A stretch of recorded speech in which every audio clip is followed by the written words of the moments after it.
Howdy, all of you delicious people! I am here today to review Mighty Morphin Power Rangers Season 3, Episodes 1 through 7. We have back-to-back story arcing 3-parter and 4-parter. That's always great because we go on and have quite a bit of interesting things to sell you on why these story arcs are to be done, but then also quite a bit of filler, if we're being honest. So,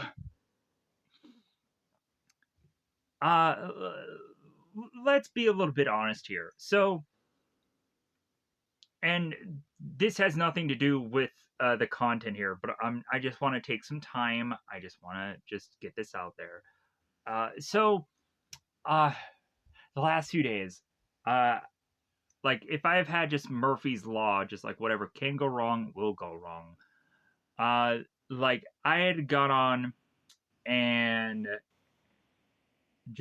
just late at night, just being like trying to get some projects done, trying to get some thumbnails put together, and what have you. And then all of a sudden, I was hearing such a ruckus. So I had heard such clatter going out to see what was the matter, and hope that my roof was to go on and have Santa Claus on it was to be a, a definitive like, yeah, there's no way that that's going to happen.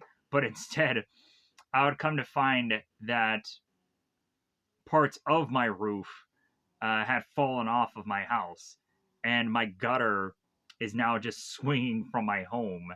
And I'm like, of course, like this is Christmas time, and just scraped up enough money together to get a new setup of of gym equipment, weight plates, and just feeling good about my situation to eventually just find that shitteth is going to hitteth the fan, because of course it does. So just very just anxiety, depression, just what the is my life at this point. And I'm just trying to just see what's going to all be the aftermath of what is to be now this to just deal with. But hey, at the end of the day, what can you do? What can you really just do that is going to go on and just not end up being just like, what has my life become at this point? But anyways, let's backpedal and actually get to what you were all really here for, which is me talking about these 7 episodes. So we have the 3-parter of a friend in need, and then we go on to, on top of that, have Ninja Quest, which is a 4-parter that is to be in a lot of ways to look very familiar. Familiar. Yeah, so we go on in the show and we need to recreate the movie within the show. Even to the point where Tommy is quoting lines from the movie out of his mouth that is to have been from Kimberly instead of his own stuff that he had said in the film. With "Have a nice trip, see you next fall." Kimberly says that same thing in the film. They're cherry picking and choosing what they're going on and using here, and we end up getting to see Ninjetti. We end up getting to see these characters in these ninja costumes, which I honestly really did like and enjoy about the show. I had gone on and tried to obtain some action figures from Tommy, and I think the Ninjetti one, I think, was one of them. I'm not quite sure if I'd gotten anything from the movie, because I think the movie stuff was pretty pricey. But like I had tried to obtain every single like iteration of Tommy as far as action figures were concerned upon the show. So maybe it would be a good time to just try to sell those off right now instead of keeping them in my collection. So that way I can try to go on and try to make some money back. But anyways, so it is what it is. So I go on and I see here that instead of Dulcie, who had gotten recasted in the film as what eventually Dulcie becomes, we now go on and in the show replace her completely with Ninjor. They go on and they do that obviously because a lot of this stuff is now to be taken from the Super Sentai series, which is to be the Ninja Rangers, which will go on and be in this show to be the Alien Rangers. And that is to go on and be like, okay, we end up having the Power Rangers that kind of take these Zords and take them into their own. And it starts to just really make sense of what all they did with this show, the way they put it all out. So let me backpedal here, and now let me cover a friend in need.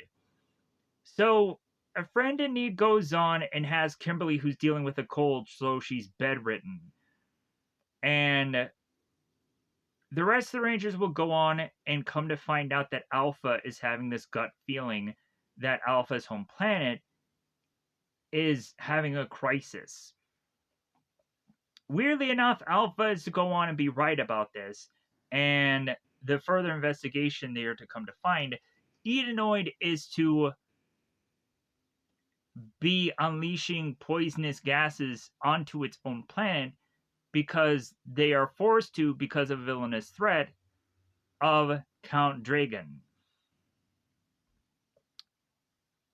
We would come to find that there is to be a defender upon this planet, but defender that is to be, of course, the Saban's Masked Rider, which a lot of people will have certain reservations about this character because some may have gone on and actually seen the show, or somebody may not even know that Kamen Rider or Masked Rider is an actual thing.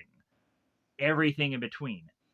So I had gone on and seen the Saban Masked Rider thing, and eventually the only thing that comes to mind of real reflection upon that show is eventually when they transitioned the costume into a completely other different costume, and eventually they started to transition a bunch of other things of that show, and it honestly made the show more interesting. Um, but still, it was kind of too much too late at this point because feasibly, like, there were so many other things going on that they could have better sold you upon rather than Saban's Masked Rider. When coming into A Friend in Need, we honestly come to find that Masked Rider I don't think is best sold within this three-parter. We go on and we obviously have Masked Rider that is to go on and be a character that cannot trust at all the Power Rangers and faces off against them through a good chunk of this episode until the Power Rangers keep going on and telling the Edenoid or the Edenite people little details here and there to eventually have them go, oh, so you're good guys now? Like, plus, also, it takes the fact that Count Dragon is to be blasting not only the Masked Rider, but then also the Power Rangers. So it's like, oh, so you're telling us the truth now? So yeah, like, so if I were Power Rangers, I would definitely leave a note to whoever is to be Power Rangers in the future and tell them to never go to Edenoid to ever help that planet out. Never. Never go there because if anything, you're going to die trying to help out their planet and it's not worth it. Let that planet fold, let that planet destroy itself, whatever the heck, because yeah, it's better than you going there to get killed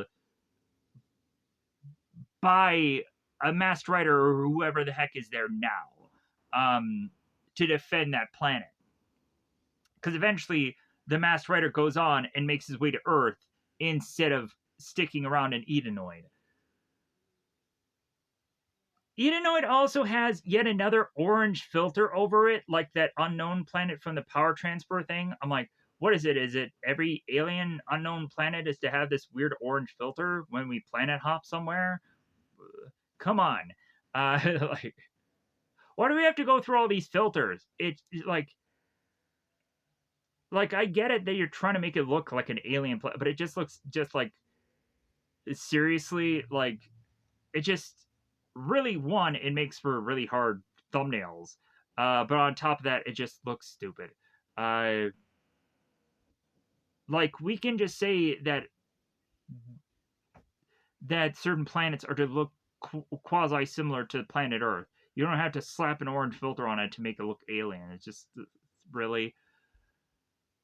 We have KO-35, and that kind of looks like planet Earth in a number of ways. So, like, maybe that is to be the course correcting that eventually they decided to finally do. But regardless, yeah, it's just like, really, like, every alien planet just has to be an orange now. Whatever.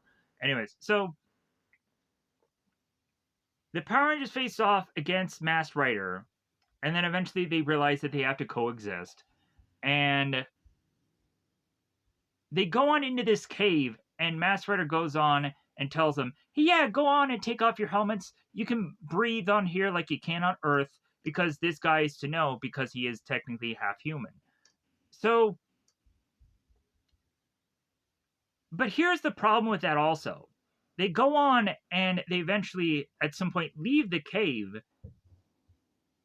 to face off against all the villains, and then they just all start to take their helmets off, and Masked Rider is to go on and kind of just unectophase himself. And I'm like, there's still poisonous gases upon this planet. Like, what did all of a sudden, as soon as you wiped out the plague patrol and you wiped out the Cogwarts, which is Harry Potter going to be plopping in here anytime soon to Expelliarmus away anybody? But so we go on to have there still be poisonous gases to be on this planet, and all these people are taking their helmets off and like, oh yeah, I guess we can breathe now. I guess everything is fine. A little confused about that. So, but I get it. It's just for cosmetic reasons why they did that. But still, it bugs me. So,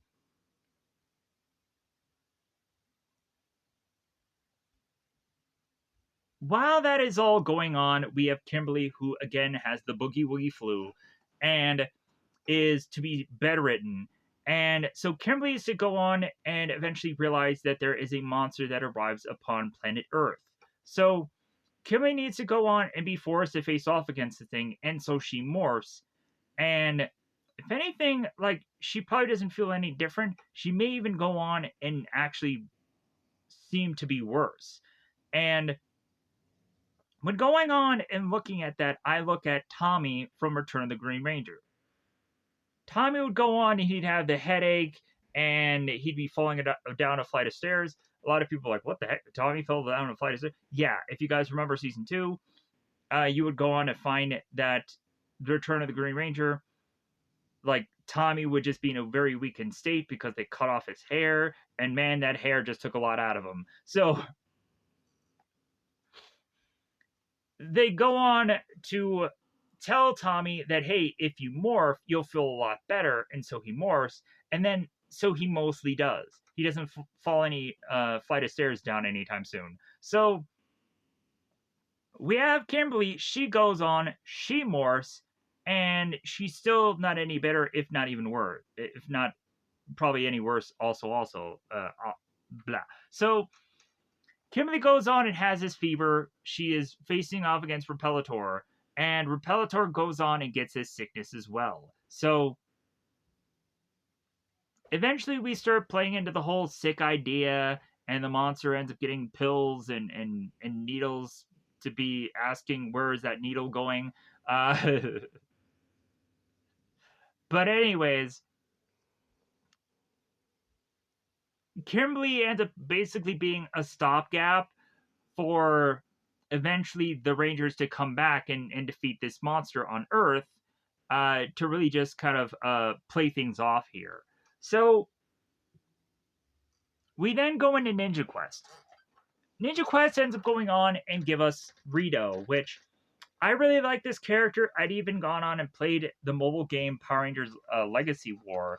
And honestly, he was a really good character that I did like using there, as well as also eventually ending up using like the Black Wild Force Ranger and other kinds of things that were actually like, ooh, like these characters are actually pretty substantial to use. I think the the blue Dino Charge Ranger actually was also pretty good to use there also. But like eventually it just kind of comes to time once you start to beat people that eventually like you don't have a substantial amount of rangers that are going to go on and do well enough that you're going to just start losing, and it's going to just be this back and forth thing where it's like, oh, you probably need to spend money, or you probably need to spend this, or get these certain characters, or otherwise you're just not going to be successful in the game at some point. It just makes you ultimately realize that goal to where you're just like, okay, well, like this is kind of a waste of time,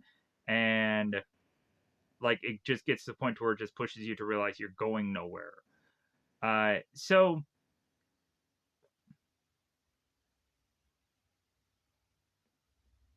Ninja Quest goes on to give us a four-parter.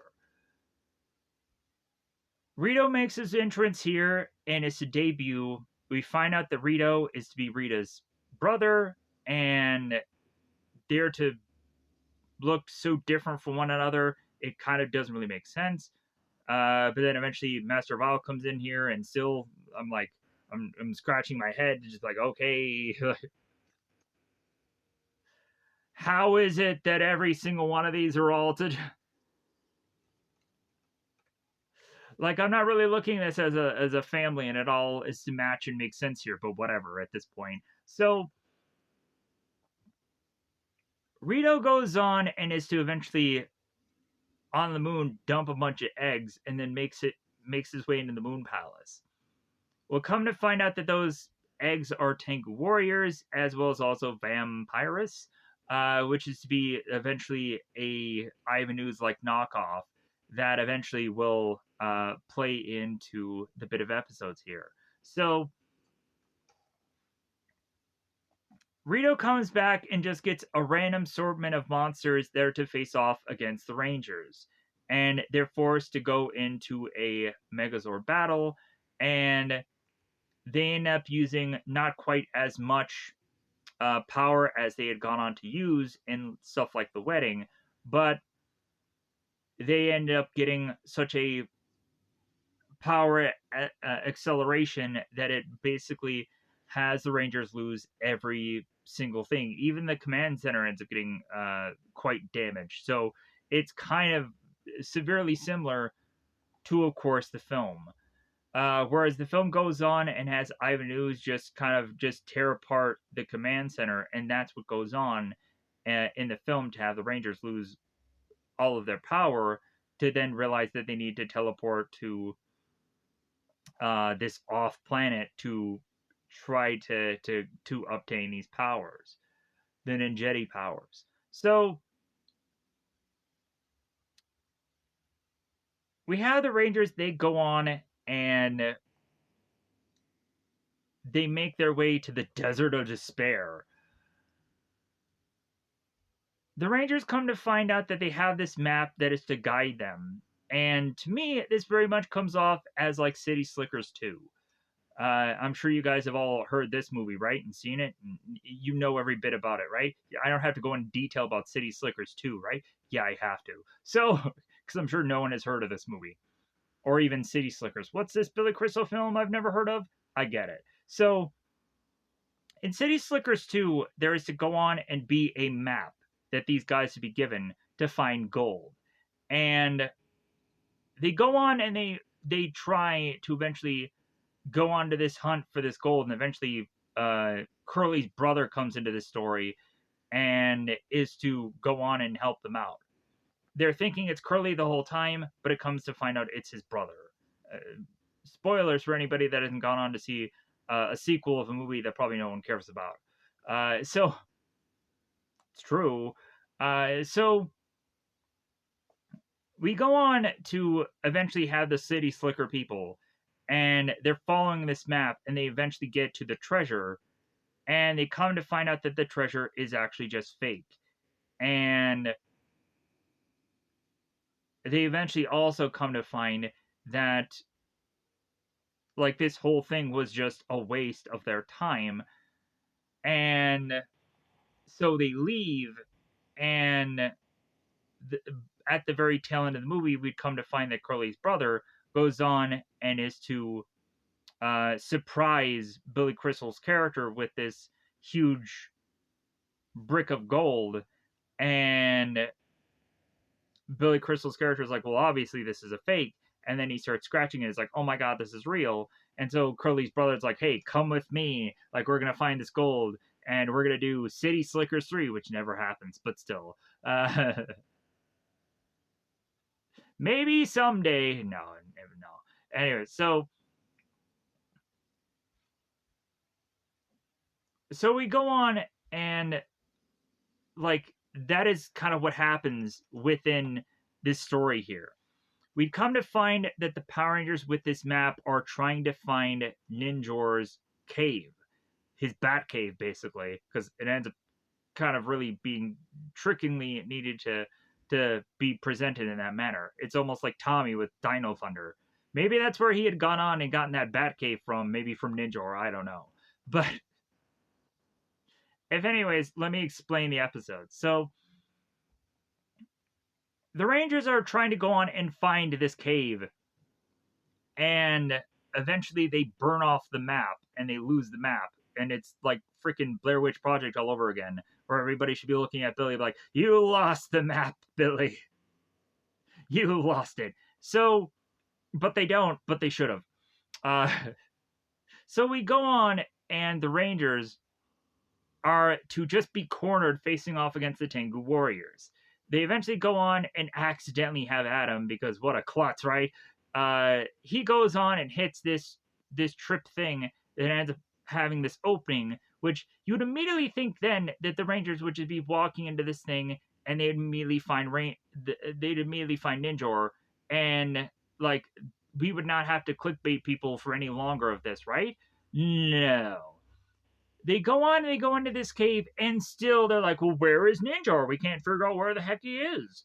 And it just takes them going on and falling into a wall, just like, oh, like, is this Stargate? Is it like, let's go through this wall now and hope that we're gonna find Ninjor there. Like, what kind of nonsense is this? So, and that's what they clickbait you on at the end of one of these episodes. It's like, oh, what's going to happen? Come on. So the Rangers all go through this wall, and then they make their way to Ninjor a billion years later, as they're now old women and children, or old women and children. That doesn't make any sense. Old elderly Rangers at this point, because they've spent like 3 years trying to find Ninjor. So the world is in the Earth is in shambles at this point because of how long it took them to try to get to Ninjor at this freaking point. So the Rangers, they go on and they've gone through all this just to get to Ninjor, and then the Rangers are to go on and explain to Ninjor, hey, yeah, Ninjor, like, we're here to get new powers and new Zords, like Alpha and Zordon sent us, like, we're here to go on and ask you for your help. And Ninjor is like, well, that's great, please, but man, like, he just like, go away. And so the Rangers are going on and they're just like crushed and like, dude, we spent like, I don't know how much time of these episodes now going on to just find this effing guy, for him to go on and just wave us away and just be like, no, like, what a mistake you made coming here. So the Rangers are just like, well, F it, man. Like, if we are not going to get this power, we're not going to meet up with Ninjor, whoever that guy is, and we're not going to go on and just have a Muppet voice-sounding time at this point. Like, we're just going to go on, and we're just going to defend our planet, and we're gonna do it without powers. That's just what we're gonna have to do. So let's just skimmy away and just be like, oh, we're gonna defend our planet now. See you later, whoever you guy are. And I'm just gonna da da da da da. And then Ninja's like, oh, wait a minute. It seems that your hearts are all true, so I'm gonna go on and I'll give you the power. Like, come on, like we'll recreate the movie and you guys just put your hands out and I'll give you all the ninjetti shit and you guys should just have a good old time just playing around with all of that, facing off against the Tengu warriors. Excuse me. And taking all of those birds out, and then you have to go on and make your way back to face off against Rita and Zed and continue on your struggles and face off against Vampirus or whoever that guy is. And so the knockoff Ivan Ooze. So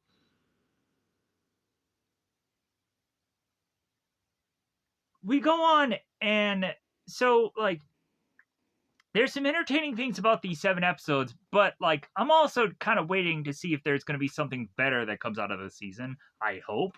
Like at this point, with how honestly season 2 really was, I don't have a lot of real crux of thinking that we're going to get something mind blowing in third season, but I could coincidentally be wrong.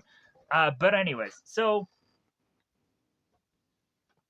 but if anything, for those of you that go on and remember season 3 fondly, you of course will go on and tell me otherwise, I'm sure.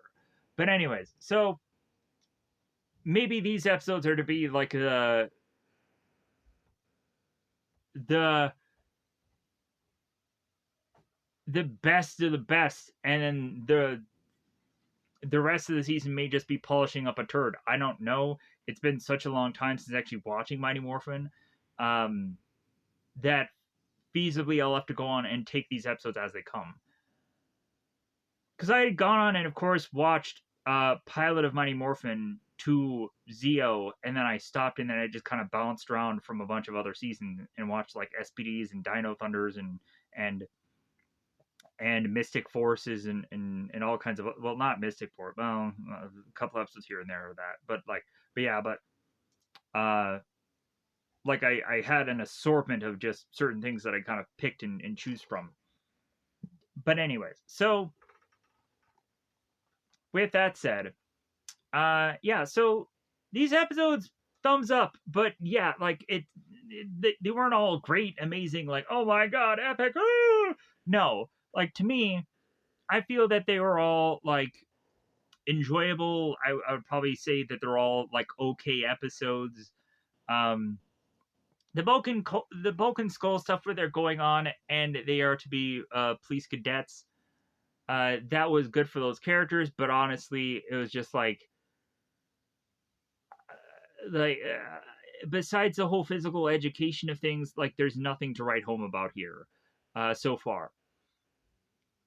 It was actually cool at the very ends of the episodes where Jason David Frank was going on and showcasing to these young minds karate and going on to explain it in a very Bruce Lee way about the whole your greatest weapon is your mind thing, and like, oh yeah, that's Bruce Lee. Because Bruce Lee in interviews would go on and say the exact same thing. And so, like, I'm sure Jason David Frank had taken that from Bruce Lee, but hey, like, if you're going to go on and if you're going to basically echo anyone's sentiment, it would obviously be from Bruce Lee, right? So, within other than that, I think it's about that time to just go into breaking down spoilers and going into this more in depth and detail. Let me know in the comments below what is to be your just thoughts upon these episodes. If you are to have been happy that Kamen Rider was on this show, if you're to say, yeah, like Kamen Rider or Mass Rider being involved in the show, like it's the one dark part of the Kamen Rider whole thing. And people could have their consensuses and their feels about it. A lot of people can also go on and like Ninja Quest because it reminds them of the film, and a lot of people probably did like and enjoy the very first movie, and could look at the show and just be like, seriously, you recreate it there? And like people could have their problems. But like the reason why they had to recreate the Ninjetti stuff in the show was not just so that way they can go on and milk something out here. It was just because of the movie and show rights are very different. So basically, the people working on the show came up with the very, I'm sure, creative idea to a number of people just to recreate the movie within the show. Because feasibly, it's like, well, the movie only had a certain shelf life, as well as also, I'm sure anybody watching Ninja Quest could go on and be like, hey man, yeah, there's a movie also of this thing existing. So, but I think that probably did help, or that probably did hurt um, the movie in some ways. To our also realizing that the movie isn't technically canon in some ways, but it's still something to be enjoyed. The first movie did do really well. Like, there was to be Austin St. John that had to go on and do a whole video explaining about he thought that the very first movie didn't do that well, and then he actually did the supposed research on it, which was just Chat GPT. Which, hey, at least he looked something up. At least give him that. So, but yeah, at least Austin St. John was to actually look things up and actually do a bit of research because he didn't have to take that time because he's Austin St. John. So he has conventions and stuff to sign and whatever the heck he's doing in his life and fan word and whatever that is. I had seen some fan word stuff. Anyways, so with that said, I think it's about the time since I've already spent 30 minutes of yours explaining these episodes. I'm going to go on and turn around and do this stuff in a little bit more detail, do blow for blow, scene for scene, if you know what I mean, Jelly Bean, because it's about that time, Vern, to go on and break this all down in a much more detailed way, because that's what I just like to do here. Let me know in the comments below anything of things that you enjoyed about Power Rangers Season 3 as I'm starting to get into it. Or anything in between you can go on and want to talk about, because it does help out the channel.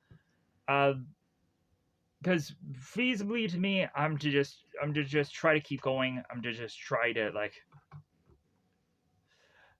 I'm really just like, okay, like let's try to just keep things together here and hope for the best. So with that said, let's go on and let's pause here. Let's whip out everything that I need to whip out, because without a doubt, I think it's about that time to just break everything down and get into the details and get lost in the weeds of everything that is to have played out within these episodes. So with that said, let's pause here and let me get all my things, because it is spoil time, spoil time. It's about that time I'm going to spoil these episodes. Let's do it. All right, this is some ham slapping good times. So we go on and we make our way to Illinois. That basically just looks like if ice cream was a planet. Chocolate ice cream, of course. So we'd go on to make our way into Edenoid, and we'd come to find that this planet is to be releasing poisonous gases because it really is to be forced to have that be done. The Edenoids are going on, or the Edenites are going on, and they're shoveling here. And we have Dex with his gas mask on and his robe to be beshoveled upon his face, to go on and point out to Lexian that there is to be this plague sentry that is off in the distance riding off on his horse. And all he wants to do is attack this guy.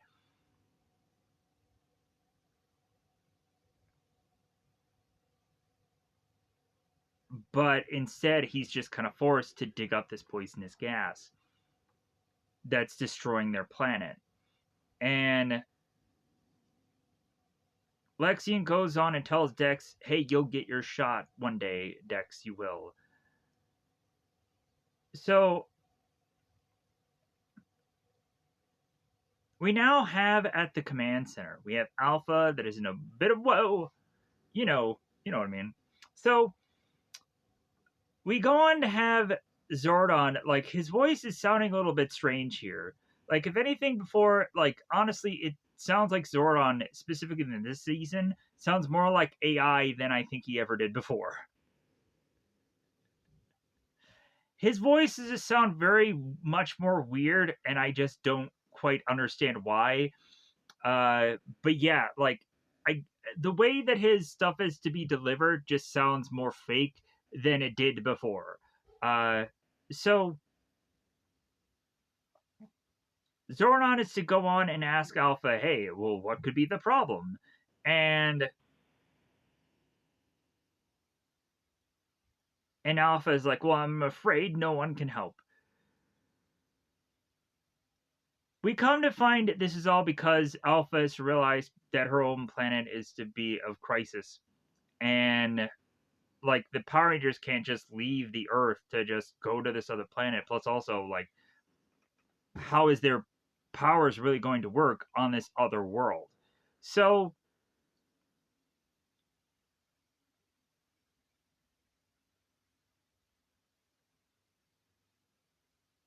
Alpha goes on to be monitoring through a galactic scanner that there is a distress going on uh, with the planet Edenoid. And Zordon is like, "Oh, your home planet. All right. Well, no wonder that disturbs you, Alpha." Uh, Zordon is to mention the memory banks of Alpha to have memories of the time that Alpha was in Edenoi. So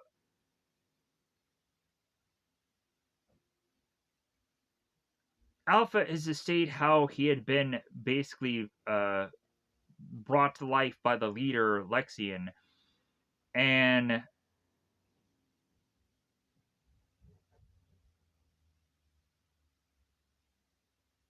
that the planet to P appears right now in a very heavy amount of attacks going on.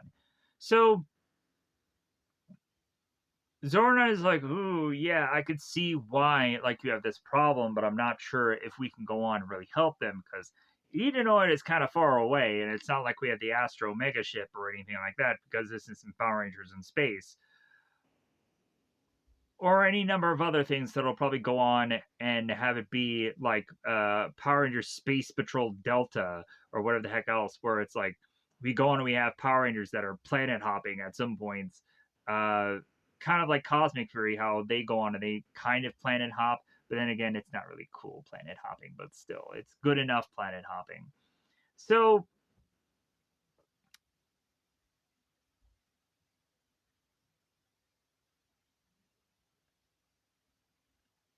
Alpha realizes that there's something terribly wrong, but there's not much they can really do. The next thing we see is the spider base, this big, huge ship that is to have this kind of bridge or setup. I say bridge because I know freaking Star Trek, so I always go with like the Star Trek stuff, where like a bridge is basically like the place within the ship that they go the most, and it's a, yeah. So we have fact, and then following him is to be Count Dragon. Dragon goes on and is to make his way uh, to speak with a number of these kind of side characters here. We have him go on and he talks to both Double Face and I think he also talks to Gork here. So Dragon is to go on and explain or be explained to him. Or no, it's Cyclopter or Cycloptus. Cycloptus. Uh, my bad. Gork comes later. My bad. Uh, Cyclopter. My bad. These names are new to me. So it's been a very long time since also seeing the Masked Rider series. Anyways, so Count Dragon is to find out the plan is going to plan. And so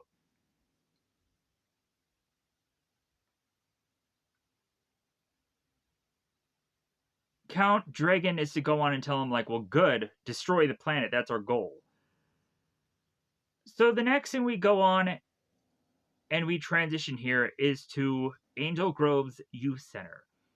Aisha's going on and giving Kimberly a little jingle because they're best friends, they're besties.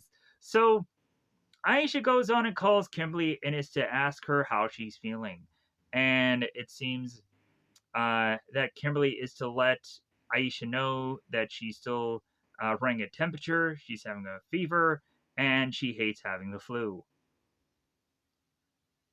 Aisha goes on and tells Kimberly what everyone ever tells anybody if they're ever to be sick. It's like, well, drink plenty of fluids and call me in the morning. So Aisha goes on and is like, well, hey, I'll check on you later. And Kimberly says, look, well, hey, definitely say hi to the guys for me. And she's like, okay, I'll do so. We also get to see Ernie here. Ernie in season 3. Wow. I really say that because, man, in season 2, like, we got to see him, like, a whole, like, one iota of once. And, like, he was just kind of briefly dropping off the Rangers at this place, and then he vanishes after that. We also had Ernie that was in the Wild West Ranger thing as Ernest, Ernie's ancestor. But yeah, to eventually go on and see Ernie a lot more in this show is surprising. Just honestly for how rare it is. It's rarefied air. We also go on and we have Ernie that goes on when the Rangers are recreating the Top Gun scene and the volleyball and like I was just waiting for the Air Fives or whatever the heck they were gonna do there. Ernie goes on and he basically says the winner of the volleyball game, like, lunches on him. And I immediately go on and I remember the episode where, like, the whole thing was where Ernie was like, man, like, the youth center, like, it's not doing money, it's not doing well. And Ernie would go on and have the whole episode be like, oh man, like, things are really going downhill for Ernie. Maybe he's going to lose the youth center. Who knows what's going to go on? And we would know that because Ernie had gone on and so often just given away food for free. And eventually we would go on to see Ernie at this whole volleyball thing, and he's doing the exact same thing again, where he's like, hey guys, just everybody eat for free. And I'm just like, that's nice for Ernie to go on and do that. But then again, also, like, I'm just waiting for Ernie to be like, well, yeah, like, like, I'm in financial troubles again. It's like, well, obviously, yeah, like, you're just going on and just willy-nilly just, like, giving away your food. Like, maybe it's a tax write-off, but come on, Ernie. Anyways, I'm getting a little too much caught in the weeds here. So, we have Aisha that goes on and makes her way to Adam. And so they're discussing that Kimberly is having the flu. So, stating that she has the fever to just kind of write her away from the rest of the group here. Tommy and Rocky, they're going on and they're fighting, but we still know nothing about Rocky yet. We still, in the 7 episodes, find nothing interestingly enough about him. Still to this day. God dang it, Rocky. Just give me something, man. Just give me some sliver of giving about you. That's all I ask. That's all I ask. So, Billy is to come in here and is to let all the guys know that while he was contacting Alpha to check on something, because they had installed this new chip into the communicators, that it seemed that Alpha sounded a little bit different. And so they're like, oh, he sounded different. Oh no! Oh man! something's really going on with Alpha. So Billy goes on to explain to the team that Alpha seemed a little bit down and unlike Alpha. So even for a robot, still, like just something just sounded a little bit off. So the Rangers are just like, well, maybe he's lonely. He's with Zordon all the time. How is he lonely? Maybe he needs a boy or a girlfriend, whichever. I don't know. He's a robot. Like, who does he need? maybe maybe Alpha 5 needs some mini alphas. Who knows? How about you guys go on and you get him a dog, you get him a cat, like get him something, like come on, just give him a little side piece. Who knows? Anyways, so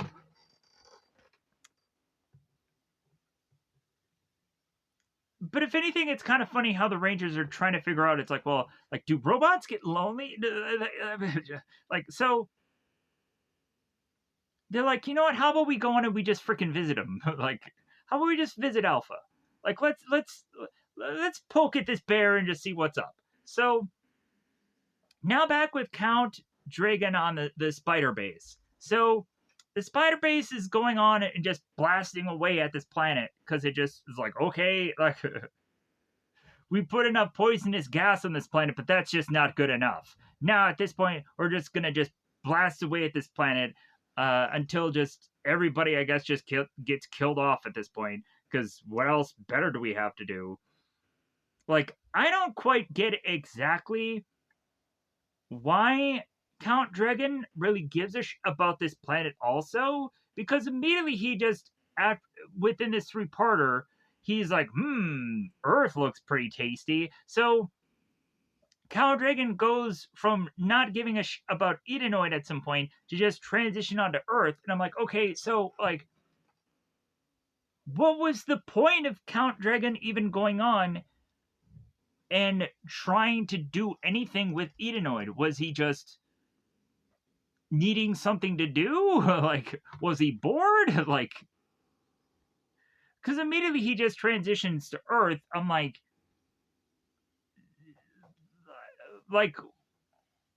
yeah, like, is he a guy that is to just be planet hopping and just had nothing? But I don't know. Like, I'm trying to figure out why Dragon was to go in and do what he did, and it just doesn't connect with me. Doesn't make sense. So, anyways,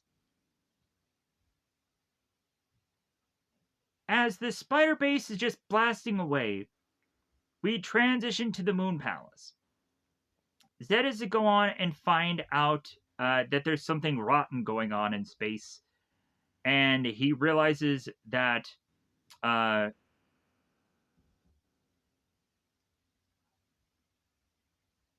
that his focus is elsewhere instead of on Earth. Rita is to point out to Zed, it's like, well, hey, why are you looking out in space instead of on Earth? And Zed is to realize that Count Dragon is to be in outer space causing his own problems. And that honestly is really interesting to me because you would think that the villains would go on and really be seeing here, like, who is just kind of gaining territory out in space. Because feasibly, it all comes down to, like, there's so many villains out there now. Like, you would think that everybody would be kind of worried about their territory, like as if there's going to be a gang fight that happens at any point. So hence why you go on and you see like King Mondo kind of take over, and then Zed is just kind of like, well, hey, I still want to go on and put the boots to the Rangers, but like this King Mondo guy for some reason is just kind of he's approaching my territory. So like feasibly, like I wish that this would have happened like a lot more often in Power Rangers, to where people are like are jockeying for position, and like it does probably happen a little bit in space, but still, like it, yeah, it's just to where all the villains are kind of getting together, but eventually it just leads to like, well, of course, Andromeda is going to be the one new villain here that is going to go on to face off against the In Space Rangers. But anyways, so Zed goes on and finds that the spider base is going on and attacking a planet nearby in the Andromeda sector. So Andromeda sector. So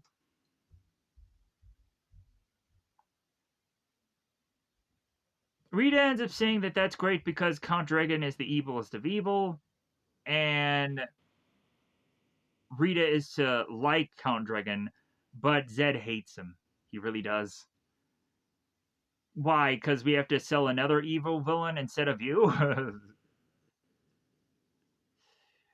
So Zed is to explain that he hates Dragon more than he hates Power Rangers. Well, like, Dragon will only be here within 3 episodes and then you completely forget he exists, right? Uh, but also, like, here's the goofy thing. If Count Dragon is to make his way on Earth, shouldn't Zed now always know that he's there? Like, that's just me. That's just how my brain works. But like, I guess that's just not how the show logically works. Because again, we completely forget things exist at some point. So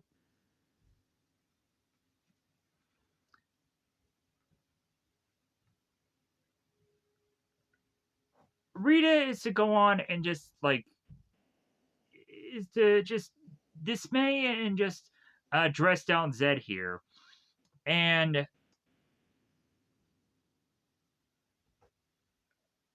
so Zed is just angry that there's some other evil out there that exists. So Rita is to go on and tell him to take a chill pill and that they'll send yet another monster out and maybe like cooler heads will prevail here. So Zen ends up stating that all of Finster's monsters normally fail. It's like, well, here's the question, Lord Zed. What actual Finster's monsters have you really used in this show so far? A lot of donut holes of not much of anything. I don't know how many times that Zed would just randomly create monsters out of just objects instead of going on and making his way to Finster asking for a monster. Because at one point I'm like, does Finster even exist at this point? Like, so come on, Zeddy Poo. Like, you're saying that, oh yeah, all of Finster's monsters fail. So do yours. Anyways, so back at the command center. So Billy is to state that he's to try to locate a signal for that planet to realize that there is some interference there and that there's something going on within the planet's environment. And that could really show some trouble here. So the Rangers go on and ask Zordon how quite possibly far this planet could actually be. Zordon goes on to eventually explain that this distance between this planet and Earth is quite a bit away, and also if they are to go on and make their way to this planet, there is not a definitive assuredness if the Rangers' powers will actually work properly. Kind of like eventually when the Rangers are going to go on and try to save Santa at some point, and Zoran goes on to explain if the Rangers make their way to the North Pole that their powers may not work all that well. I'd only gone on to know that because I'd watched a video of Beauty Baba Yaga go on and weirdly say that this is a weird statement that Zordon eventually says. So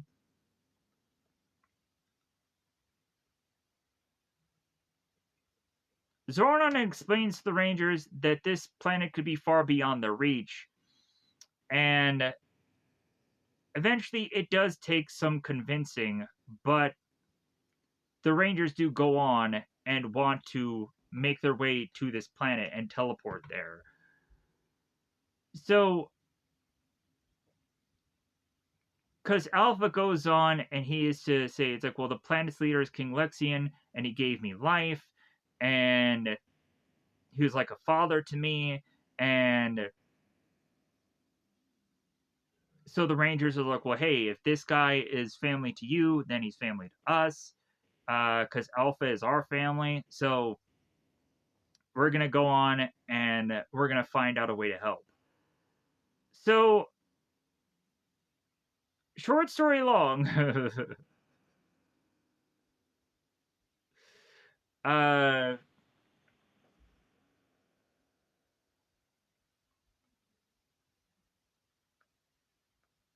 the Rangers go on and they morph. They morph and they make their way onto the planet's surface. And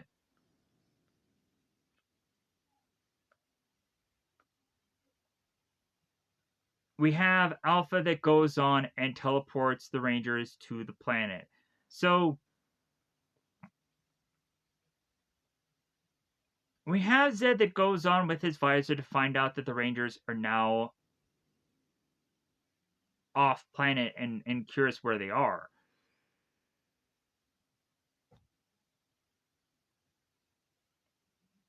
Zed can no longer detect the Rangers upon Earth, and like he can't even detect Kimberly.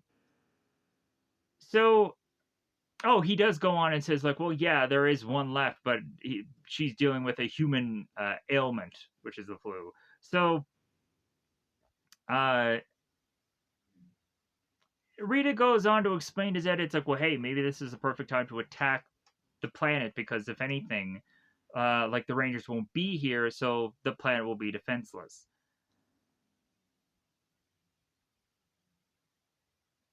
Plus, also the whole goal is like, well, hey, let's go on and let's strike while the iron's hot before uh,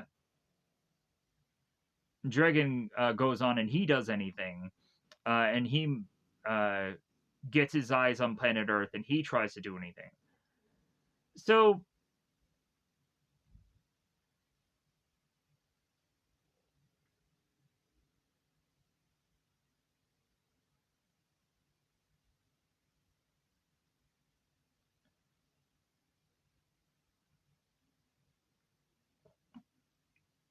we go on and we have Rita that makes her way to Finster, and it's to ask him what he's got cooking. So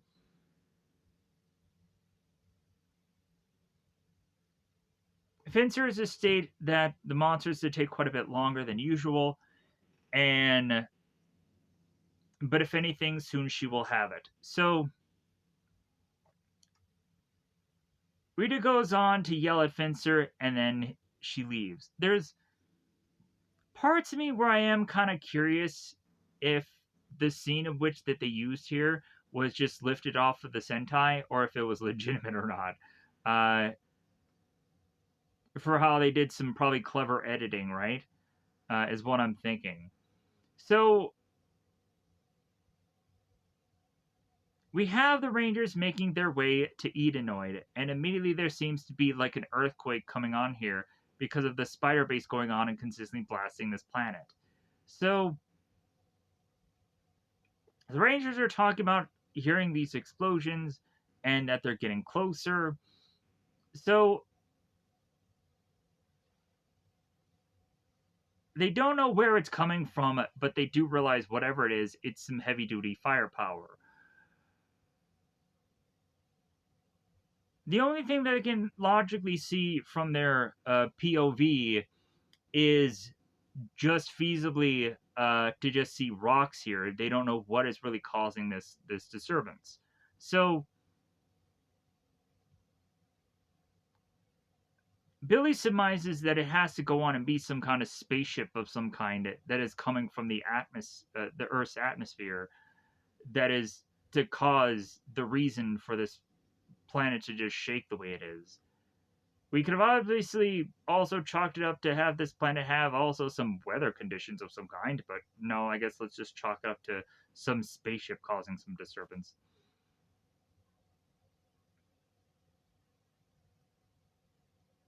So The ship continues to fire upon this planet. So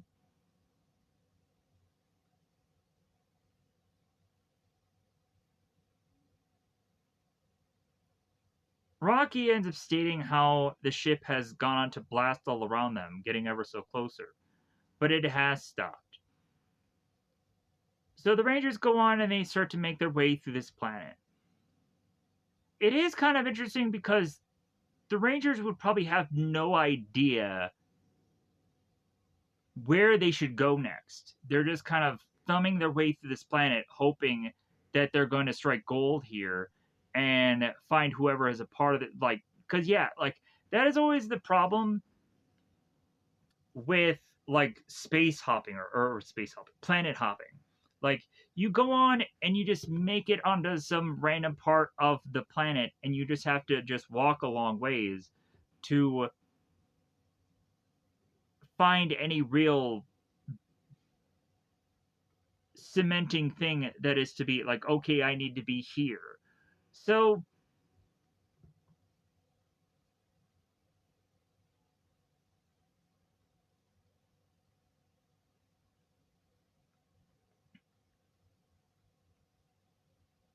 the Rangers are trying to find uh any resemblance of life upon this planet. To realize the people who are from Edenoid are to be called Edenites, and they need to try to figure out where some of them are. So finally, as the Rangers further and further make their way through the planet, they do go on and they find the Edenites. They do find them. From a distance, they're looking on above them, and they're realizing that they're digging things up. And they're questioning why exactly they're going on and doing so.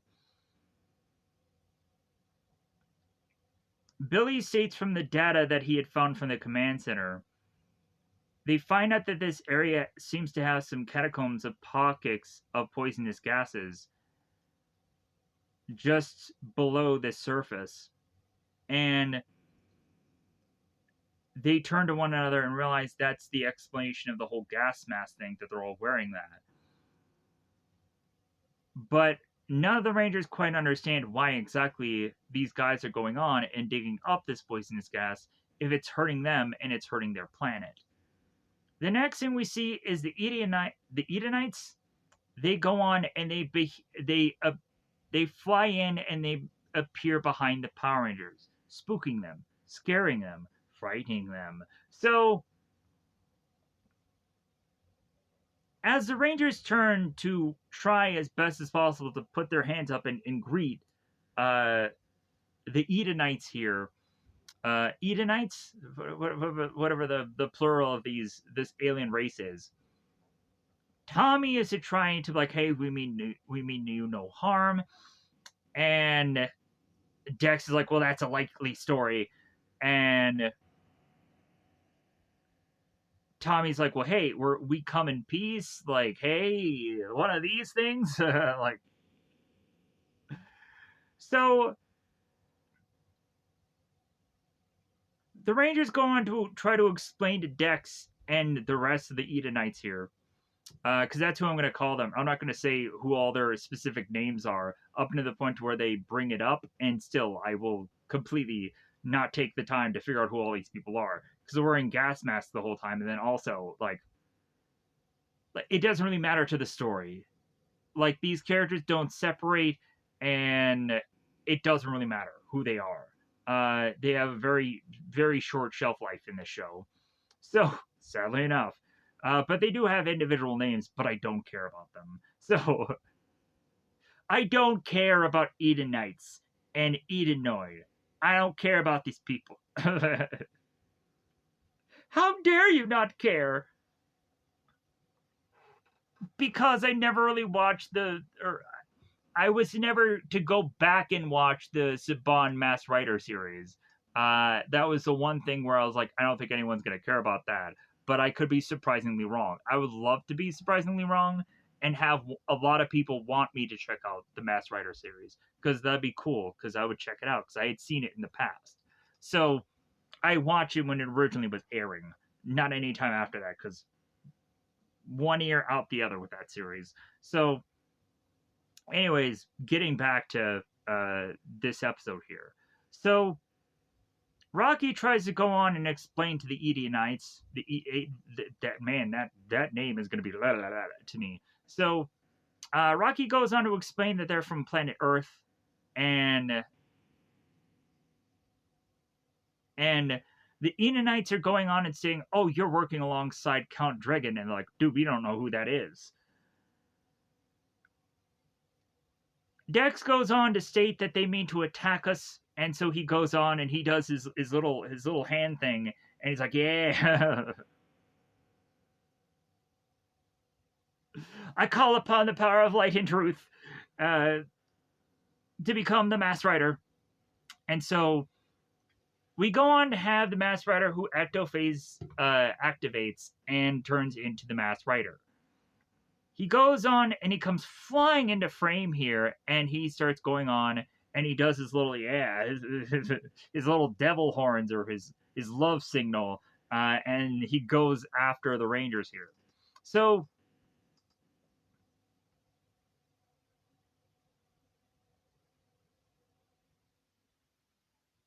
Dex goes on and he calls for the people of Edenoid, his friends, to come to his aid, to face off against Count Dragon, and hopes that the people of the planet will stand with him and his evil plague patrol.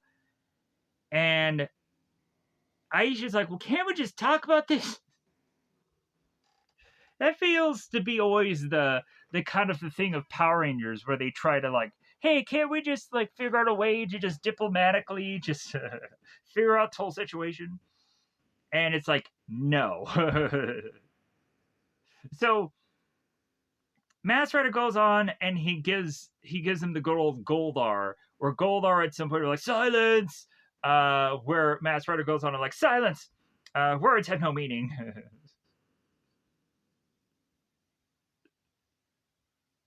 You are on our planet under the Cape of War. I'm like, wow, Cape of War? Like, sweet. Like, that was actually pretty dope what he said there. So the Power Rangers are like, they're basically, at this point, they're basically Mark Wahlberg from The Happening, where Mark Wahlberg the whole entire time in that whole entire movie is like, wait a minute, just give us a second. Like, what's going on? What? Like, I'm so confused. Wait a minute, hold on. Like, the Power Rangers are basically Mark Wahlberg from The Happening. It's true. So, excuse me. I know people hate coughing in videos, but I'm sorry. I just have a hickle in my chickle. So, we go on here, and we have Dexter's like, for Edenoid, my friends. So, the Masked Rider and the people of Edenoid are going on and facing off against the Rangers. And they're like, well, hey, we don't want to fight you, man. Come on. Like, so, now back with Zed and Rita. Zed and Rita are going on at the Moon Palace, and Finster is to let them know that there is to, of course, be a monster available. And Zed is to be curious if this monster is going to be good enough to destroy Angel Grove, and Finster is to state, yeah, like, of course it is. And so Zed goes on and states, okay, well then bring the creature to me, Finster. Why wouldn't he have just done that now? Why take the time to see how great, like, just show the thing off. Just immediately, yeah, let's just show off the monstrous, goofy looking tongue thing. So, because Finster walks off, and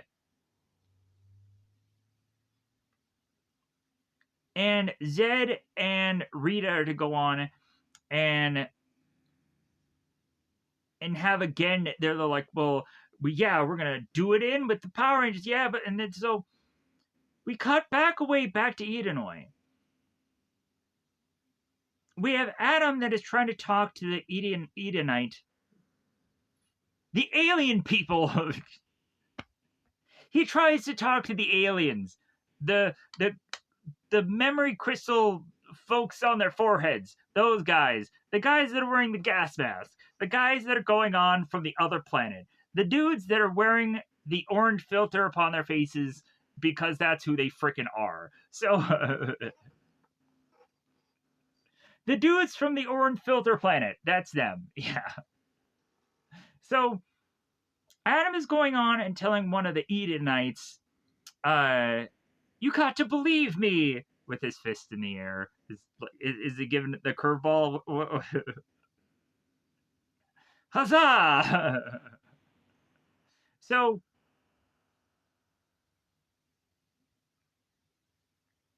we have this Edenite that goes on and states, "Are you not intruding on our world? All intruders are enemies of the Denoites, Denonites." We have Aisha who's putting her hand up. So we have Adam that gives you the curveball. We have Aisha that puts her hand up. And we have Aisha is like, well, you don't understand. Let me explain. Wait, now hold on a second. We only came here because Alpha asked us to. And then the one woman, Edenite is to go like, wait a minute. You said Alpha? Alpha, you say? Do you mean Alpha 5 from this planet? And it was a robot character that you're not quite sure what the gender of this character is, and you get completely confused consistently, and you second guess everything that you're going on and saying here right now because you're just are. So we then have Billy that is going on and speaking with the other Edenite, and is to go on and say, it's like, well, hey, your planet's surface is being disrupted. And so it's like, the Edenite is like, how is it that you know this? How is it that you just know? So we have both Tommy and Rocky that are facing off against Mask Rider. And Mask Rider goes on and tells both Rocky and both Tommy here, prepare to be crushed, interlopers, like all those who dare to cross the Mask Rider. And Tommy's like, this is getting nowhere. Like, I just want to look at this Mask Rider and just slap him in the face and just be like, dude, what have we been explaining to you?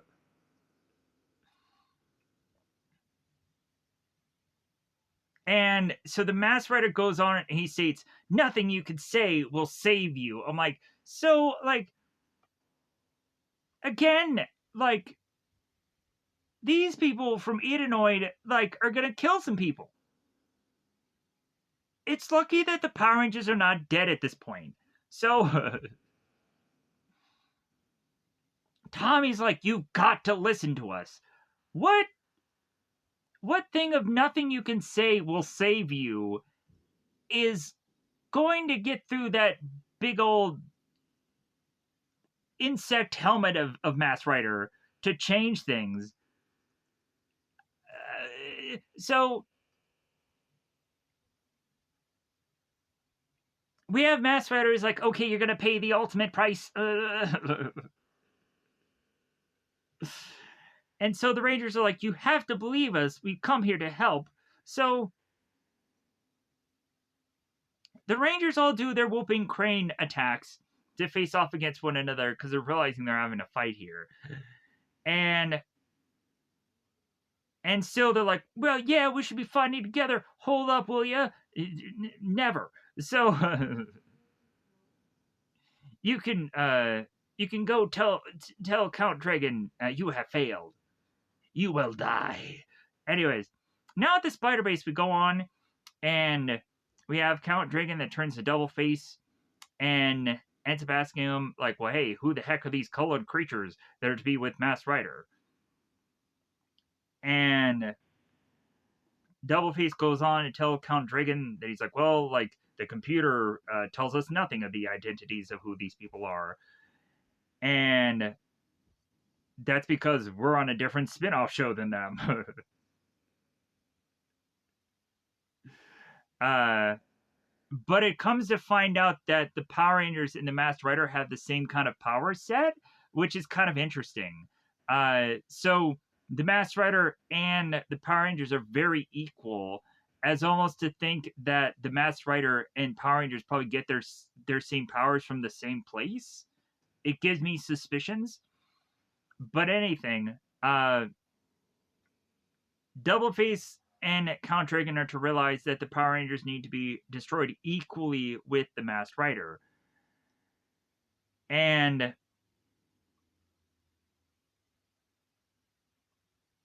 so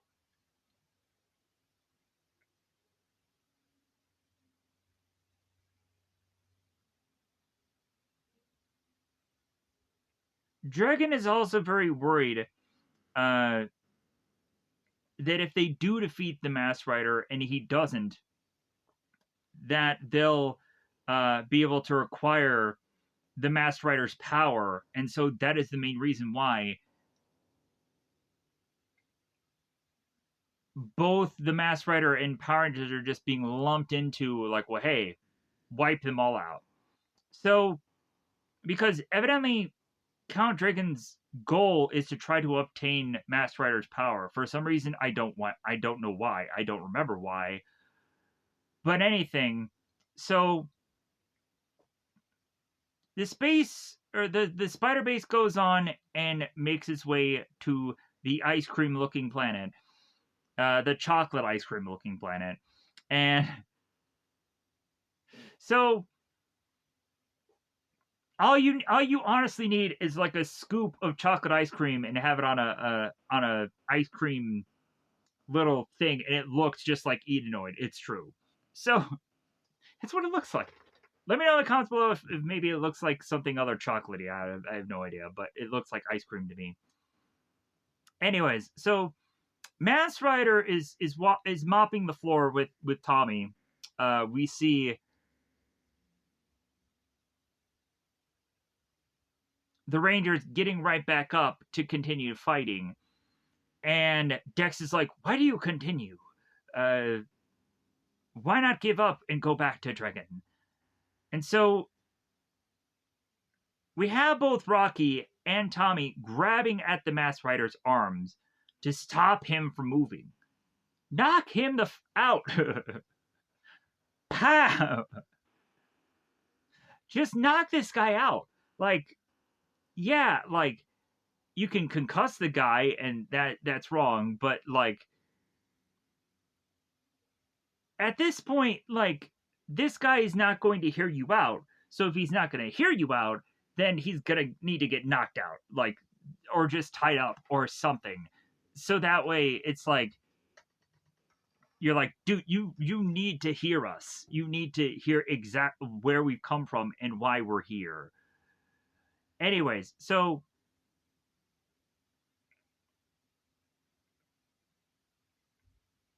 Tommy and Rocky are holding this guy down to try to convince him, and there really is no convincing. Again, Tommy should just whip out his salva sword and just clunk. Knock knock. So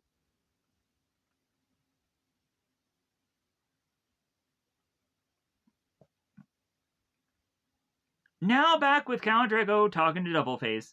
So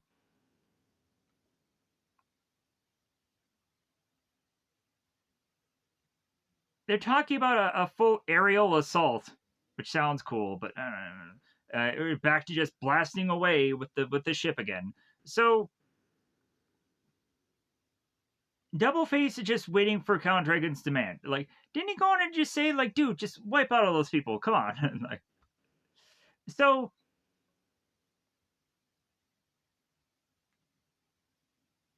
if anything, Doubleface's halter is really just because of the fact that like they're kind of technically blasting away the Masked Rider. Uh,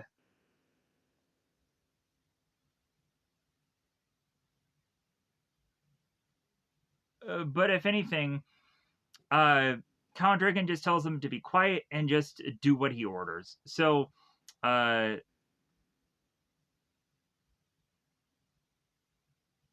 and for them to just shoot the planet now.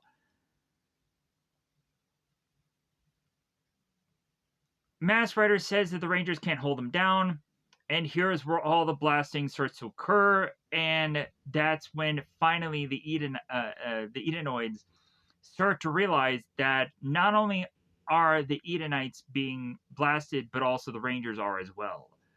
So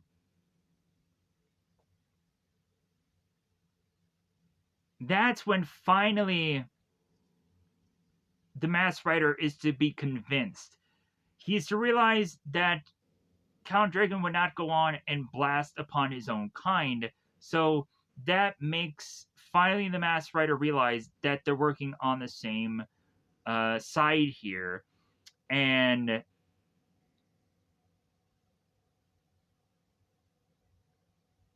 that's when the Rangers are like, well, that's what we've been trying to tell you for the past 4 or 5 episodes.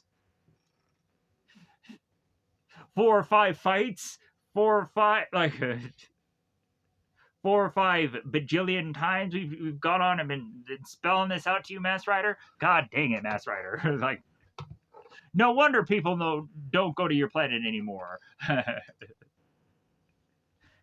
Cause yeah, like evidently you guys don't know how to communicate very well. So the Rangers also go on to explain that they've been blasted ever since that they've gotten to this planet, and so the Masked Rider realizes that they have to have been telling the truth at this point, and so the Rangers go on to explain that they have a friend of Alpha 5, that they believe that this planet was in danger, and so they're like, oh yeah, we know Alpha 5, yeah, like, we're old college buddies, and so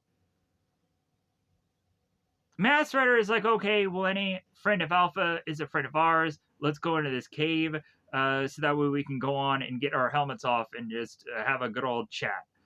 So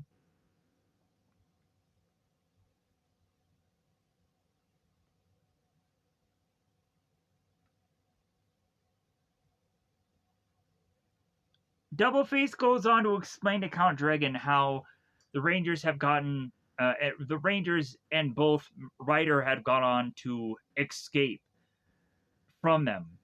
And Count Dragon is like, well, how do we rectify that? And so again, their answer is just to keep firing. So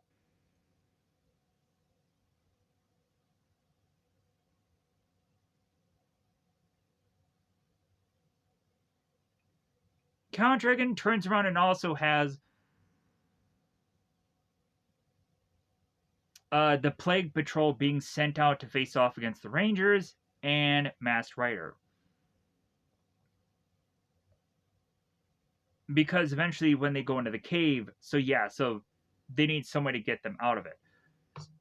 So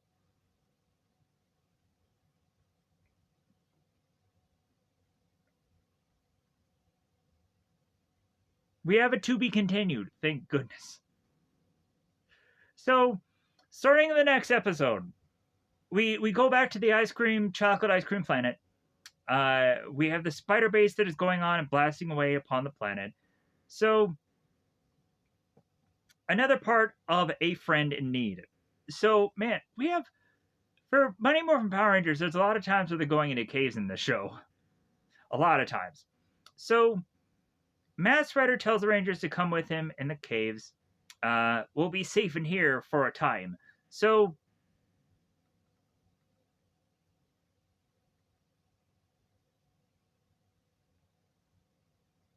we go on to have the Masked Rider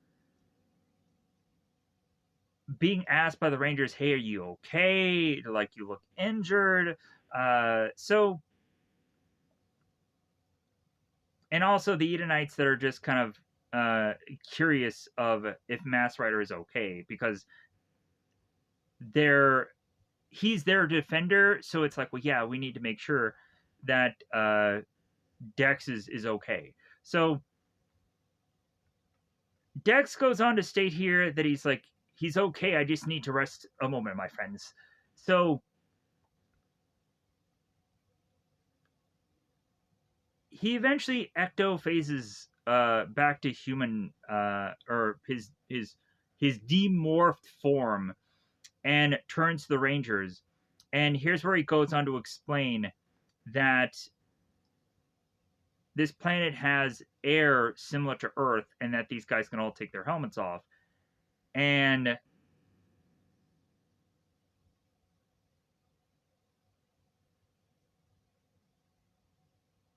Dex also goes on to explain how he's Dex, the Prince of Edenoi, and he's called the Masked Rider here, and the power had been bestowed by him uh, to face off against evil and injustice. So the Edenonites also take off their gas masks, and Dex goes on to explain who they all are. And in turn, the Rangers go on and explain all their names: Tommy, Rocky, Aisha. Kimberly's not here, Billy, Adam, the other dude. What other dude? So,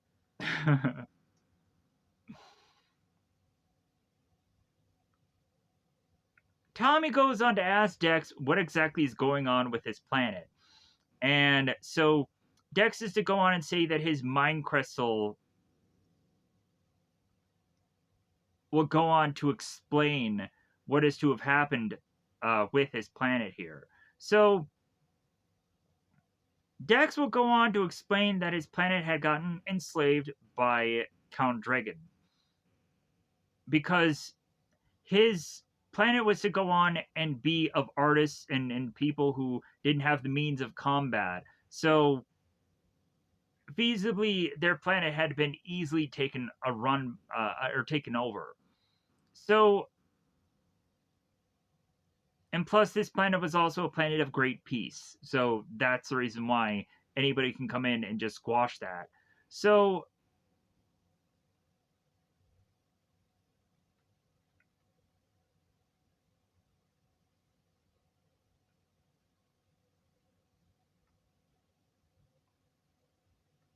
Dexter is to go on and state here that eventually,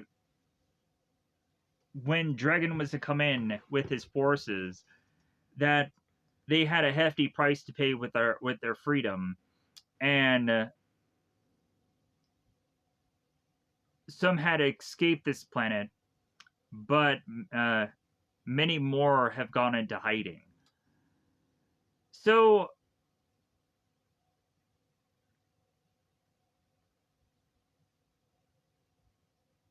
they also go on and they ask Dex why exactly he had become the Masked Rider or how he had gone on to do it. And he had mentioned that the Masked Rider had gone on to be inherited by him. And it had been a thing that has existed upon Edenoid for a very long time.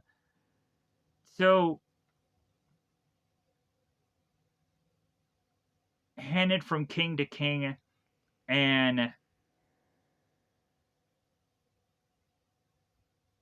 that the whole Masked Rider thing had never really been needed up until this point of recent time, where Count Dragon had become a credible threat to this planet. So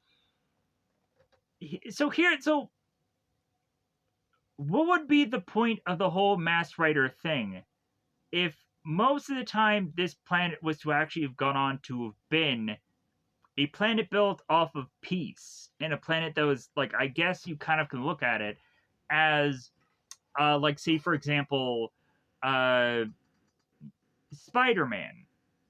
Once Spider-Man was to go on and start busting crime in New York, it eventually came to a time to where nobody was going to go on and do anything in New York because they'd be so worried that eventually Spider-Man would come and get them and arrest them and whatever. So eventually, I guess what kind of happened with Masked Rider. Eventually, Masked Rider had gone on to be the guy who would be kind of the sheriff in town, and whenever anything would go awry within the town, he'd take care of it. And then it just got to the point to where everybody was like, "Well, hey, I'm not going to go in, and I'm not going to do any crime in this city, because then I'd be stopped by the Masked Rider." So if anything, that just had their planet in a consistent state of like, well, like there is not going to be any trouble because if anything, like nobody wants to go up against the Masked Rider. So that became ultimate peace upon this planet, and then like it just got to the point where after generation a generation of just being having this power to be handed down by people, just in case there was ever going to be a need of it, then yeah, this Masked Rider was to finally swoop in when this intergalactic guy was to come in and try to destroy this planet. Anyways, so a lot of explanation for all that. So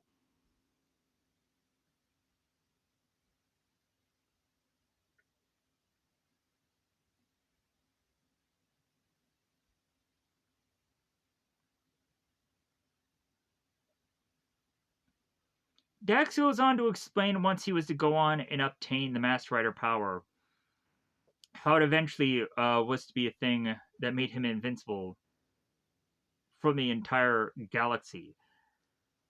And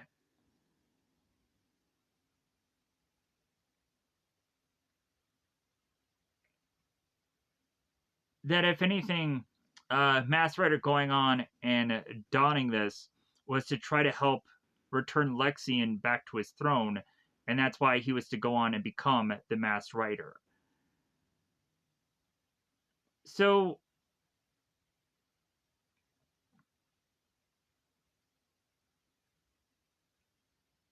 Dex goes on and states that his rebel forces are trying to fight against this threat bravely,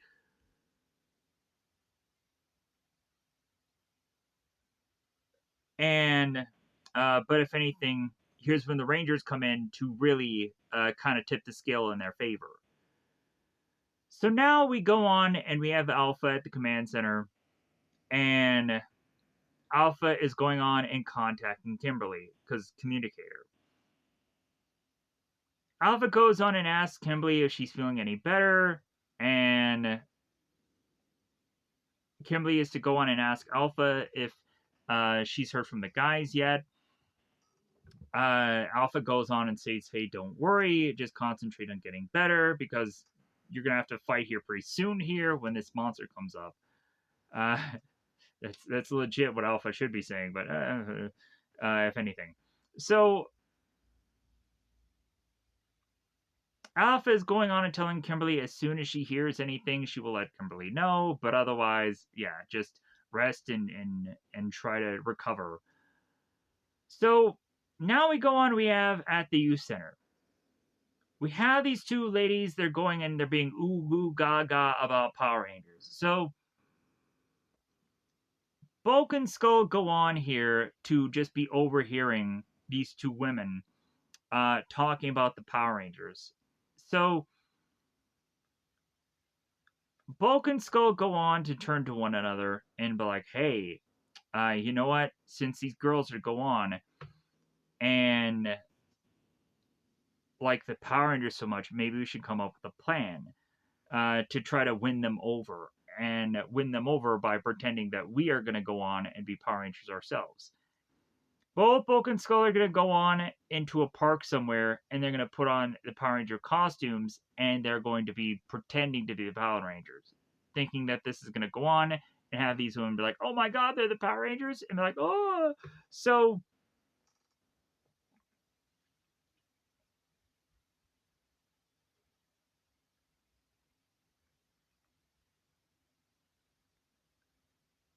we go on to have Bulk and Skull at some point in these episodes, and Bulk turns to Skull and is to say very loudly that the Rangers are going to be present in this one specific location because they always arrive at this one very specific location. And these these women are going on and they're overhearing this, and they're writing this location down. They're like, "Oh my god, like maybe this is true," and they're just pining away. They're gonna meet up with the Power Rangers, and I don't know. Maybe they will do them. I don't know. I don't know what it is. Uh, but they continue to use these women throughout these 7 episodes. I don't know why they keep having them come back, but hey, if they keep getting checks, then they keep getting paid this day. Like, hey, so they keep having them be a recurring thing. So at one point they also go on and they're chatting with one another and they're saying like, well, hey, like we love the Power Rangers and we like that like we like the men Power Rangers and we like that they're in uniform. And so Bulk and Skull overhear this and like, well, hey, they like men in uniforms. And so that's when they decide to do the whole junior police academy thing, because it's like, okay, well, that's technically a men uniform, right? But anyways, I'm getting way ahead of myself, but I'm trying to just carve up a lot of ground here. So now back with the Moon Palace, Zed and Rita. So here's where we finally go on and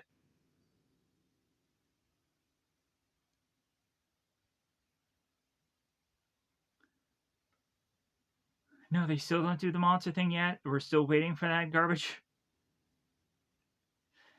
Yeah, this scene here is just a waste.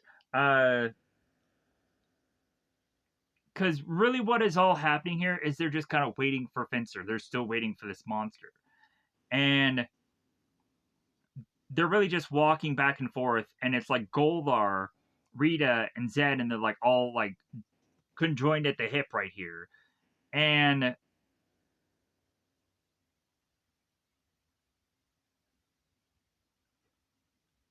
Zed is still going off about Lord Dragon, and he ate some like or Count Dragon. I almost said Lord Dragon because freaking shit gets confused. Anyways, so Aisha's going on and talking to Dex here. Alpha is going on and asking Dex what has happened to Lexian, as of course, Alpha is to find Lexian to be a very important person because father figure. So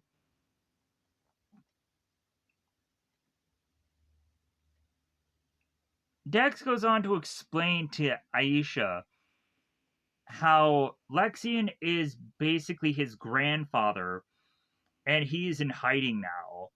And he's trying to orchestrate the rebellion and trying to get their people to escape. And that he's safe for now. We have Tommy that goes on and just slaps Dex on the arm or the shoulder. I'm like, what are these scenes? Why are they here? Why do they have to exist? This stuff is not important enough. This dialogue is not important enough. Like, also, why do they have to cut away to cut back to this just to like help me? Help me, show. I'm so just like, like, why do we have these things? Why do they have these scenes? Just like, was it on the cutting room floor? And they're just like, yeah, we just need to milk this out more. Yeah. Like, maybe they were going to go on and they were going to cut from these scenes, but then, like, the people who were directing the stuff, it's like, no, like, add that scene back in, but just do it later because, like, we just need more to just milk out here. Come on, show. So, here's where Bulk and Skull go on to explain to the women where the Rangers are supposedly having a certain hidey ho spot. So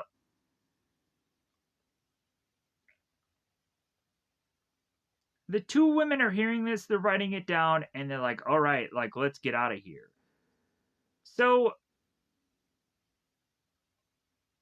we now have the Plague Sentry that is trained to the Cog Quartz. If I really wanted to go on and legit play some Harry Potter music right now, I really wish I could, but I probably can't because copyrights. But anyways, just Expelliarmus away these characters. I swear, because they're goofy name. So the plague century is going on and turning to the cohorts and stating that they need to go on and they need to attack uh,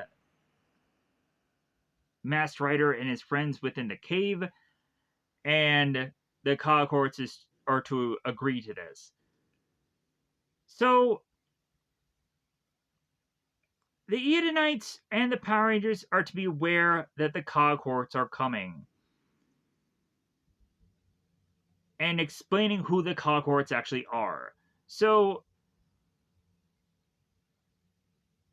they retreat outside of the cave again. We have poisonous gases going on this planet, but these guys are going on and getting out of the cave. And I ask why, without helmets, without anything on. So Dex goes on to explain to the Rangers that the Plague Patrol has returned. So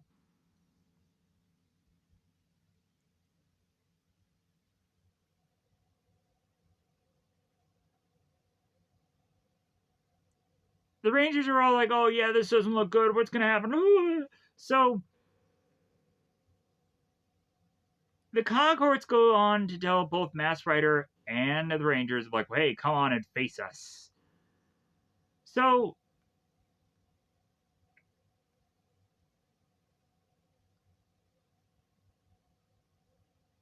the Masked Rider goes on and kind of plays out everything for the Rangers here. He's kind of making a plan here. So Masked Rider is going on and stating that he could probably take out the cohorts all by himself, but the Rangers can go on and take out the Plague Patrol. So that is going to be their plan. I'm like, I'm sorry, if the Masked Rider himself could go on and take out the cohorts, then why was it so difficult for the Masked Rider to go on and take out the Plague Patrol? Like, this guy could have gone on and just could have really have taken out like certain pockets of these characters and then won back his planet. But yeah, like we just have Masked Rider that is just stymied by seemingly this Plague Patrol thing, which makes no sense to me in my brain. But then also maybe at some point we would come to find in my brain that the Masked Rider would have just gotten cohorts and the Plague Patrol and just became too much. So I don't know. Like, to me, I'm just like, it just makes freaking Masked Rider just look bad. It just does. So, but if anything, this it just really just dispense our way of just misbelief here. So the Rangers go on and they plan their attack. So we have both Tommy and we have both Dex that are like to the power, whatever to the power is. I don't know why they're doing that. So the Rangers get back into action. Dex goes out there and is to have his gas mask on, and he goes on to Ectophase activate. So now he's put on his gas mask. Like, so what the like, how far from the cave do they have to worry about the poisonous gas? But they can also they whip out the mask and it's like, hey, they can breathe. Like, come on. So the Masked Rider goes on and he freaking devil signs everybody and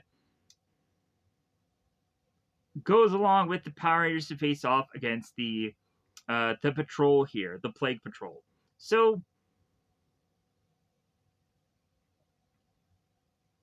Masked Rider goes on to separate from the team going against the cohorts as Tommy goes on and knocks down one of the guys off his horse and starts fighting him. We also have Rocky that faces off against one of the Plague Patrol.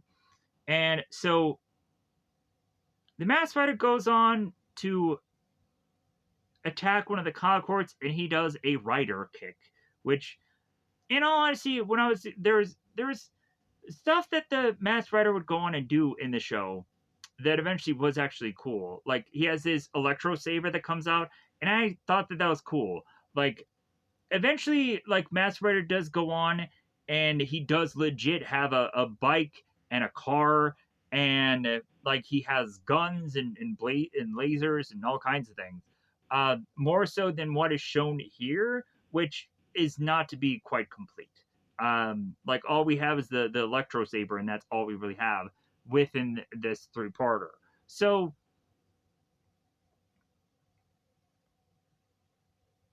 but Masked Rider does go on and do his rider kick, taking out one of the cohorts. So the Rangers are fighting more against the Plague Patrol. We'd see Billy and Adam that are going on and facing off against one, whereas Aisha is off in the distance also, a frame. Uh,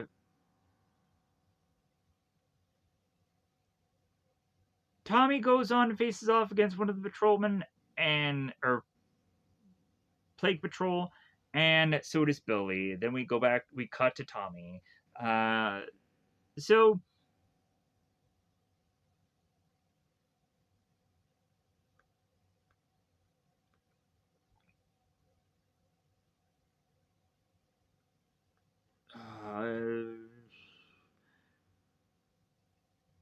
the Masked Rider goes on to take down, once he does the rider kick, he takes down two cohorts at the same time. As when he kicks one, one goes flying and hits the other and drops him. So the Plague Patrol is realizing that they've had enough of these games and that they should maybe scramble and get the heck out of there.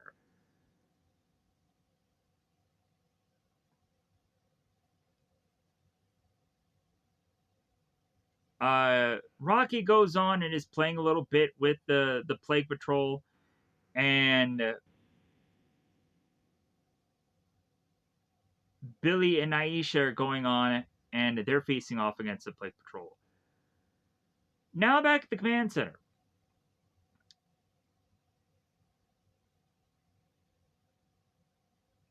Alpha is a little upset at this point because there's no way for them to easily go on and contact the Rangers.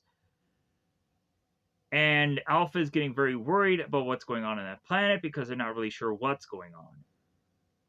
Didn't they go on and didn't Alpha and Zordon, I'm not quite sure if they had the ability to see what was going on at the unknown planet during the time of the power transfer. I'm a little confused if they were ever to go on and be able to do that. So I'm a little baffled and confused why Alpha and Zordon can't be able to see what's going on with the Rangers at Edenoid right now. So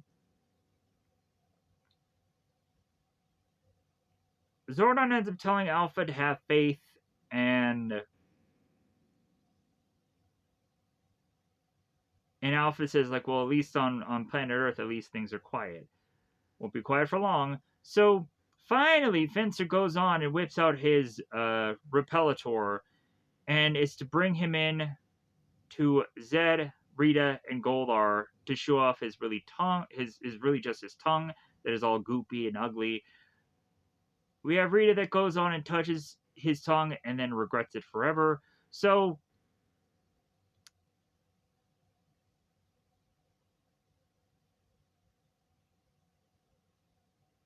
Repellator goes on to explain that he's going on and doing some slobbering all over this planet, and Zed goes on and tells Repellator, go to Angel Grove, destroy them. And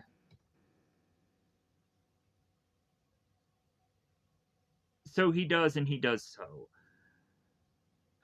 So,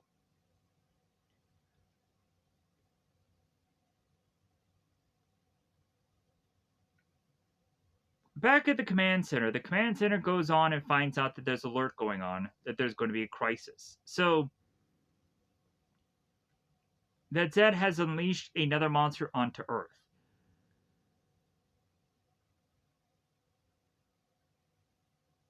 Both Alpha and both Zordon realize that it's Repellitor and that this is troubling. So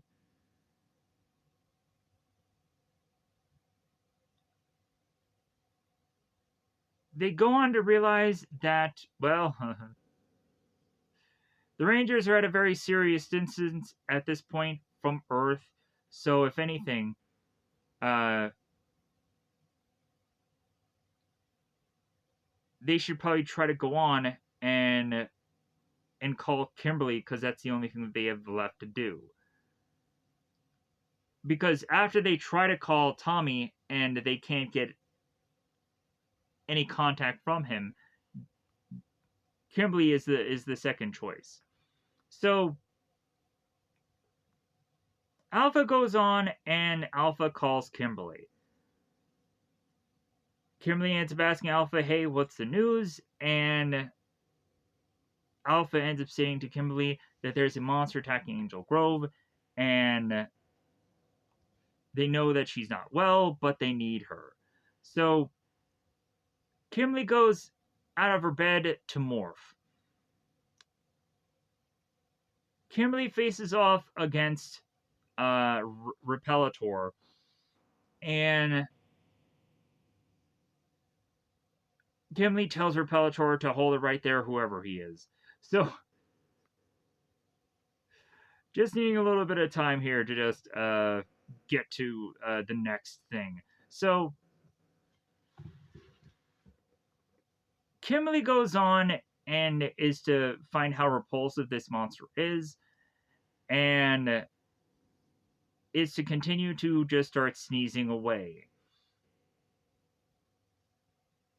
It is quite funny how Kimberly goes on and continues to sneeze here to the point to where even the monster is like, well, hey, like, don't continue to sneeze on me, because, like, I need my own health and I need my own well-being.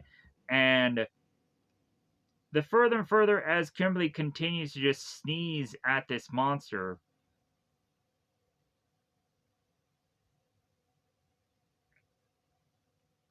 eventually we'll come to find that the monster does get Kimberly's sickness. And eventually we'll find out that via the next episode because we leave to be continued here. So the following episode we go on to have Kimberly facing off chewing her way at Repellitor. And this is I Need a Friend Part 3. So we're wrapping up this series or this certain story arc here. So Alpha is looking on, realizing that Kimberly is very sick, still facing off against this monster. And that she's probably losing, or that Alpha has to realize that Kimberly is losing because she is very sick. So Zordon is hoping that Alpha can figure out a way to get a message through to the rest of the Rangers to help them to realize what is going on with Earth and Kimberly. So Alpha is to go on and say here that Alpha is to try, but it seems that all that she is to get is, or that Alpha is to get is empty space. And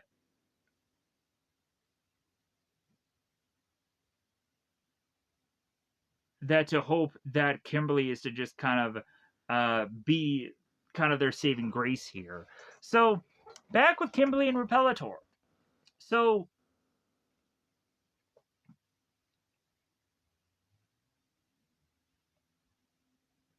Kimberly is going on and facing off against Repellitor, and eventually he starts to sneeze. He starts to get a sore throat, and Kimberly is like, "Aha! You got my sickness. You got sick too. Ha ha ha!" So Repellitor starts walking off, and we have Aisha. We have Alpha that goes on to go on the communicator and talks to Kimberly like, well, hey, like Kimberly, are you all right? Like, what happened to the monster? And Kimberly goes on to explain it's like, well, yeah, he got my sickness, and so he's off. He's off for now. So Zordon and Alpha goes on and tells Kimberly, it's like, well, hey, like if anything, kind of go back home and kind of get rest. But hey, if we need you, we'll contact you. But like, since this monster has kind of disappeared now, like I think crisis is averted.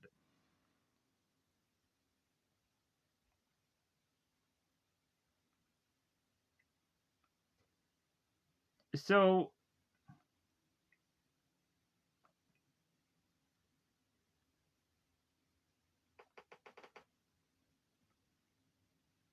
Alpha is to say to Zordon that Alpha has figured out a way to cut through the interference. And let's hope that this finally works. So Alpha finally does go on and reach Tommy through his communicator. And so Tommy is to talk to both Alpha and Zordon, and they end up stating the crisis that is going on planet Earth and that they need the Rangers to respond.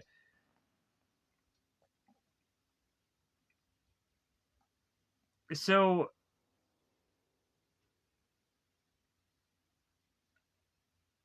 eventually, Tommy relays to the rest of the Rangers that they need to wrap this up fairly quickly here. So the Rangers go on and they kick away the Plague Patrol here. We see that Adam and Tommy are going on and they're flying through the air to kick the Plague Patrol. Billy is doing the same, kicking his way through these Plague Patrol. So the Repellator makes his way back to the Moon Palace. Zed, Rita, and Golar are very confused why he's here. The monster is to go on and explain how he has a sore throat and how he's very sick, and that he had caught a bit of Kimberly's bug. So Zed, Rita, and Goldar go on and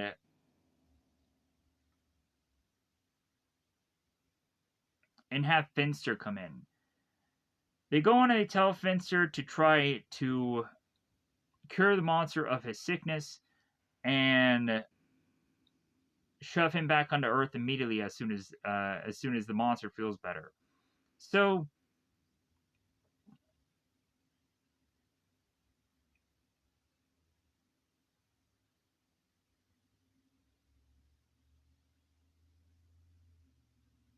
we now have the two girls making their way to this park to eventually meet up with Bulk and Skull, who are to go on to eventually have their Power Ranger costumes that are to look very cheesy and very just slapped together. They're both wearing capes. I guess when they look at Power Rangers, they think that they should be having capes. I don't get it. Maybe they are to go on to really like Mystic Force. I don't know. But anyways, so the two girls get out of their car. They're looking around. It's like, well, this must be the spot, right? So now with Finster trying to take care of Repellator, uh, eventually what is to go on and happen here is Finster is to whip out this big gigantic needle and have this be the thing that is to help out this monster. And the monster is to also just be like, no, no, no, I don't want to do any needles. And so Finster is like, well, here's the thing. Like, you have to go on, you have to take this needle, or otherwise you're going to have to rest for multiple days and you're going to be out of action. So, yeah, and you can't do that because Zed wants you to fight against the Big Ranger and defeat the Earth. So, yeah, like, so you have to go on and you have to just figure out some medication that's going to work for you. So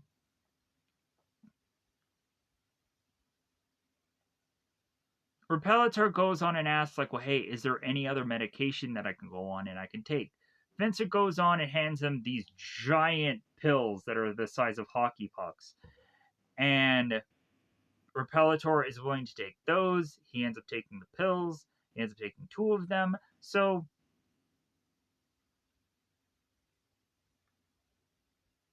we have the two random women that are going on and making their way through the park.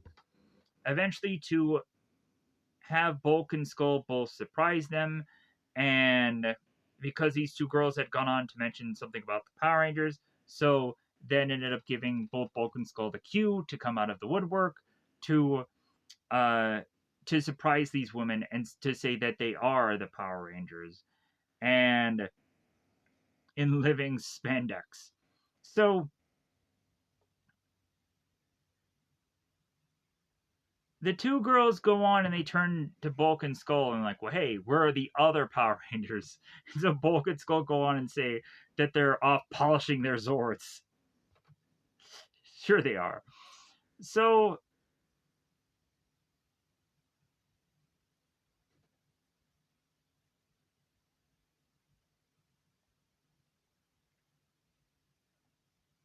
the girls aren't exactly buying it. So like, sure. So both girls start to walk away here, and then so Bolt goes on and is to tell the girls, "Hey, do you want to go on and see us riding our Zords? Like, hey, yeah, come on, like, we're Power Rangers, right?" So all of a sudden, we have the Repellator appear behind both Bulk and Skull, and so both Bulk and Skull turn around and realize that this monster is there, and they run away. They take off their helmets and they start running, as well as also the two rando women are to be in front of them. Bulk and Skull are trying to tell this Repellator that they're not the Power Rangers and that for this monster to please not hurt them. Both Repellator and Bulk and Skull are running around this car that both of the women were to go on and to currently try to make their way to. So here's where the Masked Rider goes on and whips out his Electro Saber and he starts taking out the Cogcorts, slicing through them. And so he's like, "Be gone, creatures!" So here's where the Plague Patrol realize that they're outmatched here, and so they're gonna live to fight another day.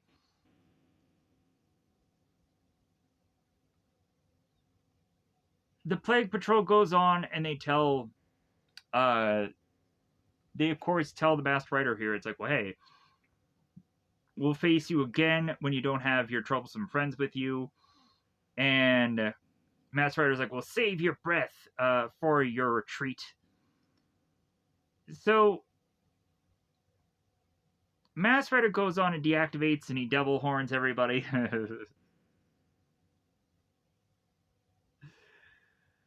uh, so now we're back at the spider base. We go on to inevitably have Fact the Little Robot in the Sky, and Double Face and Gork, and there's a female character here. I'm not quite sure what her name is. She's like the Scorpina of this group. Uh,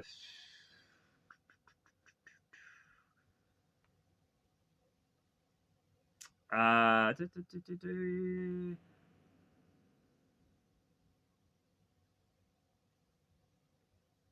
Nefaria? Nefaria. So,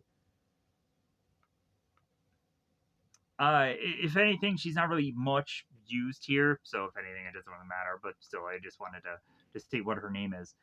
Because, like, yeah, out of all the people, I don't exactly know who her name is. So,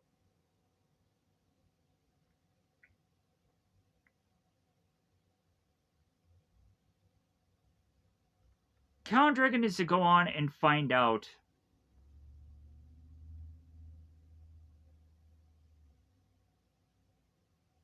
what had happened between the Rangers and the Masked Rider that they had gone on to, or Count Dragon is to find out what had happened with Masked Rider and the Power Rangers and how they had defeated the Plague Patrol, and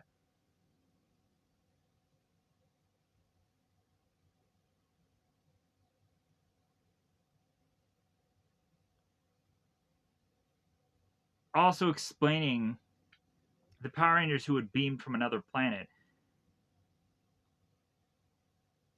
and their planet is to be Earth. And so Count Dragon is like, like, okay, that this Earth planet, huh? So Count Dragon is to be tempted to be like, well, hey, maybe we should go on to destroy that planet then. So Lord Zed back at the Moon Palace is going on and using his visor to see the Repellator going on and wreaking havoc against Bulk and Skull. And Lord Zed is going on and saying that this is basically the equivalent of space wrestling.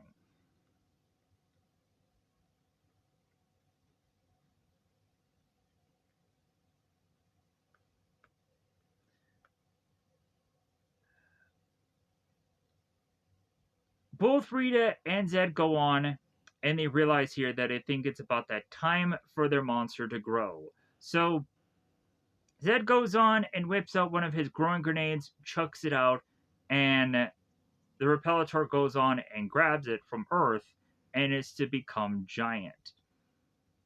The women are now in the car. Bulk and Skull are watching on as this monster has now grown giant.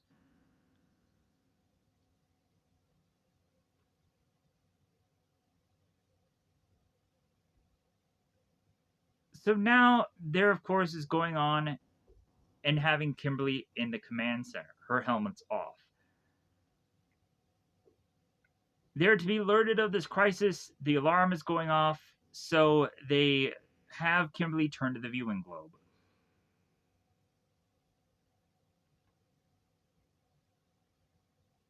They're to go on to find out that the Repellator has gone on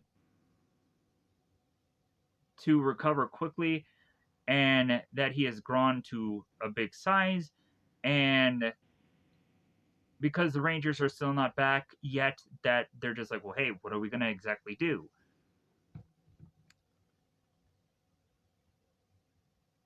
Kimberly states that she's going to just have to come up with something. She's going to have to just go on and figure out a way to beat this monster, regardless of the rest of the Rangers not being there. Zordon is to be kind of cautious here because he realizes that Repellator may be too strong for Kimberly, and that also she's fighting alone.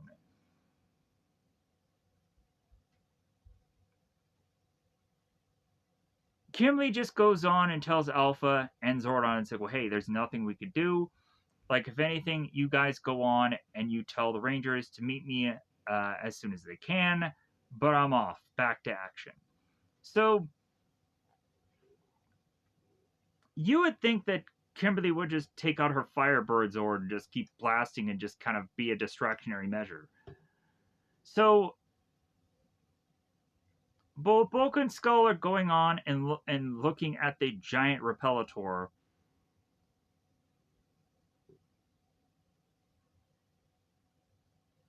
And now we're back with Edenoi. Both Power Rangers and Edenites are talking to one another, and the Rangers are saying that they are glad that they could help the Edenoids out. And Tommy is to say, it's like, well, hey, yeah, we have to get out of here. We have to cut this visit short because there's something going on our planet.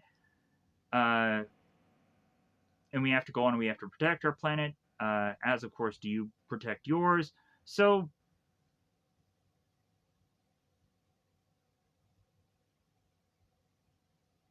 at some point, they're hoping that Dex will go on and eventually give us updates of what's going on at their planet. So that way, be sure that crises end up not continuing to avert and what have you upon this planet. So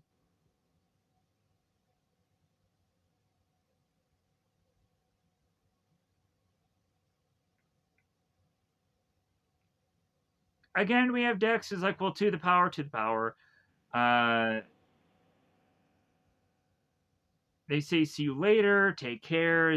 And so the Rangers all go on and they say, it's like, well, hey, we need to get out of here. Let's teleport. So as the Rangers teleport off the planet, we, of course, have Dex is like, Till next time, Power Rangers. I'll probably never see you again, but still, it was kind of cool that I was on this thing, and I am the Mass Rain, the Mass Rider. I'm gonna eventually do this series, and it's gonna be cool. Yeah, for however long that lasts. But if anything, yeah, that show is pretty interesting. So, and here's where Count Dragon is wanting to track the Rangers and seeing where they're going, and seeing that they've made their way to their planet Earth. Uh, and so Dragon is to say that that is going to be his next target, and eventually that'll tease to the series, the spinoff, and Mass Rider will go on and also be told by Lexian that he needs to make his way to Earth, uh, because if anything, uh, like the Edenoid planet is like, yeah, like this planet is kind of lost at this point. We might as well just go on and just evacuate and just leave. So Lexian goes on and tells Dex by the end of this episode that it's like, well, hey, you need to go on and you need to make your way to Earth, and you need to rejoin humanity. So, speaking of rejoining humanity, we have the Rangers that make their way back on Earth, and they end up calling for their Zords. So, Lord Zed at this point is just so upset by the fact that the Rangers have now returned, and that it's too bad that they could not have gone on and destroyed the Earth by the time before Rangers could have gotten back to the planet. So now we go on, and when these guys are going on and finally freaking calling for their Zords, they're ending up using what is seemingly to be original effing footage for once, instead of going on and still relying on the footage from either the Sentai or the stuff that they had pulled from when they did the whole Lion Megazord. Yeah, like they're finally using more original footage to do these poses and do these things to call up to all these Zords, and to have both Tiger Zord and Thunder Megazord going up against Repelator. So the Thunder Megazord goes on and uses its Power Punch against Repelator. It's like, hey, is that the best you could do? So,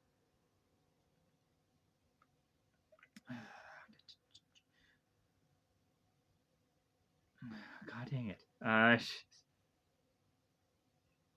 Just every freaking time, it's just like I get to a point where it's like it's not perfectly transitioned. So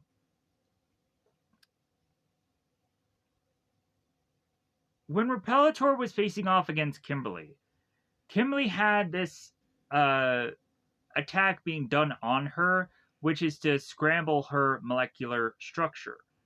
And we would see how Kimberly was to just kind of get weirdly like scrambled the way she was. But eventually it came down to something that I felt like wasn't exactly very much important. But we will still go on and see that the Repelator will be trying the same thing with the Megazords. So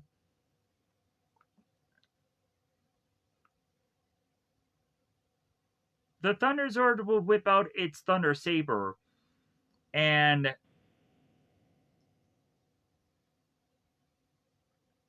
will eventually go toe to toe with Repelator.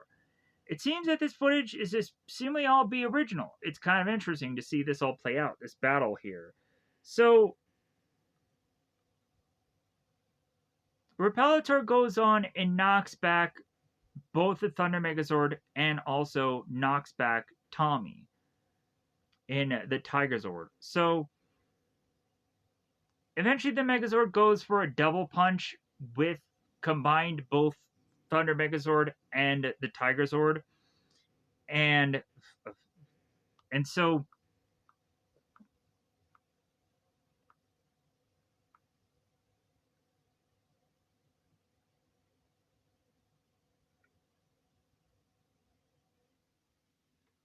here's where we go on shortly thereafter, and they do the ultimate attack. They do the Thunder Saber. So Lord Zed is to be quite ticked that at this point he's realizing that again he's going to be defeated, and he's hoping that Count Dragon will not hear about Lord Zed's defeat. And we have Lord Zed claiming that at some point he will destroy the Power Rangers. He will. So now back at the youth center, both of the two women are going on to make their way, upset with Bulk and Skull for lying about them being Power Rangers. And Bulk and Skull are to tell both the women, it's like, well, hey, but the real Rangers did come back and they did save the day. So, like, if anything, I think both Bulk and Skull were hoping in some way they can win these women over, which they never do.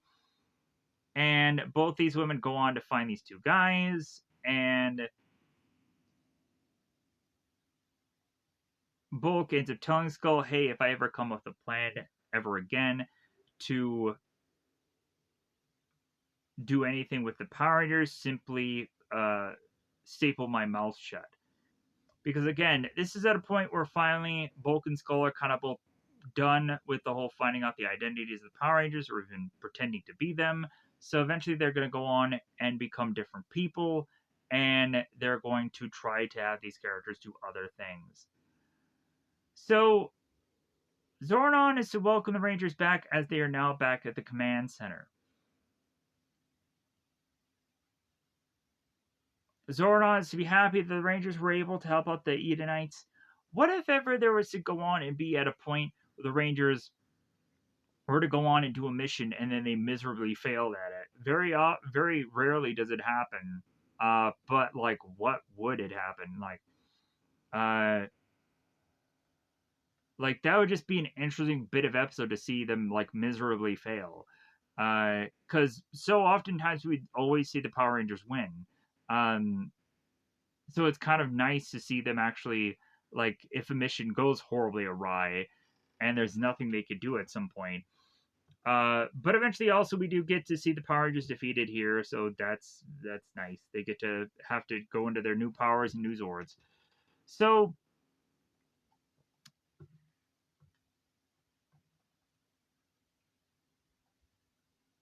they go on and they explain to Alpha how King Lexian is to be saved on Edenoi, and that Dex was also pretty cool there too. And they're talking about the Masked Rider, and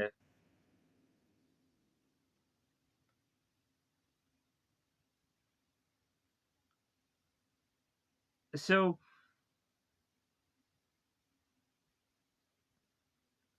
the Rangers all go on and ask Zordon what they think is going to happen with Edenoi. And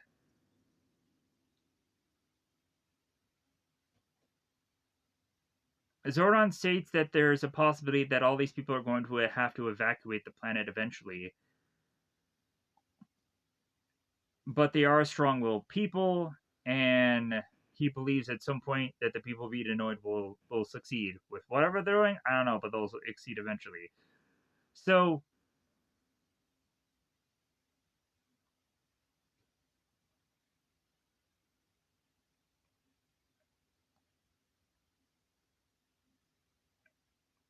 Billy wanted to go on and wanted to spend more time in Edenoi to get to know these people. But yeah, but like that was never ever going to be the case. There was never going to be enough amount of time where they can go on and do said goal, do said task. Like maybe they were teasing that they're going to maybe have a crossover again, but that was never going to be the case. So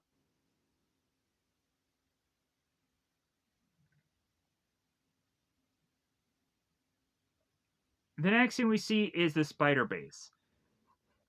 Count Dragon, with Fact kind of behind or ahead of him here, goes on to make his way onto planet Earth. And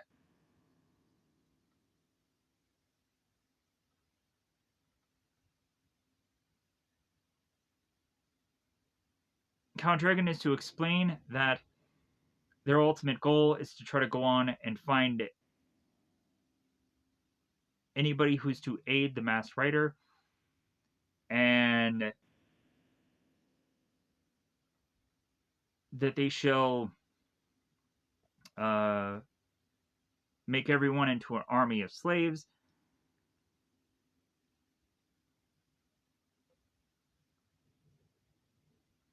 So the next thing we see here is back at Adenoid. Lexian goes on and talks to Dex and explains to him that it's time for Dex to leave. And Dex is like, well, grandfather, I can't leave you.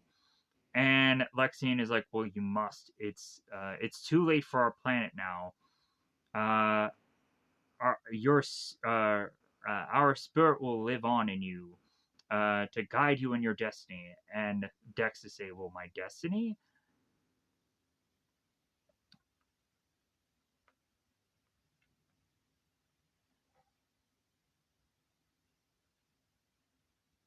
Lexian goes on to explain to Dex that planet Earth is to go on and be Dex's, or is to be Count Dragon's next target. So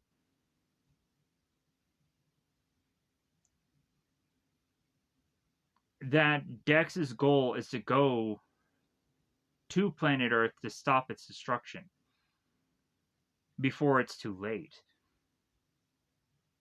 And Dex goes on to explain to Lexian that he will always love him, and Lexian says, "As do I," and the two of them hug. Credits roll, and we have seemingly a gag reel going by the end of this episode, which is just kind of really fun. So now we get into Ninja Quest Part 1, thank goodness. So we go on and we have a Top Gun moment here.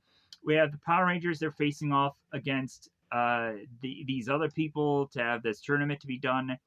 It's Angel Grove versus Stone Canyon. This again? So we've already played this song. So the Ninja Quest has Angel Grove versus Stone Canyon, and Ernie states whoever the winner is, they'll get a free lunch. And Bulk turns to Ernie. It's like, well, hey, are fans of the team who won, are they gonna get a free lunch? And Ernie's like, so we have the team here. They're going on and they're playing volleyball. It's 10-12 here is the score. So Rita is to seemingly be given a gift here.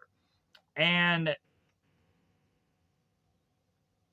here's the goofy thing. So not only does Zed go on and put a blanket over the gift, but then he also blindfolds Rita. It's like,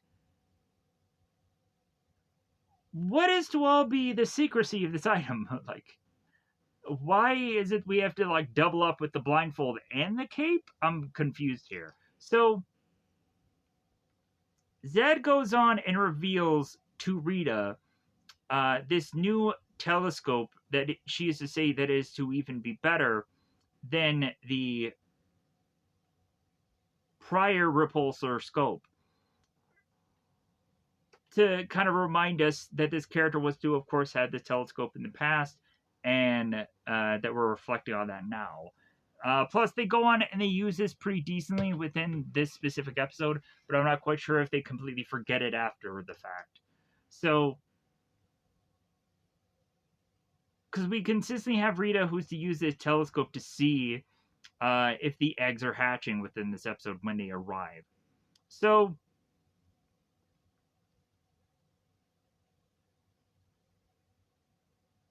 Rita is going on and looking at this scope, and it's to come to find the Rangers playing volleyball. And Rita's to state that now she can watch all the action, and eventually they're hearing an unusual sound. Here is where Rita is to go on, or Rito is to crash land onto the moon, and eventually he's trying to figure out where exactly to put these eggs.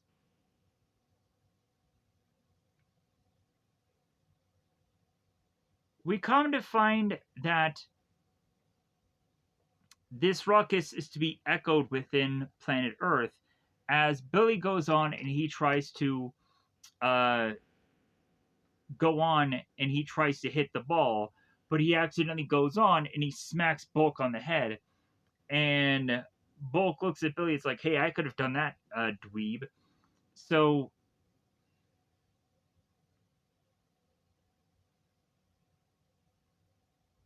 Billy turns to the team and he asks them if they had heard a loud rumble. And it doesn't really seem of any real concern because it's like, well, hey, we have a game to play. Let's focus back on this. So back at the moon, Rito goes on and he's looking all over the moon to try to figure out where is the best place to place these eggs. He dumps them off and then he walks off here. So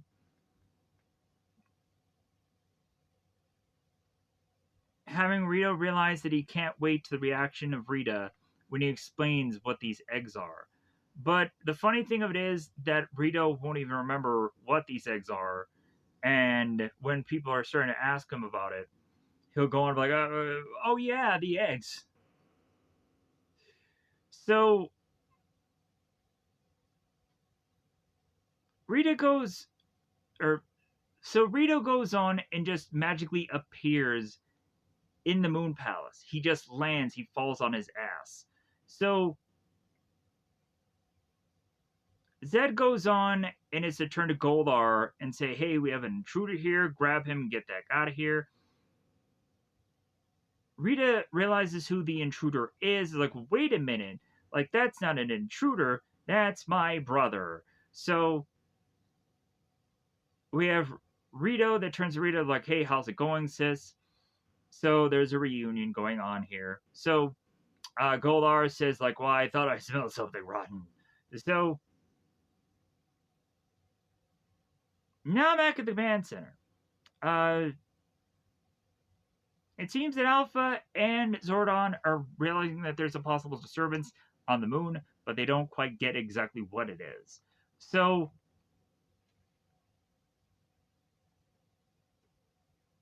they just think that it's some kind of malfunction in their devices, and that there could be a repair that needs to be possible.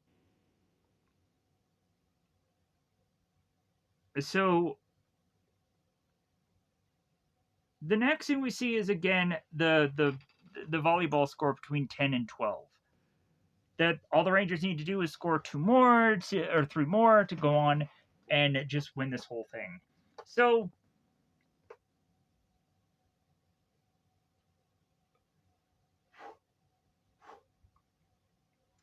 we go on here to eventually have the Rangers who are continuing on uh, to play volleyball, and we have Rita watching on, or actually Rita is more concentrating on the eggs. So Rita is going on and asking Rito like what the eggs are, like uh why is he brought them a bunch of eggs, and Rito explains that he was the one that planted those puppies, and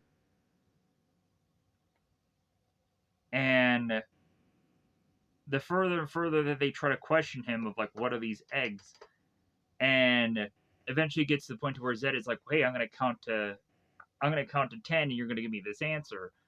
And eventually Rito's like, oh yeah, 10 Tanga warriors. And so both Rita and both Zed are like, wait a minute, like Tanga warriors, yeah, like that's a really substantial weapon that we can go on to use. So here's where Rita goes on and comes up with a plan that doesn't have anything to do with the Tanga warriors. Rita goes on and comes up with a plan for Rito to lead with a bunch of monsters to face off against the Rangers. And for Finster to go on and just kind of make a batch of monsters to kind of bring uh to bring with him. So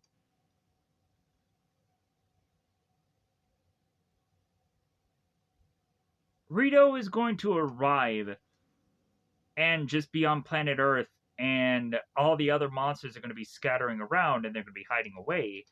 And Rito is just going to be decoyed as a thing to make it so the Rangers are just thinking that it's going to be just one monster when instead it's multiple. So that is going to be their idea. And so Fencer is getting some molds and getting everything prepared. And the next thing we see is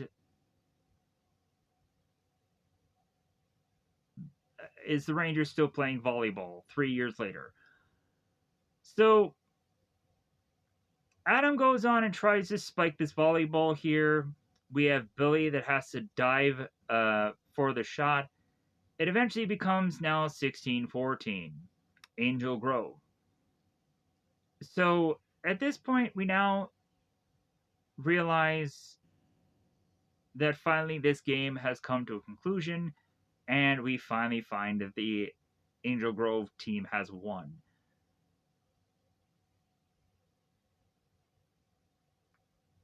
So Ernie goes on, and instead of just offering a free meal to just Angel Grove, he goes on like, what the heck? Like, I'll go on and I'll give a free meal to everybody. So now back at the Moon Palace, we have Rito that is going on and he's bench pressing a couple of rocks here. Well, I don't know if exactly he's bench pressing. He's just kind of like above him. He's just kind of like he's laying down and he's kind of just having these rocks come up and down, and that's not much of a distance to really be able to lift much, as well as also Golar is just kind of holding. So yeah, so it's like logically like this is to be an interesting aesthetic, but like it's really like what kind of exercise are you really getting out of this? So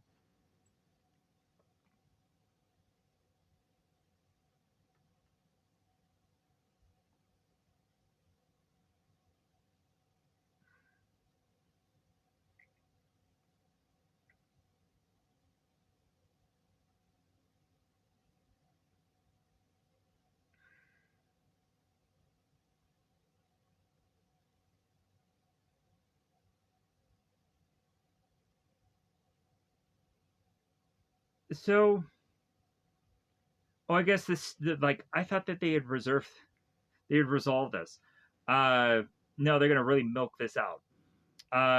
Rita goes on and like, yeah, this is still like I thought they resolved this thing, the 10 whole thing, the 10 count. I guess they didn't come to that here. I guess it comes later. Because if anything, Rita is still asking what's going on in the eggs, and Rito is still saying like, well, hey, like, you'll find out soon enough when they hatch. Like it's a big surprise. So yeah, so why are they milking this out the way they are? Again, I guess for a story arc, you really have to go on and just kind of like let's kind of build that like really doesn't matter. So now the Rangers have made their way to the outside youth center, just to transition settings here. So the Rangers are all going on and they're getting their free meal, and one Ranger goes on and is to be asking where exactly Tommy is to write him off here because he's not here. So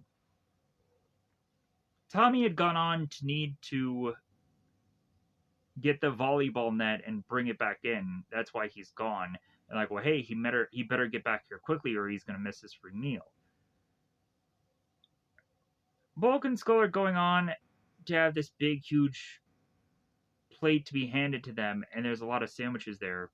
And so Bulk is going on and trying to thrust these sandwiches into his vest, which obviously I don't think are to go on to be nothing but like them falling out completely of his vest, because where is he going to have stored any of this? So here's where we go on. We have the two gals and they're talking about the Power Rangers and the men in uniform, and Bulk and Skull are overhearing this. Let me pause here for just a second. All right. Yeah, it just some time away because my throat is just my throat is really dry. So I just had to take a break and also come to find out I came upstairs and there was some food to eat and like I hadn't really eaten all day, so I was like, okay, let's kind of grab something and then go. So Bulk and Skull are to go on and eventually make their way to overhearing the girls talk about the Rangers in uniform. So as both Bulk and Skull start to scan around, eventually they come to find that there is a sign of the Junior Police Patrol wants you join today. So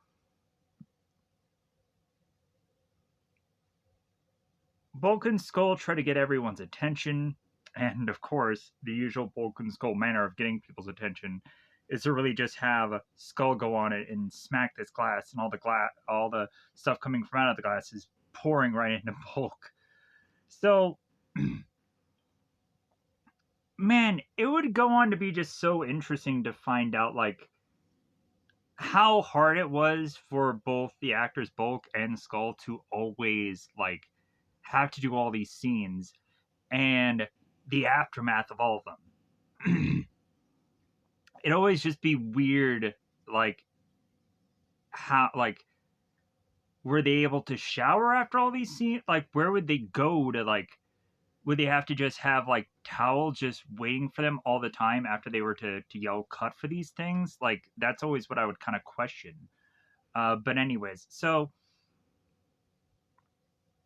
Bulk and Skull go on and make the announcement to everybody that they're going to join the Junior Police Patrol, and everyone is in an absolute state of shock.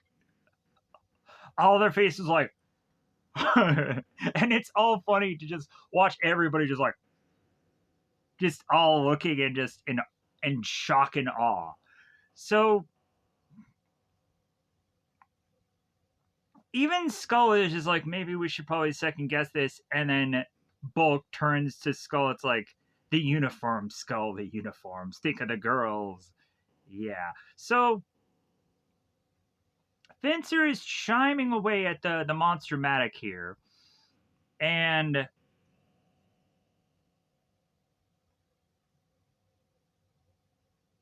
we have Zed and Rita. They're going on and they're waiting here. We find that like Rita is like almost on Zed's lap, but she's kind of just off to the side of the throne here. So Fencer comes in to talk to both Rita and Zed to explain that the monsters are to have been completed, and so here's where we go on and we bring out all the monsters. We have the Fighting Flea, the Lizardnator, the Octo Phantom. I think there's one more in the background there. I can't quite see it. But I do have the list of it, so it's going to work out in my flavor anyways. The Octo Phantom. Oh, the Stag Beetle. That's the one I forgot. My bad. I missed out on one. It also looked like there was a green monster in the background, but I couldn't quite catch what it was. But anyways. Maybe that was from another episode that didn't quite make the cut there. Oh no, it must have been Lizardnator. My bad. Like for some reason in the background you could see that there's like this green light that comes in on Lizardnator and just kind of makes him look green, so I got confused. So so Fencer kind of shoos them away, and so Zed goes on and tells Rito, it's like, all right, like, hey, plan comes to place, you can go on and go get him.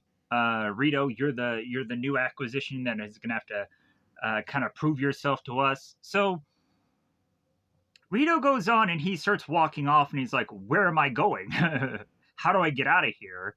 And they're like, come on, just figure it out. So like, just go to the exit door, just get the out. So Rito is just like, so he's like, okay, I'll just follow the lizard monster. Maybe he knows where he's going. I just follow the big lizard. Anyways, so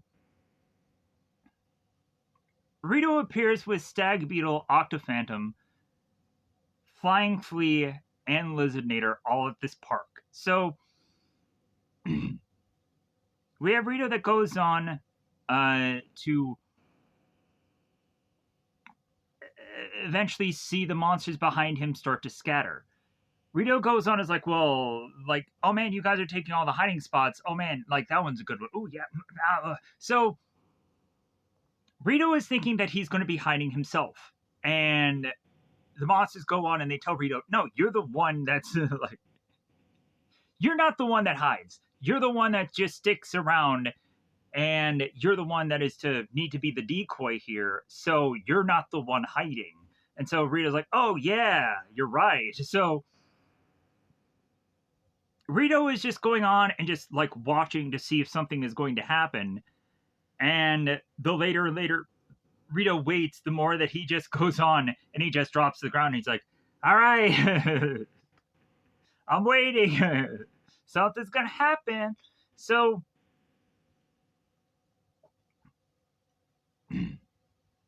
at the command center, the alarms go off. Here's the interesting thing. Like, you would think that Alpha and Zordon would probably have like scanners and would probably be able to detect that there's more than one monster in this location. But then again, also, either way, the Power Rangers would need to go on and investigate to make sure that there is what's going on here to be true, as well as also like there was a lot of times where I think Zordon and Alpha were very reliant on them having like the right answers and them knowing exactly what's going on in the early first season. But it seems more and more so now in the later season, they're like, well, they detect things, but they don't really know what it is. So it's just kind of like, okay, like, what happened to you, Alpha and Zordon? What happened? Like, yeah, they used to be really good at detecting things. Now it's just like we don't really know. Like, if anything, Zordon used to be the person that was to go on and basically like give all the details to the Rangers, and then they would take those details and do with them what they will. But yeah, now it's just kind of like it feels like a coin flip whenever the Rangers go out and need to defend the city this day. So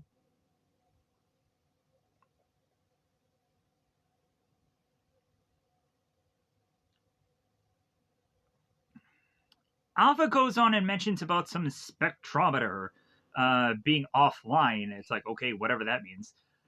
And maybe that could be a thing to detect better of that there being multiple monsters there. So again, maybe that's the reason why there's so many. There's to be problems of figuring out what the heck is to have Rito and other monsters not to be detected here. Whatever. So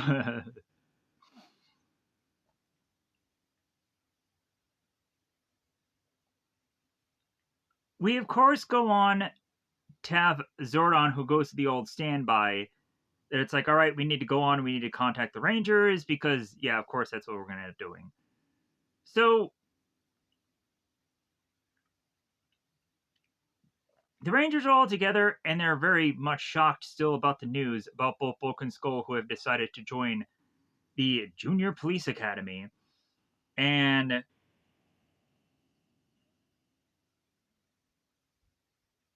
we now have Alpha that is to be calling the Rangers. So, of course, Kimberly answers.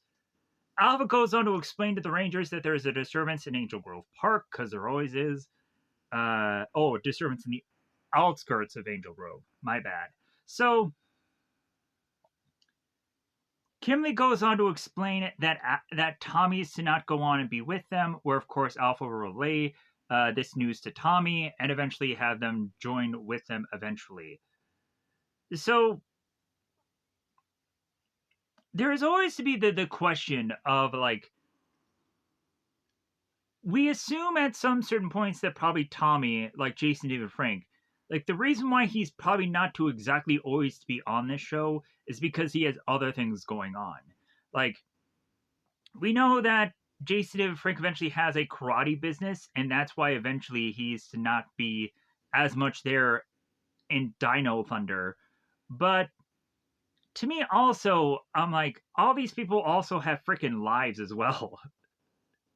Like, all these people really truly do have lives. So, like, watching this show, it's like, yeah, I'm sure they just want, at certain points, just some time off from the show. Uh, like we would go on and have Brendan Mejia, and he would go on to state Brendan Mejia, the guy who's the Red Ranger in Dino Charge. For those of you that don't know who he is, even though you should, because he has his own YouTube channel and everything, and he's freaking popular, and he should be. Brendan Mejia goes on, and he talks about being a part of the show, and he talks about like, yeah, there wasn't a lot of like there's a time where he kind of had to like uproot and basically be a part of the show, and he was in New Zealand, so it was really far away, and basically there was no time for him to take time off and like visit his family during uh like during in between episodes or anything like that. Like he was just consistently, if he was going to do this show, he was completely needing to be devoted to it. There is no time for him to be off and what have you. If anything, I had gone on to even ask him about like, well, yeah, like on a regular day to day, like I'm sure you guys had so many hours that you had to film like each one of these episodes, and Brendan was like, well, yeah, like there didn't really seem to be much time to do much of anything, and that makes sense. Like I look at Grant Gustafson from the Flash CW show. Grant would have liked to have gone on and looked bigger and gotten more into looking fitter, but like he just didn't have time for how much the shooting schedule was. So eventually the people working on the show is like, dude, like if anything, like if you just look thin, like you'll be fine. Like we realize that you're not going to have any time to really be able to get in shape. So like, yeah, you're just gonna have to go on to just like you're just gonna have to look small. Who cares? It's a Flash. If anything, it'll be fine. So the Rangers go on and they make their way to the park. They don't notice anything, and eventually Rito comes out of the woodwork here. The Rangers all shout out it's morphing time, and so they morph. Rito goes on and says that it's nice to meet the Rangers and that he has to admit them morphing is a pretty cool trick. And so Rita is to play a trick upon the Rangers himself. So now we go on to have both Rita and both Zed. They combine their wands together now. They're doing the whole wand combined attacks. So wand combined attacks. They're going on and doing the combining of the wands now. Wow. Zed and Rita are Xing their staffs together, and Rito ends up growing into big old giant Rito. So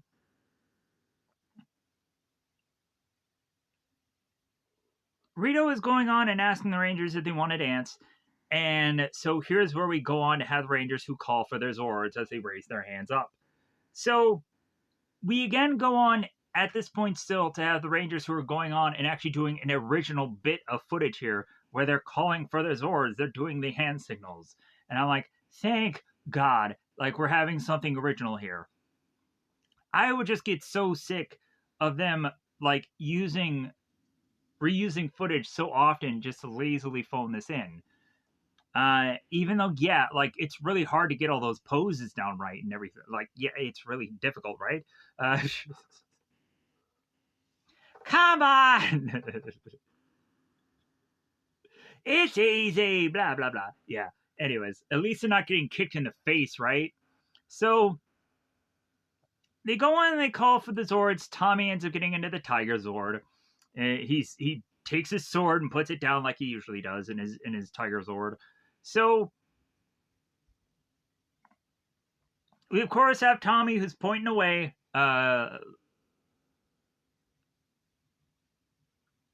Rito is going on and calling out for the rest of the monsters to get out here so he can kind of surprise all these guys.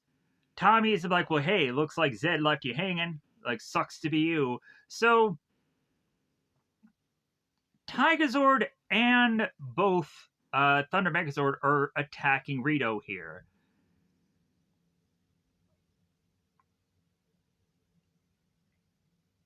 Rito is to realize that things are getting a little stacked against him and it's kind of unfair. The Thunder Megazord is hoping that it can go on and quickly finish this monster and be done with this day. So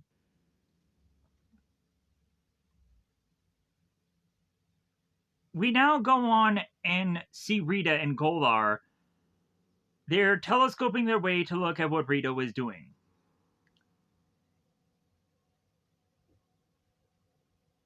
Oh, so Rito's last name is Revolto. I thought it was Repulsa. Like, is Rita's name is Repulsa? Yeah, I read Repulsa. So, why is it that Rito's name is different than Rita's? I'm so confused. Like, maybe they must be under way different daughters. Or daughters. They're way different mothers. That makes a lot of sense, but still, I'm just like, why do they have different last names? Maybe for their race, it doesn't really matter for them to have the same first and last names. Maybe it's like maybe it's also like Darth Vader, how all of a sudden Anakin has a completely different name, and like they had that name just because it sounds cool, but maybe they should have had matching names, but like maybe it's also like Western Outlaws, like Jesse James, how like eventually they had to get a really cool sounding name when they were to become this intimidating presence. You never know, like how actors eventually have stage names and stuff like that. So that way everyone is to like, ooh, that's George Clooney. What a cool name. Ooh, wow. Like maybe it goes down to the same thing for all these monsters and all these villains and stuff like that. Maybe they go on and they change their names because they don't want to all have to have the same names and what have you.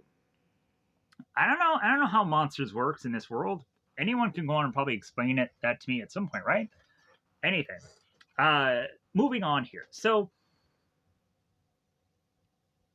Rita is explaining to Goldar that it's about time to do that sneak attack. And so here's where they go on and they double staff again. Both Rita and Zed are bringing their staffs to an X. And the Lizinator appears, the Octo Phantom appears, the Flying Flea appears, and so on. The whole gang is getting back together here, as if this is Blues Brothers. So, we're putting the band back together. So, oh, and the Stag Beetle, that stupid, goofy-looking Stag Beetle. What garbage is that? No, man, the Stag Beetle is cool, is it? Well, it's better than the Flying Flea. Believe me, man, that monster just suck. And that, yeah, I get it. That whole Jason episode, that was garbage. But anyways,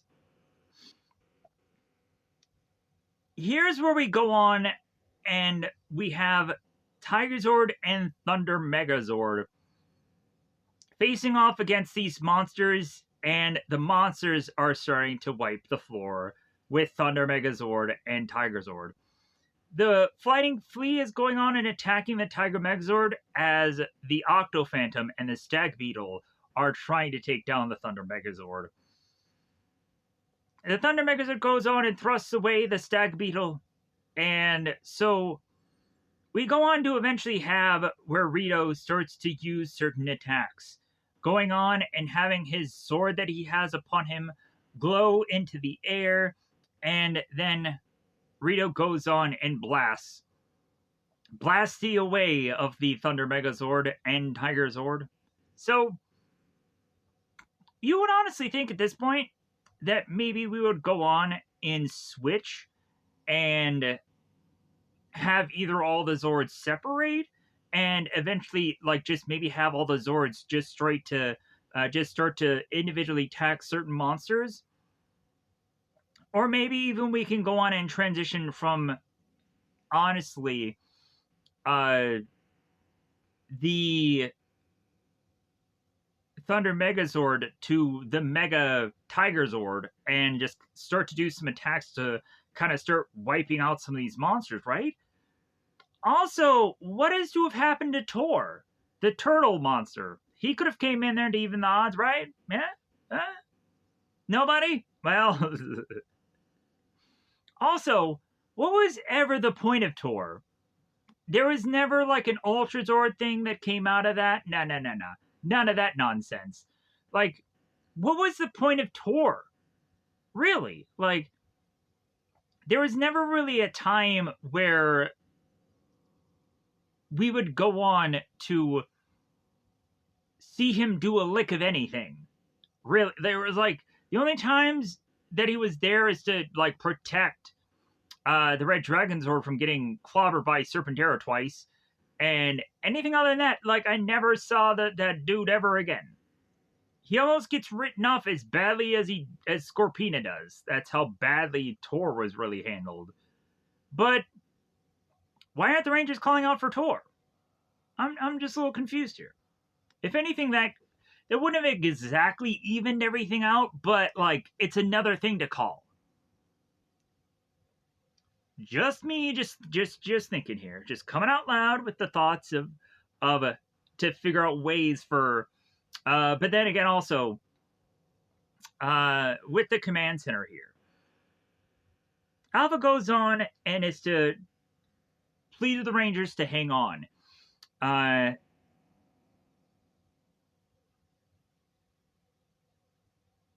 Alpha is trying to figure out how many more buttons that Alpha can hit, and Zordon is alerting Alpha that the power accelerator is at peak levels of performance, and that they should not try to strain the power accelerator any more than it already has. It's kind of like the for the Ghostbusters.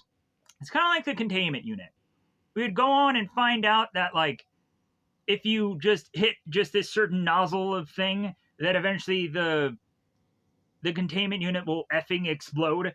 Like it's kind of like the same thing if you just hit the wrong buttons and you hit it too much. Yeah, like the power accelerator will just explode. I don't know where all of a sudden this power accelerator just comes from.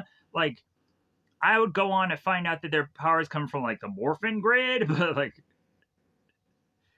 like man, we just have to go on and really just cater to just whatever the story just needs. Like also, I realize that the Thunder Megazord and the Dyna Megazord, they're having two different kind of things of power. Like the Dyna Megazord ran on solar power, whereas the Thunder Megazord it runs on whatever this power accelerator thing. I've never heard of it until now, because feasibly it has never come up until this episode. Unless I'm wrong, am I wrong somewhere? Someone please correct me. So Alpha is trying to figure out ways to give the Power Rangers a little bit more juice. Thank God Alpha did not go on and say anything about percentages because we realize how Power Rangers just fall to pieces when it comes down to saying anything about percentages, right? So here is where the Thunder Megazord is going on and trying to do the Thunder Saber ultimate attack. And this Thunder Saber goes on and tries this attack on Rito. It does nothing. Nothing. It may go on and knock Rito down, but he just gets right back up. God dang. Whew. Man, if a Thunder Saber does nothing to this guy, wow. So, We have Tommy that is still going on and boasting at this point. Really? Do you know how stacked the deck you have, Tommy? Come on, get some sense. Tommy's going on and is to say to Rito, it's like, well, hey, you made a big mistake messing with us. Look at the scoreboard, buddy. Look at the people on the field. What do you have to boast about? And again, you guys are morons because you never called on tour. So that's on you, Tommy. I'm just going to keep drilling that in because that was the biggest mistake of this series. Right then and there. So we have the Tiger Zord that is going on and lining up his Thunderbolt shot out of his chest, thinking that this is going to be the definitive thing to wipe this bad boy out, who is Rito. So the Tiger Zord goes on and blasts from out of his chest this Thunderbolt, and guess what happens? Rito goes on and takes this thing and redirects it right back at him. And what a waste that was. So, at this point, Rito is just laughing. He's just having a good old time. So, Alpha now at the command center are saying that the controls are going crazy. I don't know how Alpha can tell that whatsoever, because all I see is buttons, knobs, and whatever the heck else that is just to be like, how can you definitively know this? Is there a percentage of crazy and non-crazy percentage points somewhere? Like, hey, this button has now turned blue. That means crazy.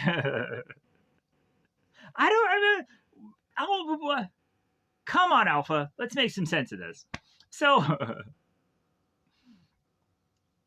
Alpha goes on and tells Zordon that that Alpha's a little concerned of pressing anything or trying anything because he doesn't know what's going to happen next. So Alpha tries to go on and still hit buttons regardless, and eventually he realizes what a mistake that is. Zordon goes on and states, the power accelerator is becoming unstable, and the flux of power could ultimately strip the Rangers of their powers and their Zords. That seems like a good Saturday night. So, here's the stupid thing that I probably complained about before. So, Alpha and Zordon have to relay this message to Tommy. And Tommy's response just does not sound right. It does not sound right at all. Because Alpha and Zordon relay this message to Tommy while he's in his Zord. And Tommy's like, well, that's just a risk we're going to have to take. Yeah. Like, I think at this point, the Rangers are just delusional. They just will think that they'll just win and they'll just beat these monsters and they're just one more attack away from winning. And so maybe the Power Rangers have just gone delusional and they're just thinking that they're just one strike away from winning this battle. Plus also, specifically Tommy is probably not the right guy to relay this message to because Tommy is freaking Tommy. Tommy goes on and has one like fell swoop of just like something and it chain reactionally just like wipes out all the monsters because he's freaking Tommy. Like Tommy has gone on and has beaten the odds so many times that at this point, like, Tommy should just be the guy that he's like, well, dude, we always win. So, like, who cares about trying to risk it all or risk anything? Because, like, we've done it so many times and we've won. We've come to the occasion of winning. So, like, what difference does, like, us using our powers or losing our powers at this point? Because, yeah, the Power Rangers, they're delusional. That's a horrible thing to say. How dare you say that about the Power Rangers? It's true. It's pretty true. Well, yeah, like the Rangers, like, I think most of the time, like, Tommy has taken down a whole gaggle of putties by himself. And, like, we would come to find that the Rangers always win in the end. So, it is, I think, really good, more so that the Rangers lose. I really think it's a good lesson because it teaches you that life is not perfect. Because you go on and you watch every single Power Rangers episode, and it's like, well, life is always perfect for them. They always win everything. And, like, it's actually nice when eventually the Power Rangers do lose. And I wish that they would honestly have lost a lot more. Not to the point to where they always had to go on and get their powers replaced or whatever. But I honestly think on a more regular basis, the Power Rangers should have lost or had to regroup or had to come up with a better strategy. Because, to me, the Power Rangers episodes would be a lot more entertaining, as well as also the Power Rangers would go on and have to think their way out instead of fight their way out. There was no fighting their way out right here, and that's what led to their. There was no thinking their way out. They were just fighting their way out, mistakenly, hoping that they were just gonna just win, and that was their mistake. Clearly. Anyways, that was a lot of just blah blah blah to get to this point. To just be like, who cares? Just move on. I'm sorry. So now Alpha has all of his gadgets in front of all of his buttons in front of him. He's hitting all the buttons. And they're sparking and they're lighting him almost on fire. Alpha is going on and stating that the Zords are gonna blow up. So Zed and Rita realize that they're winning at this point, and they're at a point where they're doing a Congo line, they're dancing, they're having a good old time. So Rito goes on to just tell the monsters to just finish them off, as we come to find that Lizinator goes on and releases a gas or a fog out of his mouth. We have the flea monster that goes on and from its head does actual blasts. Wait a minute. We actually have monsters that actually goes on and does specialty moves? Wow! How much of a change of pace is this? We never go on and have any of the monsters do any specialty moves. Like, I was seeing the Stag Beetle go on and touch the Thunder Megazord, and parts of the Thunder Megazord turn green, but I didn't know what that meant. Like, it's been a while also since I've seen the Stag Beetle episode to see if the Stag Beetle had any legitimate actual powers. I think maybe the Stag Beetle may have gone, and correct me if I'm wrong about this. I think the Stag Beetle's power was at some point he was to go on and like touch like Tommy or something and maybe drain him of his power. Maybe that was what Stag Beetle was doing. I'm not quite sure. You can correct me in the comments below. It's been a long time since seeing the Stag Beetle episode. So, Rito goes on and takes his sword and is to have it light up with lightning. And also, Rito goes on and has his eyes seemingly have stars come out of it and blast the Zords and wipe them out here. We now have the Rangers that are falling out of their Zord at this point, as we start to see Thunder Megazord and Tiger Zord that is starting to spark. All the Rangers go flying onto the ground, and they are all now demorphed.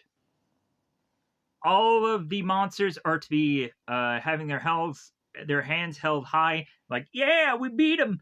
Yay, Rita! So,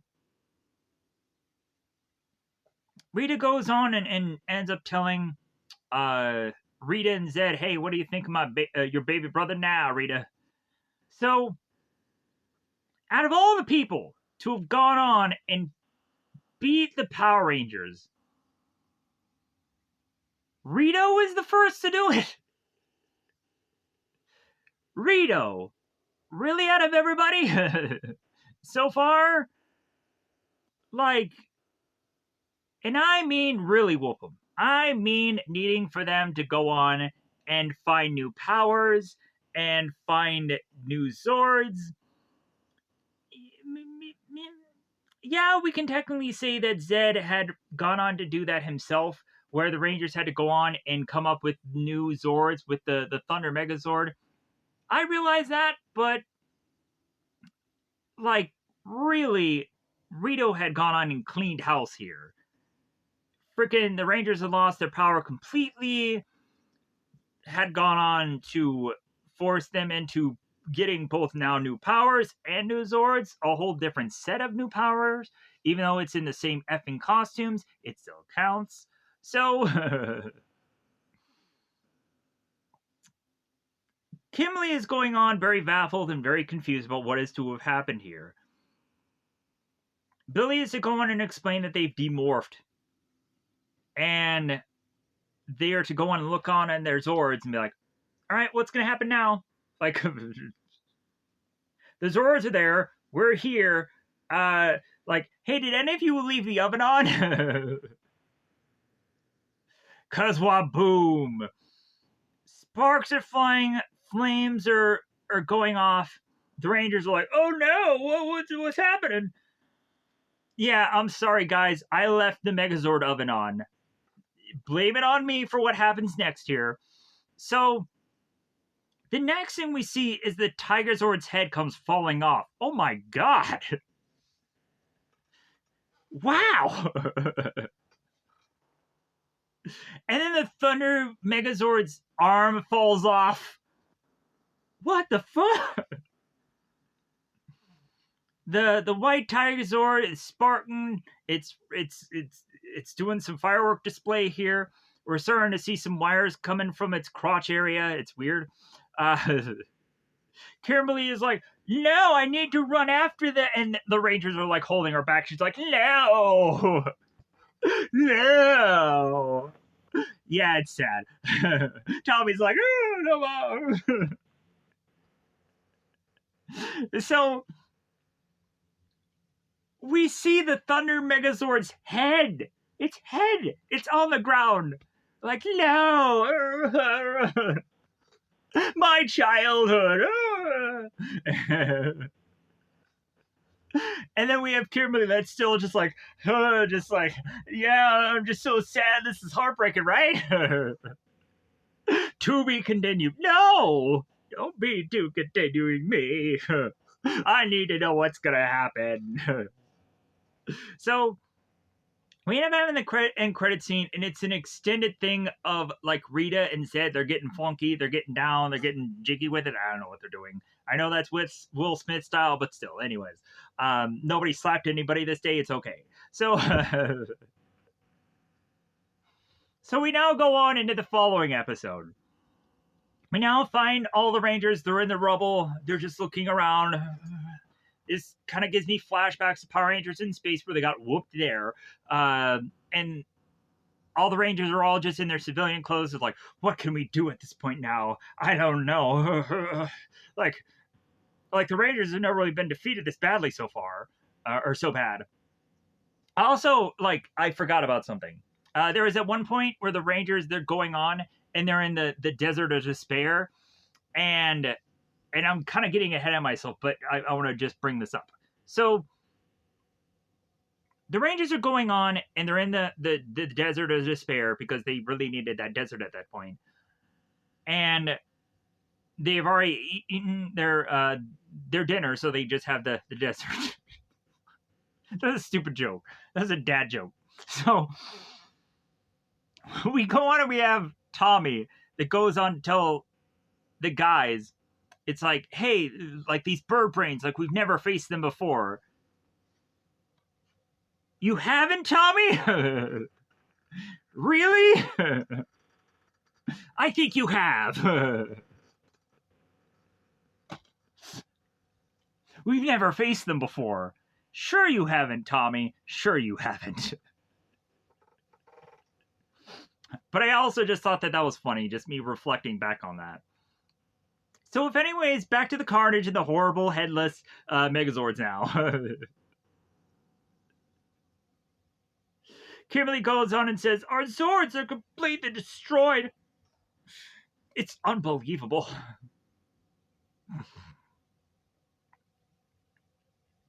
The Rangers all realize that there's nothing better for them to do but make their way back to the command center, but they have to walk their way there. That's too bad. You could have gotten the rad bug. Oh, you guys have completely forgotten that the rad bug exists at this point. That was in way back when. We'll bring it back in the once and always thing, but we'll have completely forgotten that the rad bug exists, right? The flying car. You know what? Here's one thing that they should have done. Right after they were to go on and lose here, they should have just remotely brought up the rad bug and then just had them just get into the rad bug and then drive off to the command center. But like feasibly, like I think that is to just kind of be too convenient for the show. They just have to see them walk off frame here. So